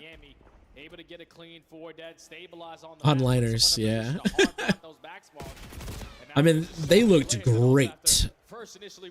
They looked great against the first team they played, which can't think of who it is off the top of my head. But Rancor on the other side has gotten 2 from the Heretics. Spawn still staying stable for Miami. Hercules working on the pinch. Red and dealt with. Clean. This is looking really solid for Miami. 5 in a row for medals. Rancor gonna meet him there. Go new. 200 points and Go new. the Heretics, a clean wipe. The spawns will move and they can rotate to 4 first. And you said it, without beans in the lineup, their breaks are not gonna be the best, but now you need one here at the Money Hill. Miami breached that 190-point mark.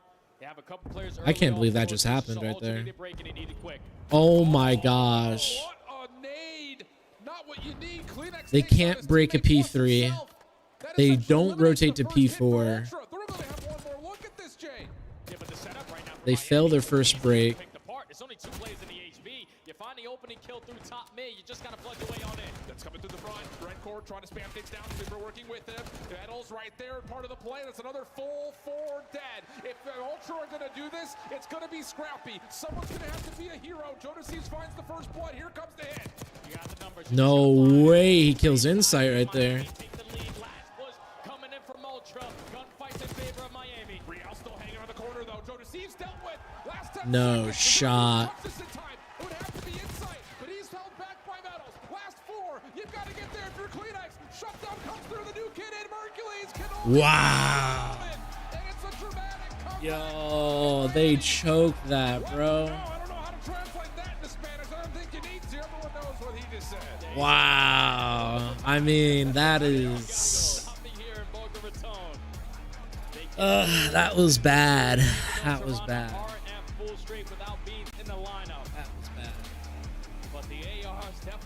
I don't know why autocorrect is going crazy today. Oh, I don't know either, bro. My autocorrect goes crazy too sometimes. Why do they play for 4 seconds? Am I tripping? So basically what happened was they got bad spawns. So they got good spawns for P3, but it's really bad spawns for P4. They spawned there at about 15 seconds left. So it's better to fight that old time, spawn that enemy out, you know where he's spawning, then you can kill that guy off spawn and then collapse and pinch P4 from all 4 sides. That's why they fought old time. Not only that, but they end up getting, they could have got 10 seconds and they could have had 242 points, but they didn't stay on it the entire time. So like that's kind of the reason why they went for old right there. I do agree though that like if they're all spawning boat side, they should just push boat side and go inside of open. The only thing that you risk though is players pushing out of old and pinching you from P2, top middle, or from backside. So like that's why they did the play. I see why they did the play, but I completely agree that the place where they effed up was 30 seconds left. They didn't start sending players to take the route into new. That's where they messed up. When they spawned out, like, oh man, that was finding more success. Miami continues to just do really well when it comes to what is their home. Why are you not in Miami with the boys? What's good, Vulcan? So the boys basically broke up after Chicago. So yeah, that's why. Let's go, medals. Talk about an ending right there, okay? Throughout that hard point, you guys have control of it for most of the first half, and then you start to lose it. You start to see that map 5 closing in, but all of a sudden mistakes were made. What was going on through your POV of how Dead ass. Dead ass. I don't even know what to say right now. Yeah, they got like 100 points straight. Where are they spawning? They got double team kill, and I was like, it's done. We won 100%. Yep. It's impossible. They can Dead break ass. And they could not break that hill whatsoever in that moment.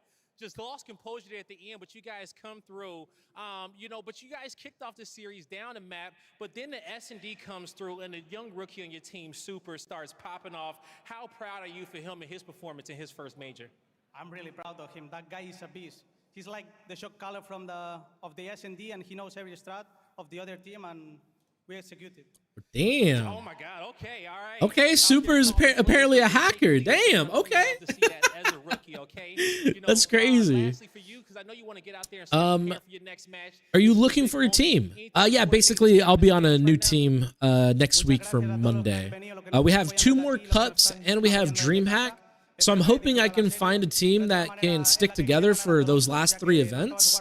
But you know how Challengers is. Reality is I'll probably be on a new team every new week. That's just how it is. So yeah. To be honest, I can't compare my rank knowledge to a CDL team strats. Maybe I should. No, drop. Like, I'm glad you asked the question, and I hope you know I'm only giving my perspective from my experience, and I'm technically not a pro player. I've played with pro players. I've played against pro players. I've coached pro teams, pro players, but I've never been in the pro league, so I could still be wrong. But yeah, that's the way I see it.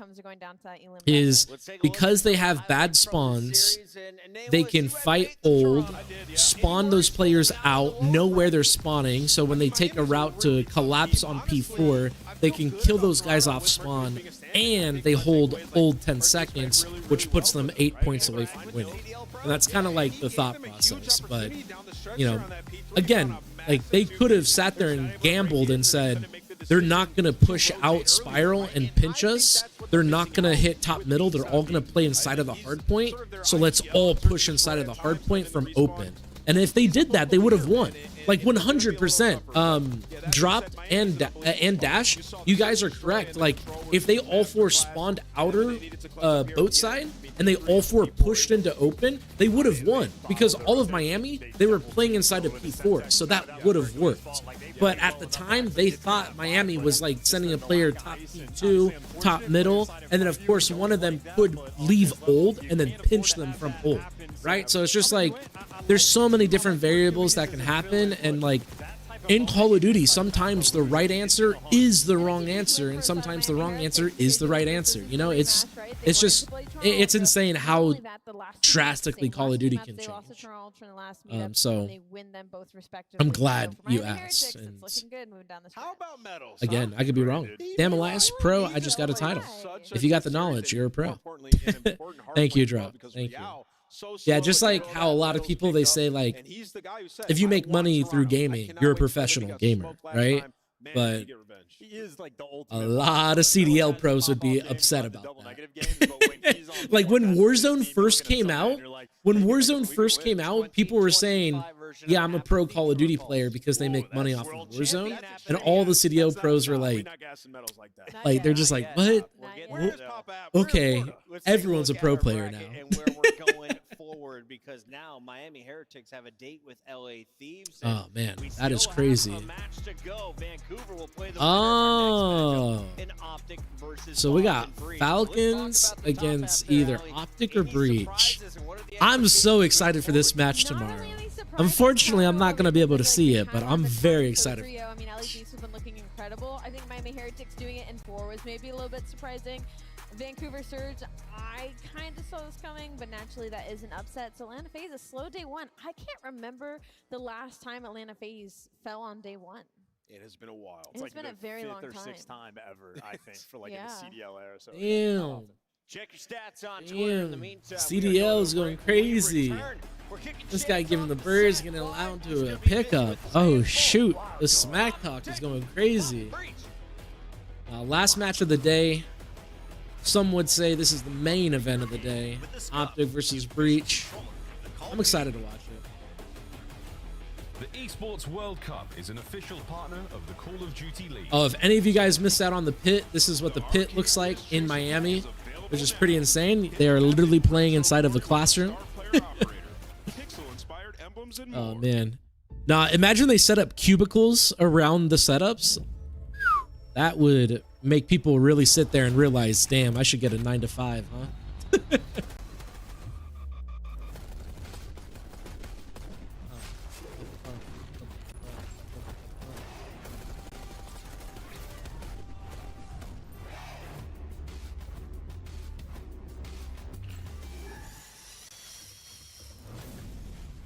Got these Call of Duty commercials going.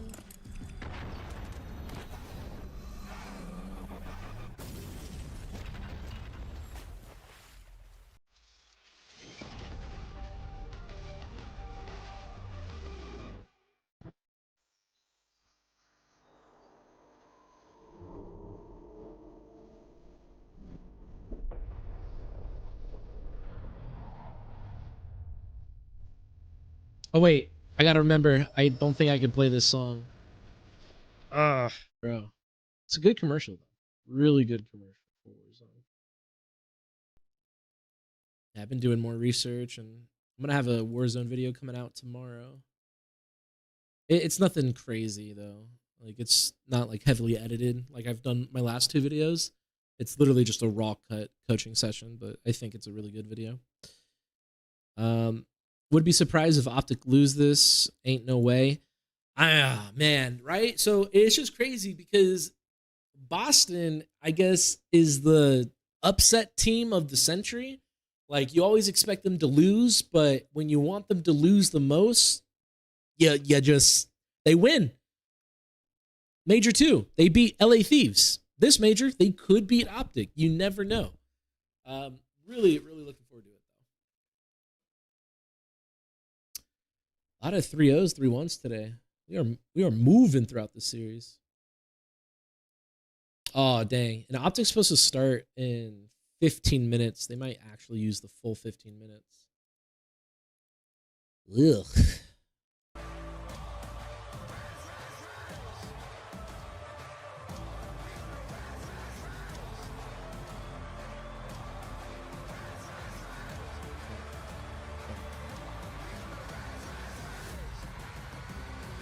Call of Duty League.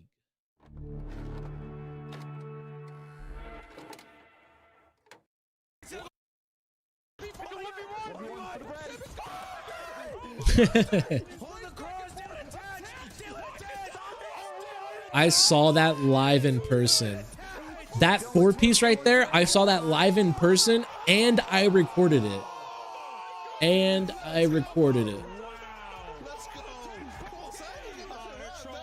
I was right under the OpTic boys. I was sitting right under them. There's on the line, it's like, you know, a lot more bragging rights. I think the very first map is the most important. Oh, what map. the? If you go down that first map to OpTic, chances are you're not going to win the series. I think they have like over 90% win rate after they win the first map, so it just really comes down to that first map, I think. When you go up 2-0, it's really hard to come back, and we're really good at sealing the deal and just closing the... We've been practicing pretty hard and, you know, watching a lot of film and stuff like that, so I'm just fully confident we're going to walk away with the W.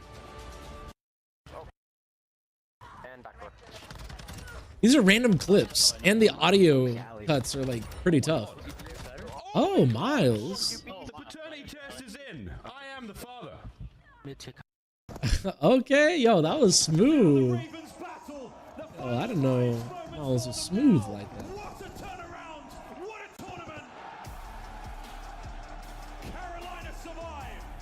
Oh man, I remember Carolina got second in the minor.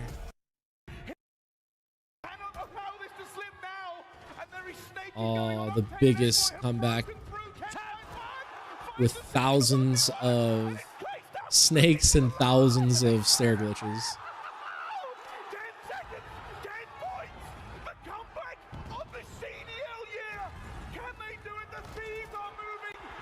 Wow, history.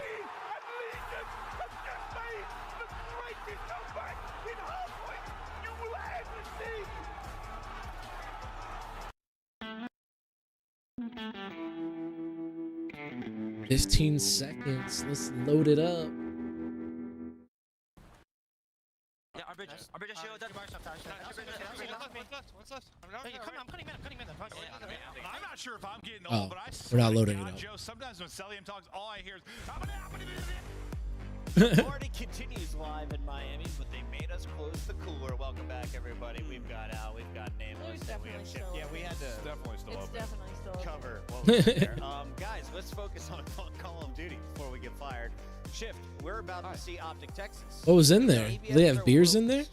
No, not the lowest. Hello? They're really gonna make me go back and see if they had brewskis in there? Taking on a Boston team that's coming in with the number 2 Are you telling me they've had worse, Alan? Yes, last stage. A lot on 0-4 right now. 1.13 and Hardpoint. He's going to be there. This is a bang out. I'm going to go with Draz's over. If I'm picking an over, that's the guy I'm looking at. He's been on top of his game. Joey, who's your player to watch? In this Yeti. one? What are we feeling? Oh. I'm gonna Oh. Wait, let me make sure that they said find the difference between these two pictures. It was Yeti. Oh shoot. Call of Duty is not sponsored by Yeti. Dang. right now is They got Boston is putting so upset. much They work in that got game number 3. Their control they is got real right now. fined for that. In particular, have been absolutely ridiculous in that game mode. You look at Cammy, you look at Big Wake. MW2 looks so smooth, visuals and all. You know, that's the interesting thing about 5 and 16 in the game. Call of Duty and the player base. Believe it or not, the majority player base of Call of Duty all prefer Modern Warfare games, yet competitive players, they all prefer Black Ops games. And for whatever reason, no one ever really likes Sledgehammer games. Sledgehammer always gets the short end of the stick. I personally really enjoy Sledgehammer. But yeah, no, everyone prefers Infinite Warfare or Infinity Ward Modern Warfare games over Treyarch. People say Treyarch games are too cartoony, and those games are like real and gritty. That is now surging into this event with 2 dubs. Like we see it like MW2, most popular year for ranked play. MW3 carried that momentum, and then Black Ops just. Of course, there's a lot of hacking situations. The maps aren't that good, but it sucks because all the pros love this game, except for some of the maps could be better. But the average player hates it. They're waiting for Modern Warfare 4 next year. That's why everyone keeps saying Black Ops 7 is coming out next year, and I'm not denying it. Like, I think it might as well, but You're talking around 11 where we just trolled people just prefer Modern Warfare, man. That does not bode well. And then you top that with like Dashy's having a good split. Dude, he's averaging almost 3,600 damage in hardpoint. We're 1 in 5 in our last 6 hardpoints. We have to be capitalizing on how well that Dashy's playing, right? And to me, you're not going to get that from Skies. It's just got to be the SMG duo. Hook and Shots, you have to have an incredible tournament. I really like Ant's shirt. Start here, OpTic, and then we'll see where you can go, because this is a brand new major. You have the fans at your back right now. We're playing under the sun. It's a different vibe right now with the new maps. Let's take a look at where we're at in the bracket and what's at stake, because the winner of this one is going to have an interesting road. You got Vancouver Surge, who just took down Atlanta FaZe. Would you rather be playing Thieves like the Heretics here, or down against Vancouver where they currently are? I wouldn't want to play either of them. Yeah. For either of these two teams, I don't want to see either of those guys. I think I want to play Thieves. Really? Like, if I had to pick between Surge and Thieves right now, yeah. Surge? Really? Surge looked unreal. And with Thieves, it's Yeah, like, no, Surge absolutely dominated that phase match. Movement is amazing this year. Love the creativity options you have until they slowed it down. Literally. And they freaking broke the slide to prone. So we got to wait for an update to bring that back. So annoying. But apparently they made the change for, guess what? Warzone. Which Warzone basically looks like old Warzone again. So everyone's playing it. It's just crazy, man. I wish Call of Duty came out and said, hey, instead of Warzone being free, buy it. And then we'd have 2 different games. And they make $1 billion. Everyone's happy. We're 6-3 on it. It's our best control if you're OpTic Texas. Now on the flip side, you go to look at Boston Breach. Okay. Looks like a good map set right here. Honestly, that map set looks like it's all OpTic. Like this red card hardpoint is about to be the vault control, I think Boston. It's gonna be. It might be one of the Well, no, vault control is OpTic's map, so. And I can't wait. Why is it so I don't know, this is gonna be a good mind-blowing matchup. that red card is in the mix here? I mean, you just look at it. OpTic haven't had success on it all year long. And when they were streaming their scrims, it was a map that you'd watch and you'd be like, there's just no way they can throw this in any series. And we're in a situation where it's like, OpTic are on the bubble. They're going up against Boston, another team that is on the bubble, and we're just throwing it into the series, right? For what it's worth, if there's a time to play it, it probably is against Boston. Thank you. Yeah. But Yeah. I don't know, man. It's going to be interesting for sure. The thing about it was both these two teams love vault hardpoint. Doesn't come through. Yeah. Right. So that's also, I think, a really interesting point. This is going to be just one of those mixy series that, honestly, I think this is going to be like a 180 to 145 game clock wins. Yes. This is the map. Whoever wins this. 180, 145. I've heard good things about both teams in scrims. That's some good since they've comms. arrived in for it. It's going to be tough. It's going to come down to the maps and modes, and more importantly, these players to watch. Let's take a look at who EasyMac has identified as key players when finding success. Dang, they're Book has still been the guy, just 1.12 on the other side. Snoopy, making this so a long. 1.05, but he has been extremely explosive when he pops off. And just to completely chew into all of our previous points, at the beginning of the year, Boston looked great on this map. And a lot of it was because Snoopy was just running around doing whatever the heck he wants. So that has to be, I think, the recipe leading off that player to watch for Boston to come away with this map. And respectfully, Snoopy's gotten better as the year has gone on. We can't knock that as well, especially versus OpTic Texas at 1.23 in their last matchup. Like, he's looking, his lips looking at that map one. Yeah, and on the other side of things, Hook, I mean, when they brought him back, they were just kind of hoping he would be the hero that they need, right? The nuke. Stage 1, he was their best player. It's been a little bit more radio silence since then, but we're on land once again, and they need a miracle Hook run, man. We've got our players to watch. We've walked you through the teams. There's only one thing left to do. And Allie, can you make sure that we've done the math right? She's like, I better have gotten my bonus point. I did. Actually, I don't know. I have no idea. She's at 110. We're gonna Nate was cheese. still at 100. I'm in the lead by 4. I'm going to expand that lead. I was talking backstage. OpTic is looking ferocious. I'm going OpTic Texas today against Boston Breach. Green wall in the building. Me? Shift. Oh, green wall in the background. Oh, I know, right? The easiest, softest thing I've ever seen. I don't believe the 4-1. Why does it sound like just one guy doing it? It just sounds like one guy going green. That was a really good Wool. Like no one's doing it with like them. that. I just got, I'm really trying to catch Chris, guys. I'm going to go with Boston Breach. Yeah. I'm really trying to catch Chris. Listen. The crowd is split. I heard a yeah, and then they realized They it was might Boston think the and alley they curse booed you. might, they might think the alley curse is active. I'm going with Boston Breach in this one. I mean, they've shown me so much more. They've grown in so many regards in terms of their gameplay. Their control is unreal. They Battle of the Green Walls. Live or die by the Gigawake, the nameless way. The battles of the neon green and the pea green. Let's go to the stage with Guy Blaze.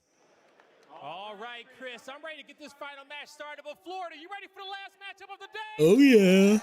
Oh yeah. First team coming to the stage is looking for a big win. Get ready, because into the breach we go. Let's go, Purge. Let's go, Wake. Let's go, Swoop.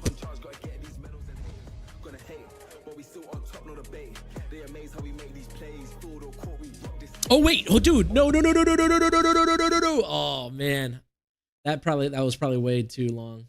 Yeah, I probably just lost it right there. Dang it. I was so hyped. I genuinely was so hyped. While we let these intros play through. This looks, oh my gosh, music too. Well, honestly, I think the music is already ruined, but that looks so good. He said, hold the bag open like this, please.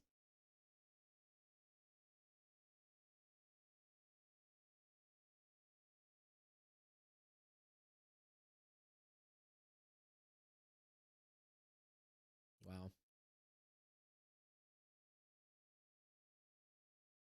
I can only dream.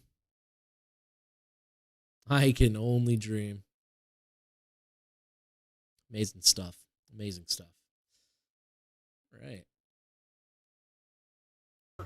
You look at this roster, and you think it should be so hard for them to take down OpTic Texas. But Boston went 4-1 this split, undefeated in control. They're looking at this like they're the favorite, that they should dominate. We'll see if that happens, but it's time to bring out the green wall. It's time to bring them out. I think the green wall out already here, so green wall arise, because here comes OpTic Texas. Y'all. Shotzi, Skies, and Dashy. Fighting for the green wall, brick by brick. OpTic Texas, ready to break down. I just can't imagine the amount of work. Sir, I think the box is full, right? OpTic Texas having one of their worst drives. Well, that's how it should be. Last couple of months, and something needs to start the ball to get it rolling, and it could be this event. OpTic Texas This roster needs to get through is their deadly. first opponent in the Boston Breach, and it could be one of their tougher ones. But you know they always get better at land with the crowd behind them. It's our last match of the day, guy. It is our last match of the day. Allie, and the crowd has been awesome. One more time, Florida. Make some noise for yourself. Merc, Maven, take it away. All right, yeah, last one of the day. Our first one was over real quick. Thieves handle business. I'm hoping for more of a banger here. You heard the conversations on the desk. I mean, yeah, it's been 3-0, 3-1, 3-1. Is the control turnaround finally the thing that puts them over the hump? Because we know the search and hardpoint have been there at times. Control is not until lately. Yeah, especially the hardpoint, right? Even against the best of the best, they've been a very solid hardpoint team all year long, and then getting to land. But it just feels like this team, their goal is to stick together throughout the year, make it to champs. So far, so good. Just can they continue to get better on land? You had the big checking to see if I got DCMA'd right now.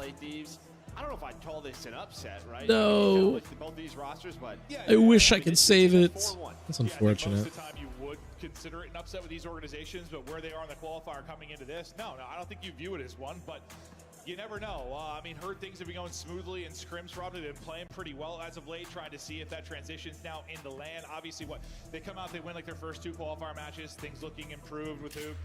Then things kind of slip away a little bit, right? You lost 3 in a row. Yeah. You lose 3 maps in a row, and then, I mean, even versus the FaZe one, just some maps that you probably should have closed on out, some mistakes that are coming on through. And who knows if that goes to a game 5, what that looks like, but it's been the tale of this year. Just a lot of mistakes, roster changes, trying to catch back up if you are OpTic. And remember, if it wasn't for Boston, they would be in the lower bracket. You needed that reverse sweep on the Vegas to even be here in this round 1. Maybe blessed to be in the winner's bracket, but now the team Let's that go OpTic OpTic. battle in the map 1. You heard Ant say, expects this to be kind of a crazy Should one. be disgusting. Card. Yeah. No, it might be. This might be one of those ones that goes to time. Maybe I'm faded, but it seems like one of those nasty ones. We'll see how it plays out. OpTic Texas, Boston Breach. Away we go. All right, in the here we final are. series of day 1 here in Florida. Last match of the day. Shotzzy, some up and down moments. Breach, in this OpTic. qualifier, looking to get back in his Nice, bag. good We'll see break if he off can right do there it for in this OpTic. series. Yeah, him and Hoops Great finding P1 that time opening, as starting to well. try to get a Nice, Dashy wins his 1. Oh, beautiful. We're pushing this side out too. We're trying to go for this flip. Number 3 already reading the flip. Dude, we are just running as a team right now. I have only seen every single gunfight, like, Time's been great online. It's just been the double question mark. shooting. Hey, land so far this season, but you get some more reps. Fortunately, we died off of time. Did Cammy just push up for free and that was it? In the rotation. Nice, nice. Into some land victories. Nice little sequence there from Skies. Shotzi's yet to drop. Getting some solid P1 time, but now Nice. gonna Oh come my in with that gosh, pick. bro. We'll see where that final spawn Just comes in for out Boston slaying. Breach. All that out slaying. Looks like they're gonna be 23 spawning safe, points. but it is gonna be early pressure here from OpTic Texas. They got soccer control though, which is really good for Breach.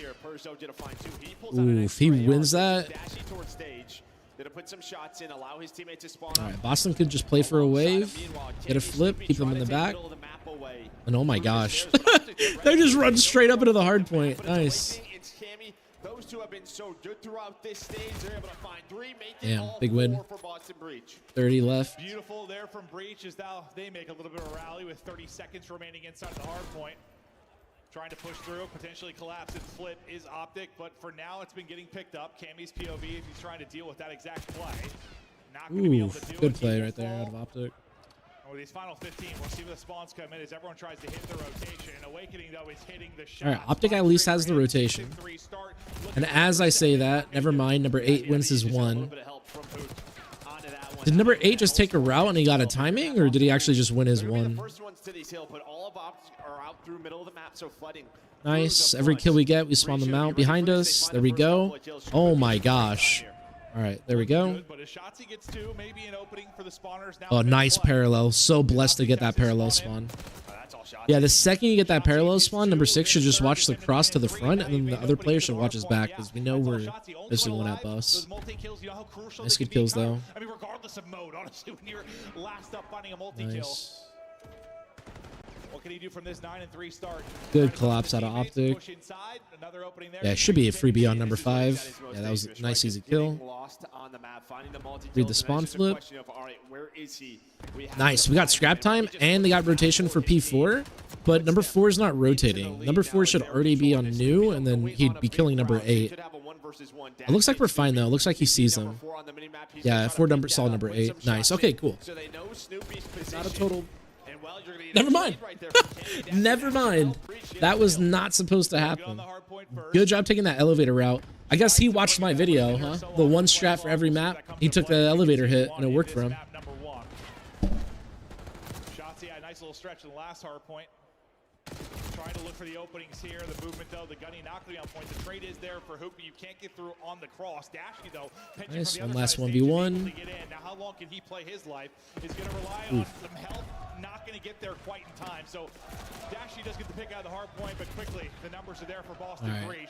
Boston's going to get that scrap. Number 8 can start pushing through to rotate. Yeah, it's just what's so difficult about this hill, right? Is finding that player on through the stage and the close spawns, just getting across to a position to even take that gunfight. So you're gonna get oh my gosh. And then OpTic tries to fight for all that scrap time that they just don't rotate. So but he's just gonna live. Gonna actually just reposition, win a gunfight. Number 3 is about to pop a 2. Number 3 got a 2-piece. Damn. Okay, Skies. All that play from Skies sets them up. Yeah, literally. That one play out of Skies just got them the best P5 setup. Playing from inside the point, inside ticket though, Dashy is going to get picked, and here come Boston Breach. You know how messy this particular hard point. Good play, Shotzzy. Great play. Time. A flurry of trades in the feed. Dashy not able to quite win that. Purge has AR in hand again. So it'll be white time for now. That play clock continues to tick.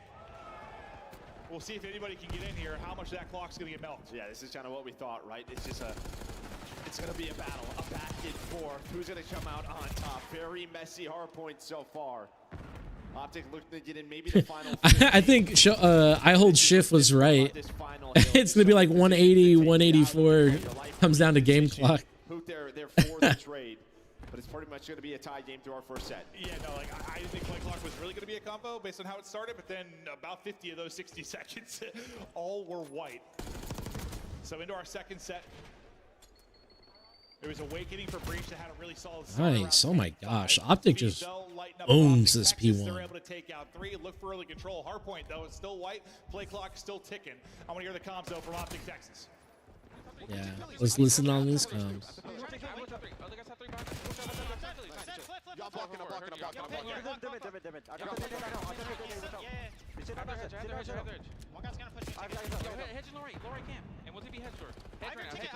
They're hedging ambulance. They're hedging ambulance. Yo, ticket pin. Watch our ticket. One stage on me. Yeah, what's mid-door time? Mid-door time. There's two time on me. Push me, mid-stairs. If you one shot mid-stairs, then one's their stage in time. You're taking corner time, dude. Please, one mid-stairs. One shot at a time. One shot at a time. One shot, push me, ticket. Where's your last one? He was almost on me. He was ticket. Top 3 in their double us. They're double us. Yo, they're hedge. Good read out of number 6. Oh, never mind. Two mid doors right now. Hedge. Last two heads. Heard you. I'm already getting the doors awakening. I'll kill him. Awakening. Stupid awakening front. Another one Stupid, okay? I don't know where Stupid is. Stupid front. Two times. He's on the globe. Cross sidewalk. That's what they call glow? I need it. Sorry. Yo, time. Another one outer. Dark purge. Goalie. Nice. Go fucking win, bro.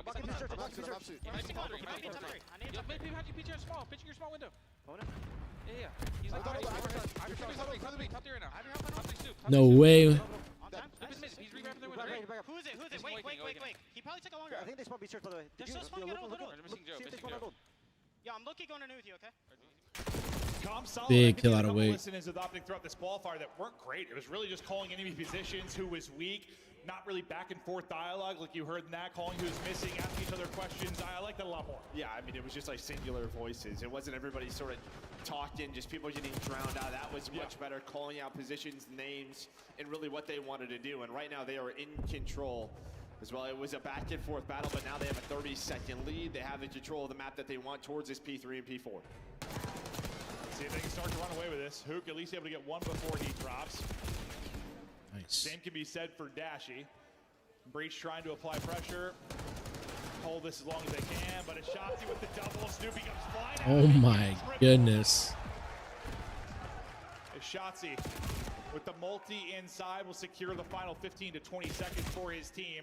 Lead will be what, 40 to 50 points, and now stage pop. This is a big point. All right, they got the P4 rotation though. Last time Breach got like a full 40 out of this, so it might be another tied game after this P4. That was pretty good listening. Felt like that listening was forever though.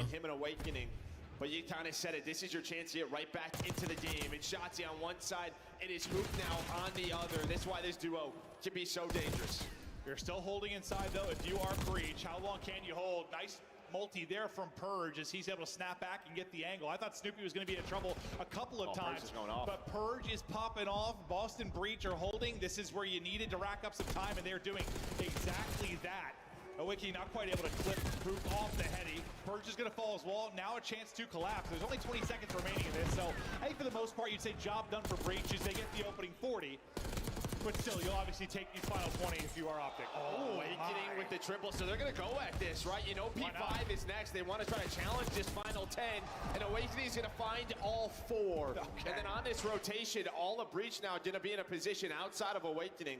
Just one OpTic player is there. That's going to be Shotzi, and well, Snoopy's able to win it. All right, this is probably What's good, Charlie? Thanks so much for joining in today, man. How's the stream been? Stream has been all right. It's been really fun, just chilling, catching up with everyone, watching the games. It's been a pretty good day so far. How has your day been so far, Charlie? This is our last match of the day. Can't wait to see who comes out with this map 1. It's looking like OpTic might come out with this map 1, just because they're really good at P1s and P2s. But if we make it to another P4, then who knows? They find 3. Snoopy's going to find the 4th. 18 seconds left. This should give them the lead. Yeah, they're turning this into time. OpTic weren't able to do that off of their 3-4 down. Breach. Lead change Lumen. P4 killing us. What's good, Robert? I missed you, man. I hope you've been well. Good to see you. Can't wait to have our Dallas video uploaded. About halfway finished with it. Can't wait for you guys to check it out. Just being able to hear the green wall live in person was absolutely phenomenal. Such a unique experience.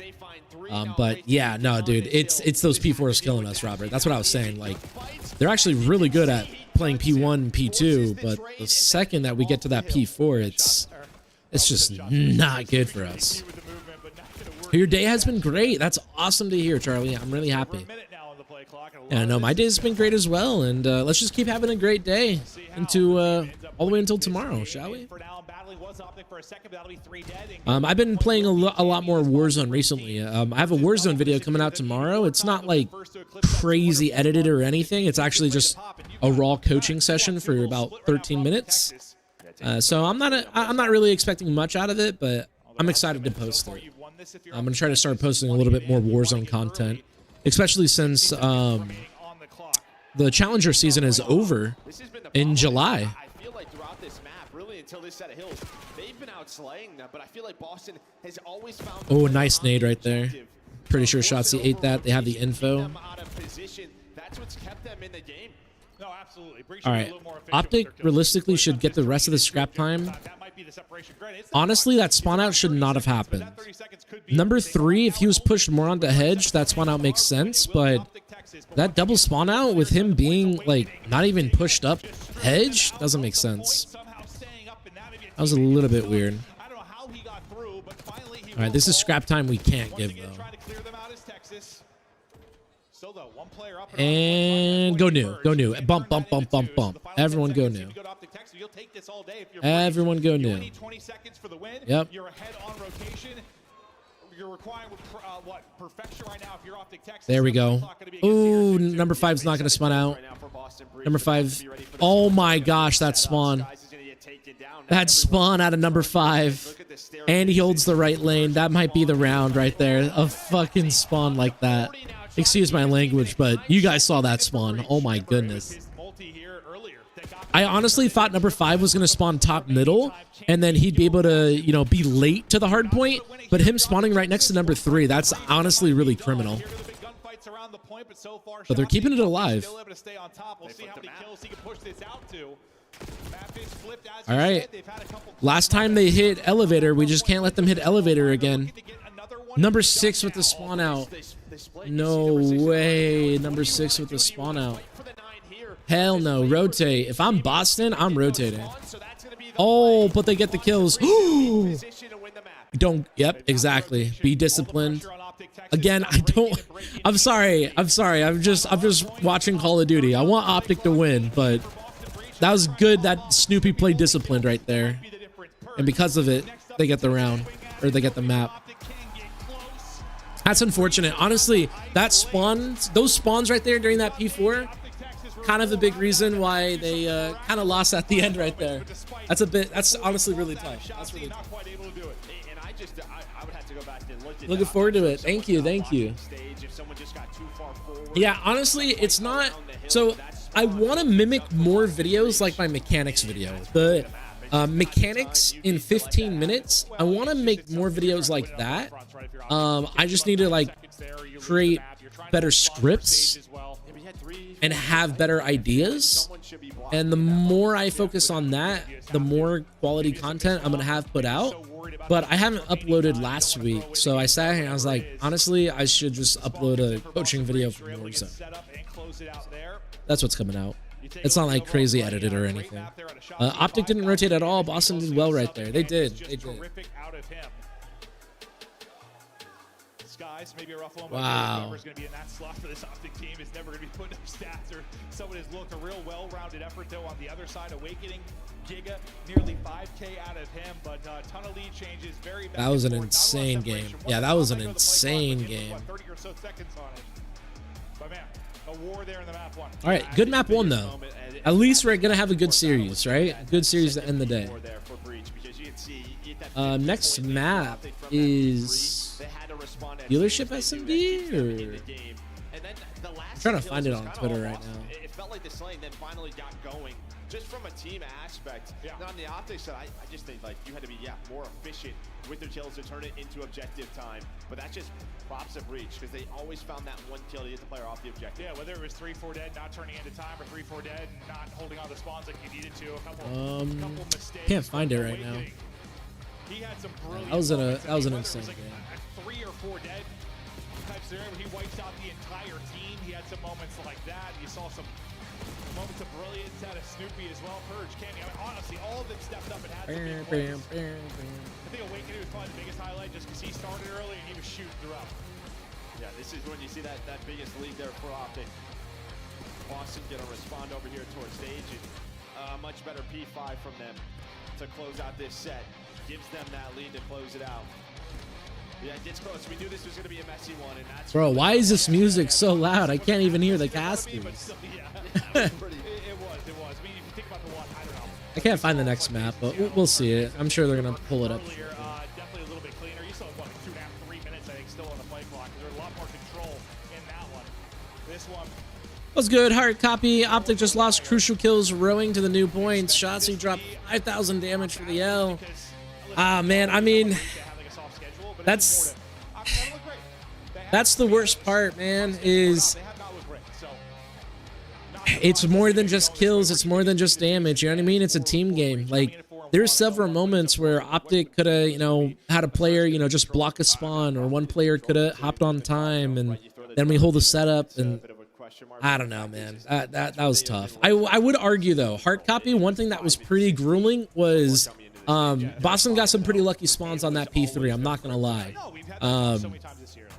One player spawned literally right next to number 3, whoever that is, on P4, and then that instantly flipped the spawns and allowed them to hold a lane, which that made Boston break P3.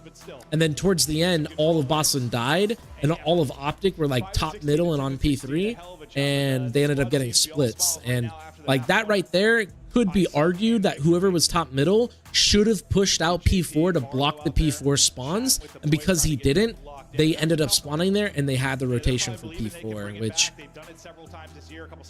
it just sucks, because it definitely felt like it came down to the spawns right there at the end. But man, it's tough. It's tough. You're gonna have those losses though. Can't let it affect you. Breach have been on a nice roll though. They have played so fluid together. Yeah, dude. I mean, they've stuck together, and it's been working for them. I mean, at Major 2, they upset LA Thieves. It might happen right here against OpTic. You never know. But yeah, also Snoopy was very disciplined right there. Snoopy could have flew into the last hard point, played the 1v1 and soaked scrap time, but instead he did not push it. He played disciplined. That spawned OpTic further away, and he played a credit and guaranteed a 2-piece, which was very good. Been something that has continued for him, and yeah, where they have struggled a bit throughout this qualifier. I mean, it usually felt like he was shooting, trying to put maybe the team in the back. Hacienda S&D. Okay, this is gonna get mixy right here. I'm pretty confident OpTic will win this Hasi S&D. I just feel like the map is. It just got dead silent. Okay, 2-2. All right, this is a great counter right here. And Suddenly all on Shotzi, and suddenly he is dropped. That's just one where it is chow, top cat.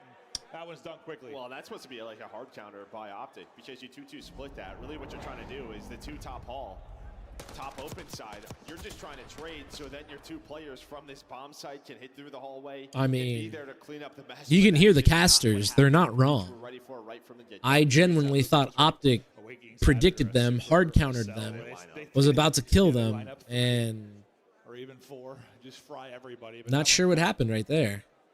They even played it with a late challenge. They got behind cover and then said 3-2-1 and then challenged late too to try and catch them off guard. And that did not work. Damn. Hugh just runs right up middle. Good play. Good trade. Breacher trying to do the hard challenge. And oof. 2v3. Wow. Yeah, I know. That was insane. That was my reaction too. Correct me if I'm wrong, but OpTic had to fight Scrap, but in doing so caused splits and allowed Boston to rotate. So they had 3 dead. The player top middle needed to hard block the P4 spawn, and instead he pushed to hold Eskies, and he assumed that his teammate would spawn behind him, but he caused splits. So whoever was top middle on that P3 after getting 3 dead, all they had to do was hard block P4, his teammate spawns, then he holds middle. Instead, he just held middle, and that costed him. Yeah, one more. Awakening takes it, and that's a big 2 versus 3 clutch for Awakening and Snoopy. 3 top hall, 1 flank. Yeah, I know. Wait, Boston won that 2v3? But yeah, just as it, I don't know. Huh. The crowd silent. Yeah, no, 100%. Don't let them build any momentum on this map. And that's one of those players, like, you know, Dashy wants to square up. Awakening, another guy who wants to square up. Let's just take the gunfight. I'm not worried about the finesse. Let's square up and shoot. 3-0 start for Awakening. 2-0 start for Boston Breach. Let's see if we've got a square up here. Top halls again. We sure don't. Breach every round, by the way, have tried to. No, on both sides. I love that play out of number 1, though. That's a great play out of number 1. And that's exactly what we have. All of a sudden, it's a 2 versus Sometimes when I watch the minimap, it just feels like they like watch my videos, or they they look at my Discord or something. You know what I mean? I know they didn't, and like Call of Duty is very like finite. You know, there's a limited amount of things you can do, but that break off right there is just beautiful. Granted, Boston still wins. Damn. But still. Shotzi, who they have no problem just fighting through the middle of the map every single round. Wow. All right. You blink and it's 3-0 advantage to Boston Breach. Now I'm kind of curious. There's total game time. Octane sucks. Total game time. We're at 2 minutes or something. Yeah. Octane sucks. We'll see if OpTic tries to score up this time. Is Octane there? Okay. Why did they do that? That was close. All right, a little bit different of a round. Maybe we'll avoid halls for a little bit. But the call is here. Nice first blood. Nice. You've got numbers, but can you actually hold But on Boston had a beautiful read for the counter. It's just now they kind of miss out on the counter. Oh, but again, every single time OpTic goes up like 3v2 or something, it's Boston's always winning. So confusing. What's good, Slushy? Yo, thank you so much for joining in today, man. Hope you're doing well. Today we're just watching the games. I had some free time, so wanted to pull up the live stream, answer any questions, catch up with everyone, and just enjoy the games. So far, so good, man. How have you been? How's your days? Did you watch any of the games? Pretty good spot within this map too. You've had numbers advantage. outside of the map 1. Okay, so number 6 is gonna hold A. You've had advantage. Number 7 is gonna start working for B. Number 7 has the info that he can't wrap back to Awakening. Wow. Yeah, beautiful. Look at that. But you see what I mean? I teach that. I literally say, hey guys, when you're in a 2v2, 1v1, get toward the edge of the map, run in a full circle, you're gonna get the timing. Like, bro, this whole series, I might as well title it, I Coach Boston Breach. Yo, that was so clean right there. I think you had that 2 rounds 4-0. ago. The round before was pretty close, but The good news too is Boston, they're playing cool, calm, and collected. They're not getting over cocky or anything. So like, it's looking like they're professionals, and they're gonna lock in right here and just close this out. we might have doubled our game. Once the enemies get like 3 rounds, if OpTic gets 3 rounds, that's when it gets hairy, where you're like, oh, we might lose this. Yeah, Breach will just keep doing this. They will just keep fighting on different sides of the map. You're going to get a challenge over towards A. The nade's going to connect from Cammy. And while there's the call, they just see all the info. My FaZe boys got slammed today. I'm bummed, but we've been winning everything else, so I can't be too mad. Same here, you know. Sometimes you gotta give the little guy a win, you know. No, I'm just messing around. But I agree. I'm usually a FaZe fan. I want to bet on FaZe to win. And when I saw them got slammed, I was just like, you know, Surge, they deserve it. Surge made it to the finals in what? The minor. Surge made it to the finals in Major 2, so totally get it. He is a great swimmer. He's quick. He's trying to go. 15 seconds to go. Oh, it's Michael Phelps. Purge is out. Hook is left. Wow. Guessing. Adios. Wow. Wow. I taught that. Yo, did I not go over that rock route for you? Oh my gosh. Yeah, I think you hear the water. I mean, we hear the water. So maybe he's thinking he's going to wrap on back, whatever the play call is. But yeah, maybe he gets a calm. That's crazy. From a teammate. Either way, go against that instinct. OpTic needs to chill and calm down a bit. Yeah, bro. It feels like they're all on just different wavelengths right now, and they just can't close it out. It just feels like this is so close to being like a 3-2 favor of OpTic. Yeah, no, it is. So close. But that is not the case. They're hoping to just get around at this point. Maybe they're thinking just get us to map 3. Holy hell. But Breach, a round away from a 2-0 edge. That was nasty. No, that was a nasty clutch right there. This time they want to take the fight off halls. Wow. He put shots between all 3 players, but not a lot of damage really is done. Shotsy can't finish off one either, so clean first blood. And they just look like ants, bro. They just look like ants running everywhere. We're just jumping out the window. That's the S&D. That is the S&D right there. Oh yeah, though. That is the first time he said that. Breach 3v2. Hold on, Breach could actually lose this. On that one player inside of Because every time OpTic we're in a 3v2, they always lost it. So maybe it's a curse on the map right now. Maybe it's just a curse for the series. We'll see. Just play the retake with numbers. Saw you were live, so we want to drop in and give a like. This guy is the GOAT. Thank you so much, Leshy. I appreciate that a ton, man. I hope you have a great rest of your day. As always, man, if you ever need anything, just let me know, and I'm happy to help. And appreciate you a ton for joining in. Wow, Breach 6-0 OpTic. Moving on to map 3. That was insane. Just flying everywhere. Why? I mean, honestly, like, you're down 5-0. I don't know. I don't know. Maybe he sat there and realized, holy crap, like 4 enemies, you know, top office and top plat. They think we're going to push through. So let me try to find a route left lane and get a flank. Maybe that's what he was thinking. They are flowing. They are literally just running down halls, right? You never. But it's not over yet. You have hooking shots in the team, but you Not over yet. Tried to switch up the pace at all. Like you never try to slow down, catch them on that. I feel like that's when. Hey, I'm just going to let you guys know. Boston Breach, they've been reverse sweeped like twice this year. Several times. So it could happen again. You know what I mean? Like, there could be that momentum shift. Although I must say, this is Vault Control.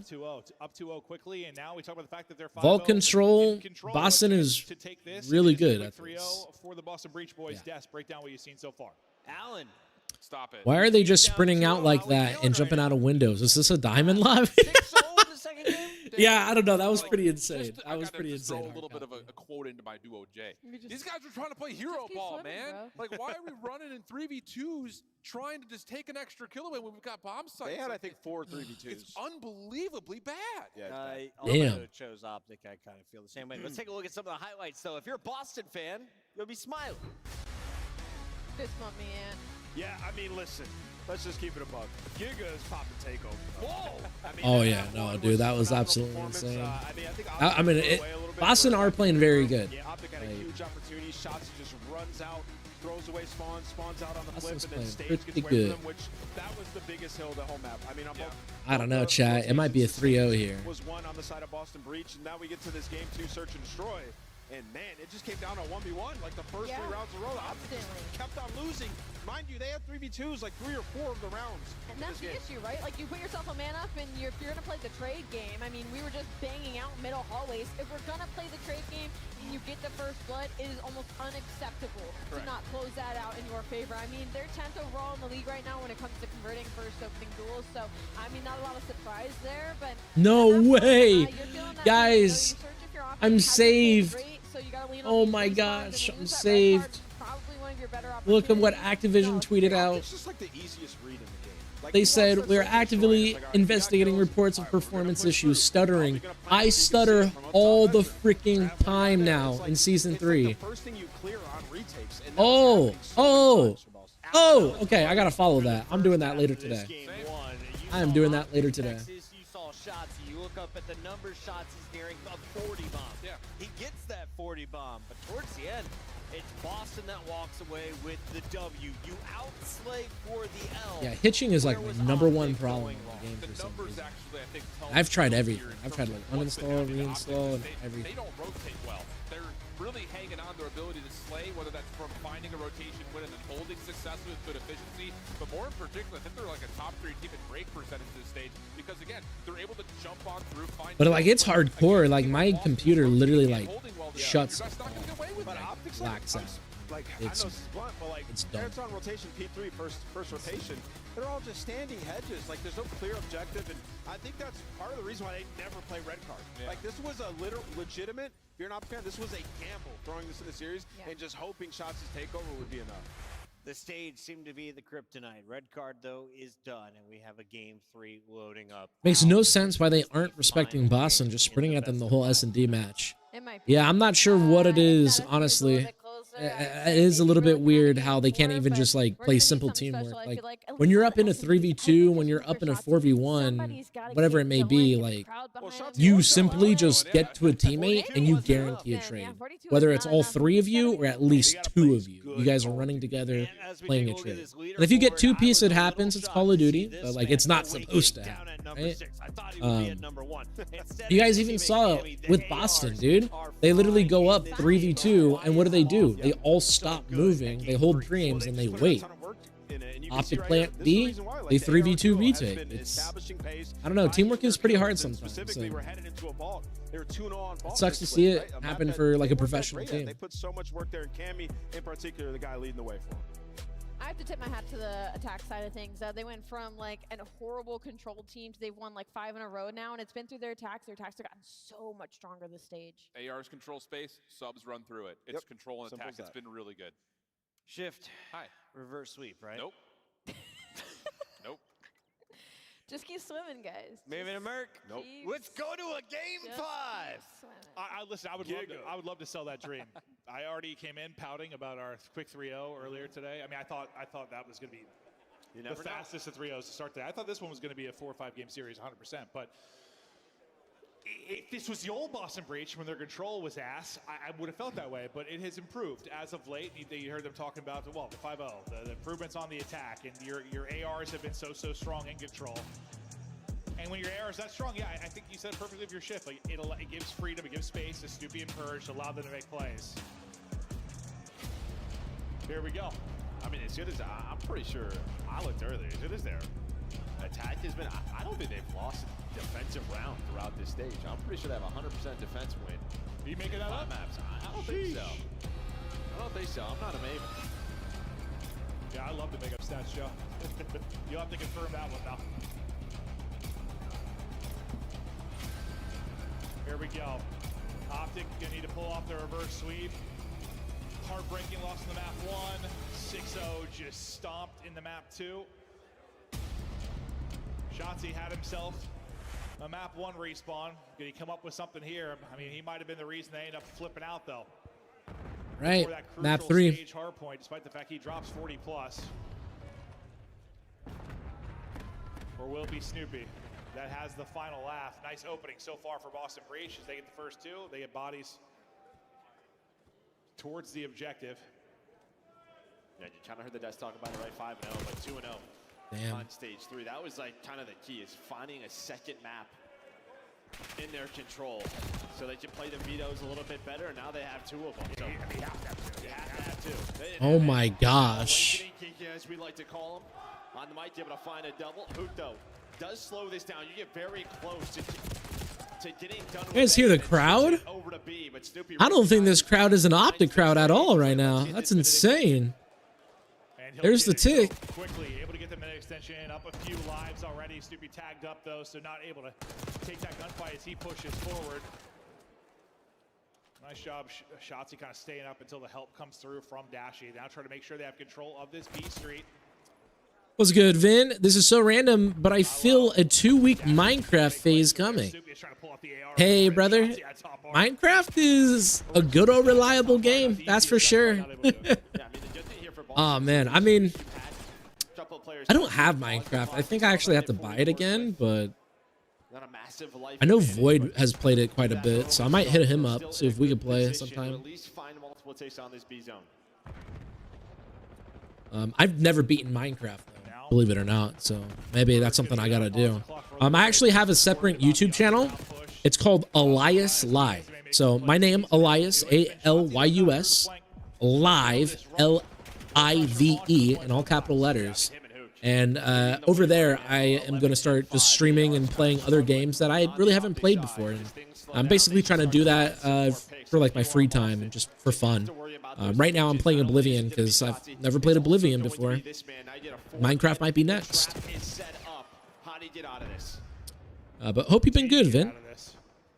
So far, just pinned in. Skies, only 2 and 5, but trying to hunt. Unfortunately for him, the timing is not going to be there, but it kind of worked out. All right, honestly, like the start of this round, it looked crazy dominant for Boston. Not going to be long. His head's going to be ripped off. Oh my God, 3 dead. How is Awakening getting these 2 pieces? How is Awakening getting these 2 pieces, bro? That's insane. Oh my gosh. Oh my gosh. OpTic fold and fall apart. Bruh. They have all the real estate in the world. They go 3 dead, never bounce back. I mean, that is just. I was like, wow, Boston had an amazing break off, and then it's 12-10. OpTic has all the map control. 1 2-piece happens from Big Wake, and now Boston stacks the point. Damn. Maybe that's a double. Maybe OpTic are in the clear, but Awakening gets them on. And then I thought maybe an OpTic van situation from all those time, all that time ago was going to happen again, but they stay alive. The breach, control improvements. Yeah, and Boston's still talking. OpTic's not even talking anymore. Utterly trapped with down 5 lives or whatever it was. Not in the best. The Surge vs. FaZe game was wild. I really enjoyed that game. It was really fun to watch. Turn the tides. 1 huge multi-kill could be Nasty was on something else. Yeah, dude, it was popping off, bro. Now pressure, OpTic Texas to do this to the offense, but Awakening has just been a straight shooter throughout the course of this.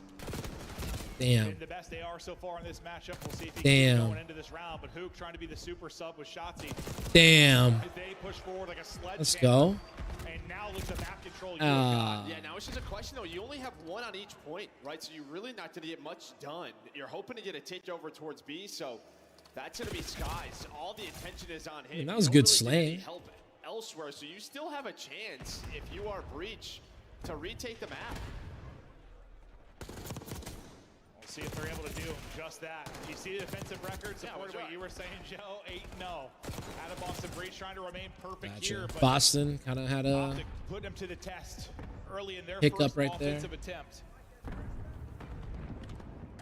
Hook, a fantastic start here. Okay. Purge. It's gonna be 2 minutes They of win game that time. offense, but him and Cammy, maybe a slow bit out of them. You already have that one tick done at B, though. Can you get the final two? Great transition kills out of Boston Breach, though, to alleviate some of the pressure. Bet and OpTic listening is quiet right now. I mean, it just looks like they're not like talking with each other or like looking at each other in the like after the map. You know what I mean? It's kind of weird. Somebody turn around. That is just simple. Great heads up play there from Awakening. Yeah. Don't allow him to get through. What a threat he can be when he's got the position, when he's got the routes, but don't let him get him. Good job sniffing him out. No. Hopefully that's our observer. Hopefully just the observer. Hopefully it's just the observer. I see the players not playing. Okay. So we'll figure that out. Oh my. We'll find out in a second here. Wow. What do they do about that, bro? I think it's the entire lobby we're being told for our producer. So it looks like Yeah, it looks like the server just crashed. This could be some reset cheese right here. This could help in the favor of. Not much we can do about that other than replay, assuming the entire lobby did drop. But People are saying Mercules is about to get picked up on OpTic. I wouldn't Beans is really going to go back to say Ultra. big Mercules on advantage out of the OpTic. side. Just frustrated probably because you had four ticks. I guess if you're Could be OpTic, true. Those 4 ticks mean less when you just lost your defense before that. Not as big of a deal, but hopefully we'll be able to get back into this one quickly. Players seem a little bit frustrated. I'm sure they're in the middle of a battle there. Breach just trying to close this out. Maybe OpTic trying to get a little bit of life. And, well, the wind kind of taken out of you. Granted, I mean, they didn't have, I don't know, some great foothold in the round. Like, they were capitalizing on B. It's still a lot of work to do. We were like, what, 17-17 live. So Yeah, that's it. So, yeah. What do you do? Yeah, no, not much we can do about that. But what the official ruling is, we'll tell you as soon as we can. But I think I agree kind of with what Ali said. Like, her sentiment was sort of just, I just want to see some good Call of Duty out of OpTic. Maybe not like an individual player moment, just see some good Call of Duty. Whether it's her or Ship that said it, like, can OpTic put together a solid map, a solid series to bring this back? But while we get stuff reset, we're going to head to a quick break. Don't go anywhere.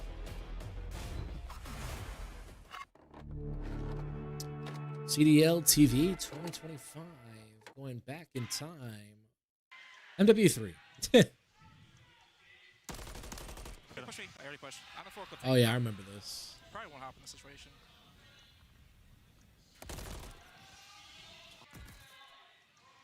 Oh, yeah, instantly hops. Yeah, I was about to say, I think he hopped it. See that, dude? I couldn't see it either, but I thought you'd like have my cross there. Where am I looking here? That's tough. It's Mother's Day, all right? Call your moms, all right? And maybe I'll call them too. I look at it, it's guaranteed. Well, actually, that's well, talk about things that are easy to do. If you're having a knife holding, that's unstoppable. You both awesome.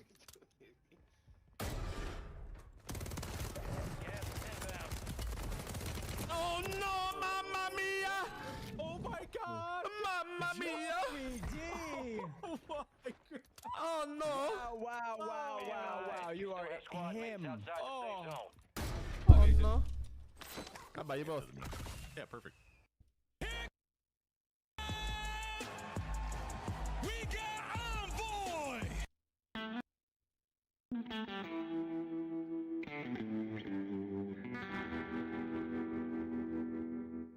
Well, best champs ever. Well, for these two, it absolutely was. Just a moment ago in the venue, the green wall and the rest of the venue, of course, giving the congratulations to that lucky couple. Heck of a way to set a proposal up, I'll say. What a fantastic weekend, man. Like, Is that all about the love, man. Congratulations. just another yoked media? You know, What was that? What was that popped up on the screen? The Esports World Cup is an official Reset cheese, momentum shift, reverse sweep. I would kill. Yeah, right. It could happen, man. I mean, it could happen. I want to cry. How does this still happen? It's. I mean, There's so many factors behind why and why not it could be happening. Who really knows? I'm thinking we mess around and make it to Sunday to get on stream and you watch party us. Frosty, bro, I did that in Chicago. That's the plan this weekend too. You already know. Bro, I never book. Well, hold on. I was gonna say, I always cancel my Sundays because I'm always expecting you guys to be in the finals. If not you, me. But I kind of fumbled my words.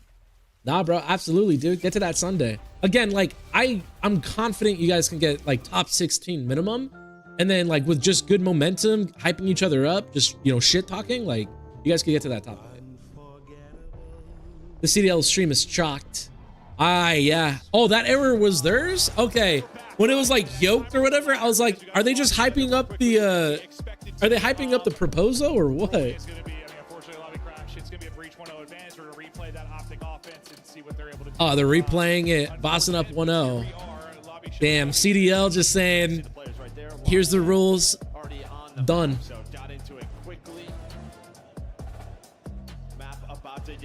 Yo, thank you so much for joining in here, Frosty. I really appreciate that a ton. What they had into that round where they had 4 ticks. All right, here we go. Thank you for your patience at home and in the venue. Back All right. to the battle of the Let's see OpTic. Breach. if the reverse cheese is imminent.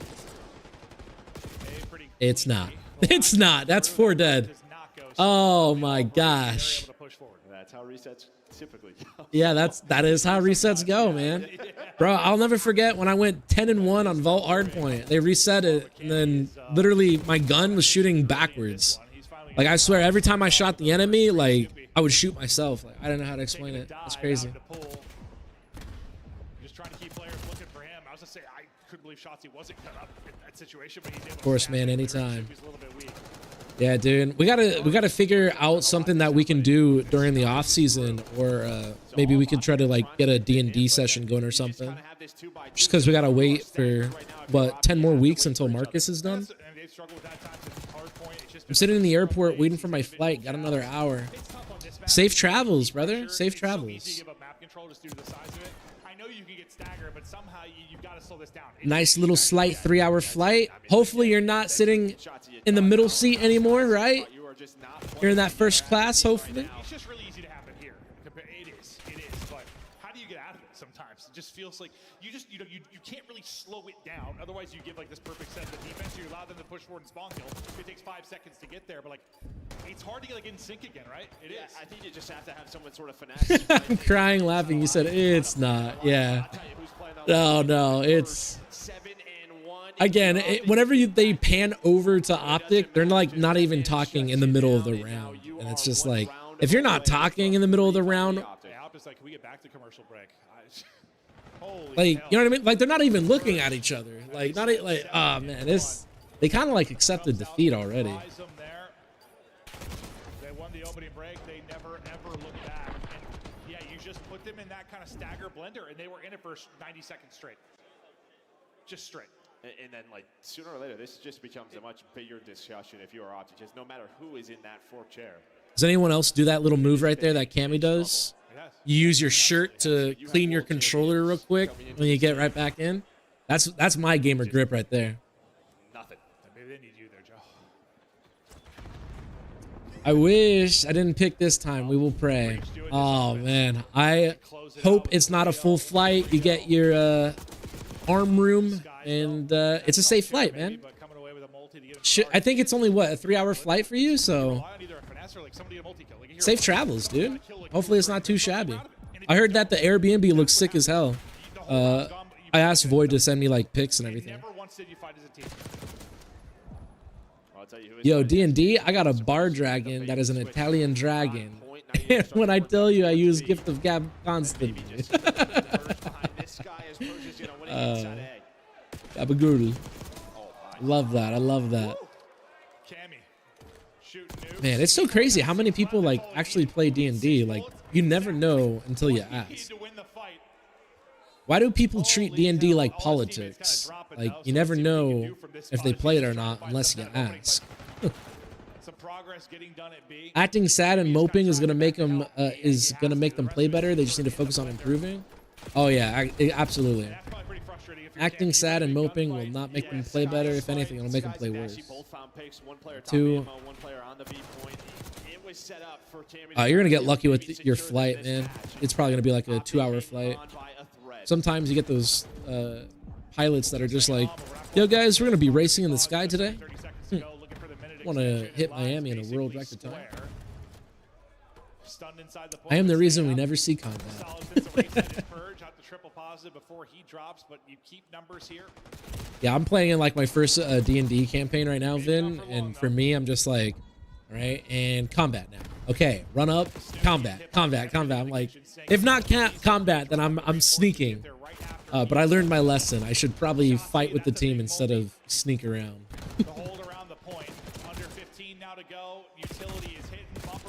I need to ban Gift of Gab in my games. Shit is OP. Heard that. If you ever play with Vin, it's an instant ban. LJ, what's good, LJ? Alyus the GOAT. Thank you so much for joining in today, man. Hope you've been well. Hope you've been enjoying the major. But then it was Shotzi who kind of turns the tide back in their favor to give them lobby control, force them. OpTic got around. Okay, they got a defense. Can they get an offense?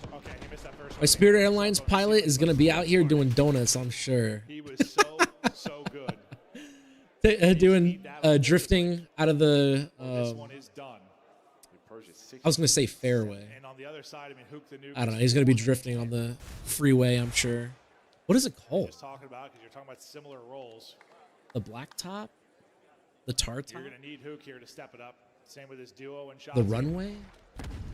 This round for the map. We all know that one D&D guy that has never seen grass. Don't want to be associated with him. Heard that. That's why it's never brought up. Gotcha. Hacks All-Stars, you changed the way I play. I appreciate you. Hey, thank you so much, man. I appreciate you a ton. Thank you so much for joining in and sharing the love. As always, if you ever have any questions, feel free to let me know, and I'm always happy to help. And at the end of the day, just thank you for trusting me, trusting in yourself, applying the work, and now you get to enjoy the fruits of your labor. Keep it up. How come I'm already getting handicapped? Oh, right? Never even met each other, and you're already getting handicapped. Yup, drifting out of the gate. Numbers here for a moment. Sky's going to reevaluate the situation. Try to play, maybe I was thinking like a little finesse, play the info game, and now he's going to drop, and now you're into this stagger. Oh, imagine that, like, as you're landing, he just fucking drifts the plane. Go, get out! He shoots literally everything but Awakening. Maybe scares him there with a wind from the bullets, but he'll track back to the point. That's a show of force. That's what you saw that. Hey. There's the minute extension. Okay, here we go. It was all a distraction. OpTic could do this. Open up the A zone. Can they get it to around 5? Get some info on that left side of the map. Do this all from the inner door. You have nothing from a map control standpoint towards B. Double challenge on Awake. Oh, bummer. I'm due to book a session, brother. Yes, please feel free to, Hacks. I am raising my prices May 1st, so definitely try to get a session in before then. If you order any sessions right now, you can use them for next year's Call of Duty, such as like Black Ops 7 or Modern Warfare 4, whatever it may be. Yeah. Try to get that now before prices raise. Gift of the Gab is so trolly. Tokyo Drift starts playing over the intercom. Yeah. Imagine that over the intercom. Oh shit. Oh. Reset cheese imminent. Okay. Okay, OpTic. There we go. Okay, there we go. They got the comms going, hyping each other up, believing in themselves. They're just playing it out, I've been told. They're just gonna play it out. That is. Gonna have to do this on offense.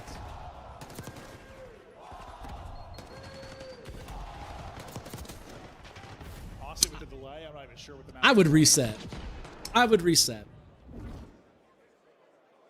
Like, I get the whole, like, yo, we got the momentum. Let's just keep the momentum going. But I'll gladly take my D.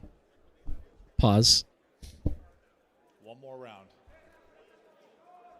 I thought they were chatting through stuff. I wasn't sure if they were. Dungeon Master Nightmares and Silvery Bars. Okay, so offense for breach. I can only use it so many times. My DM started making everyone environment magic clouded. I don't know the right words.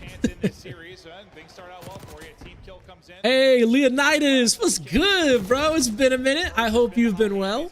How have things been, Alyus? Haven't been around much, but always enjoy checking back in to see how you are and how the grind is going. Thank you so much. Honestly, after Dallas, my life kind of had a little bit of a punch, a little bit of a, you know, right hook, left hook, but we rolled with the punches, and now I'm in a much better spot. I had some free time today, so I wanted to live stream, catch up with everyone. Glad you're able to join in and say what's up, man. Appreciate you a ton. Do you think OpTic season is chalked, honestly, or do you think they'll get better? Damien, I think there's always room for improvement. I definitely think that this roster, they can get better with more reps. That being said, I'm curious on what their practices are like, or like what their VOD review sessions are like. You know what I mean? Because like in S&D, when you're losing 3v2s, 4v2s, like that shit just like shouldn't happen. Oh, wow. Oh. Oh. Oh my gosh. The bang out for the 3-0. Congratulations, Breach. Damn.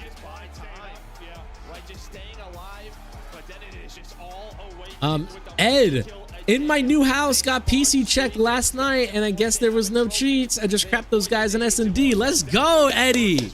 Bro, Eddie, I can't wait to get our coaching sessions back up again, man. Like, I love your passion. You got a good head on your shoulders, and I can't wait to just continue seeing you grow and get better, dude. Keep it up, man. Keep it up. Bro, ain't no better feeling. And congratulations on moving to the new house as well, dude. That's really sick.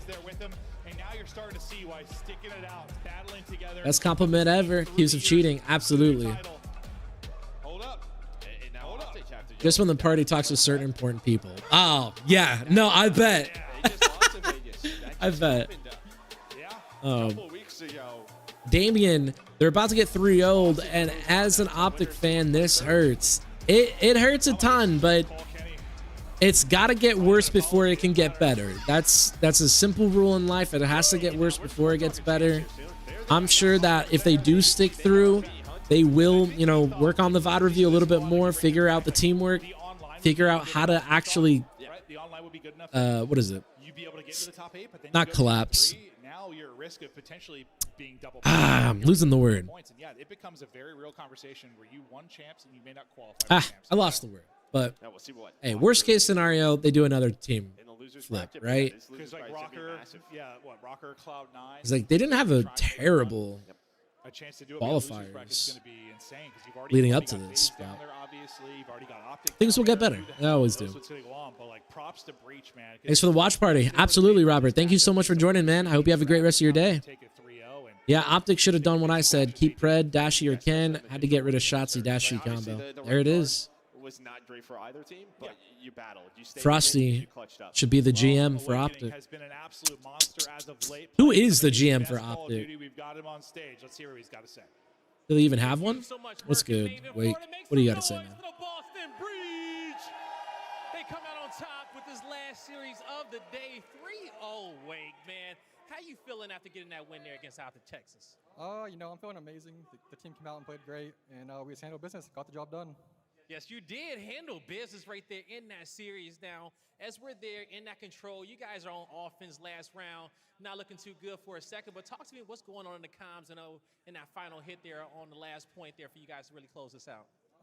After we capped A, we knew like how to transition to B, and I think I got a 2 or 3 piece to kind of bail us out. And, yeah, fuck me, dude. Excuse my language, but I ain't never seen so many 2 pieces or 3 pieces from Wake. Yeah, dude. Like, damn.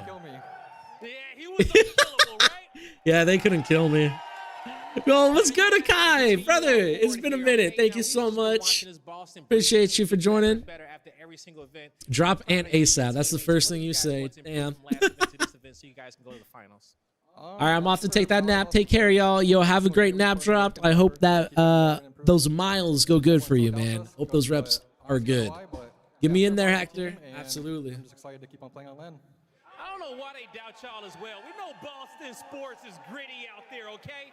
Lastly, what do you want to say to the Boston fans that are supporting you? The Boston fans, I mean, hey, we hear you guys loud and clear, and yeah, keep it up. Keep it up. That's going to do it for me. A big wake on the Smooth. Love it.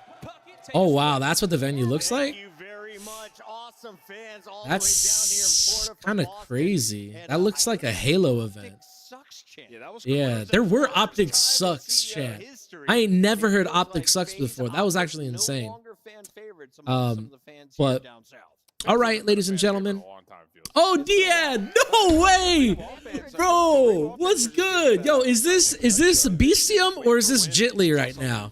Yo, thank you so much for joining in. Is it both of y'all? Yo, hey, it's been a minute. I miss you guys. I hope y'all have been good. I hope the podcast and everything has been good with you guys. Appreciate y'all for joining. Oh, man, that was insane. All right. I was going to head out like immediately after the matches, but scamped it.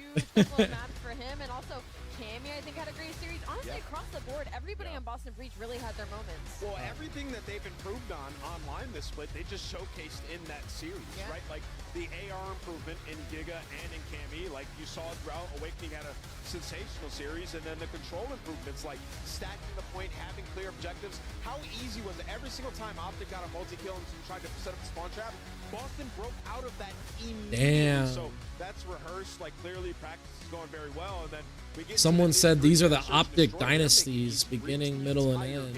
Yeesh. It's a bit harsh. Bit harsh. What does this mean for Boston? This is probably your best. Both. Hey, what's good, guys? Appreciate you for joining in, man. Hope you guys have been well. I need help. I'm Crim 2, trying to get to Erie, getting 40 to 60 SR. Need some coaching. Absolutely, hard copy. Yo, please feel free to DM me on Discord. I'll answer any questions you may have. There's my coaching website right there, AlyusAcademy.com.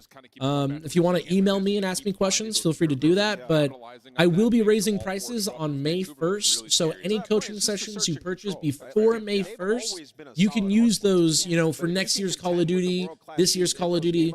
Do whatever you want. Do whatever you may want. I got some people buying bundles, so they're like, "Hey, I got my 5 coaching sessions for next year's Call of Duty, 5 coaching sessions for the following year." So definitely feel free to hit it up. And always let me know if you have any questions. The shade, right? Not for real. What do you think is the problem with OpTic? I mean, as you heard from Frosty and a lot of other people, they say that the Shotzi Dashi duo just is not working. The playstyles are fighting each other, basically. So a lot of people are saying that, and if the crowd's saying it, maybe that's something they need to try. But like, I would say it mostly comes down to just like freaking teamwork, bro. Like, I think personally, the way you should play hardpoint and control is you play waves of kills, right? You split the map up into 3 sections. You have 3 lanes. You get a wave in your first lane, you push up middle map, you play for another wave, you push up, you get into their spawn. Same thing for hardpoint, right? You get into a tight setup on hardpoint, you get a wave, you push out, you get another wave, you push out, you get another wave, you flip. You know what I mean? Like very like step by step. And I feel like OpTic, they want to play more of just like, you know, keep aggression up 24/7. Like they're trying to play like old school Call of Duty, which is just in their face 24/7. And again, it looks like Dashi wants to play a little bit more slower. Shotzi wants to play faster. Hugh wants to play faster. And it's just like an awkward like combination. But like that's how I think, you know, control and hardpoint should be played, at least. Maybe them, it's different. And then S&D, I mean, bro, like S&D, they go up 3v2, 2v1, 4v2, like, and they're getting clutched on. Like, they're not using their lives advantage how they should be, which that's a huge team issue. They're feeling comfortable now, right? So now it's time to just bring that same level of they need to play lock in. Carolina fighting for They just need to lock in and play as a team. And if they don't, that's that. But ladies and gentlemen, I'm going to go ahead and end the stream there. That is just my opinion from my perspective. Of course, anyone else, you know, anything else is possible. But I'm going to go ahead and end the stream there. Appreciate y'all for joining. As always, let me know if you guys have any questions. Feel free to join my Discord, DM me, ask me in my Discord. Also, feel free to ask any questions on my YouTube channel. I always reply to them. And I'm going to head out. Appreciate y'all for joining. Hope you all have a great rest of your day. Enjoy the rest of Miami. I'll see you guys later.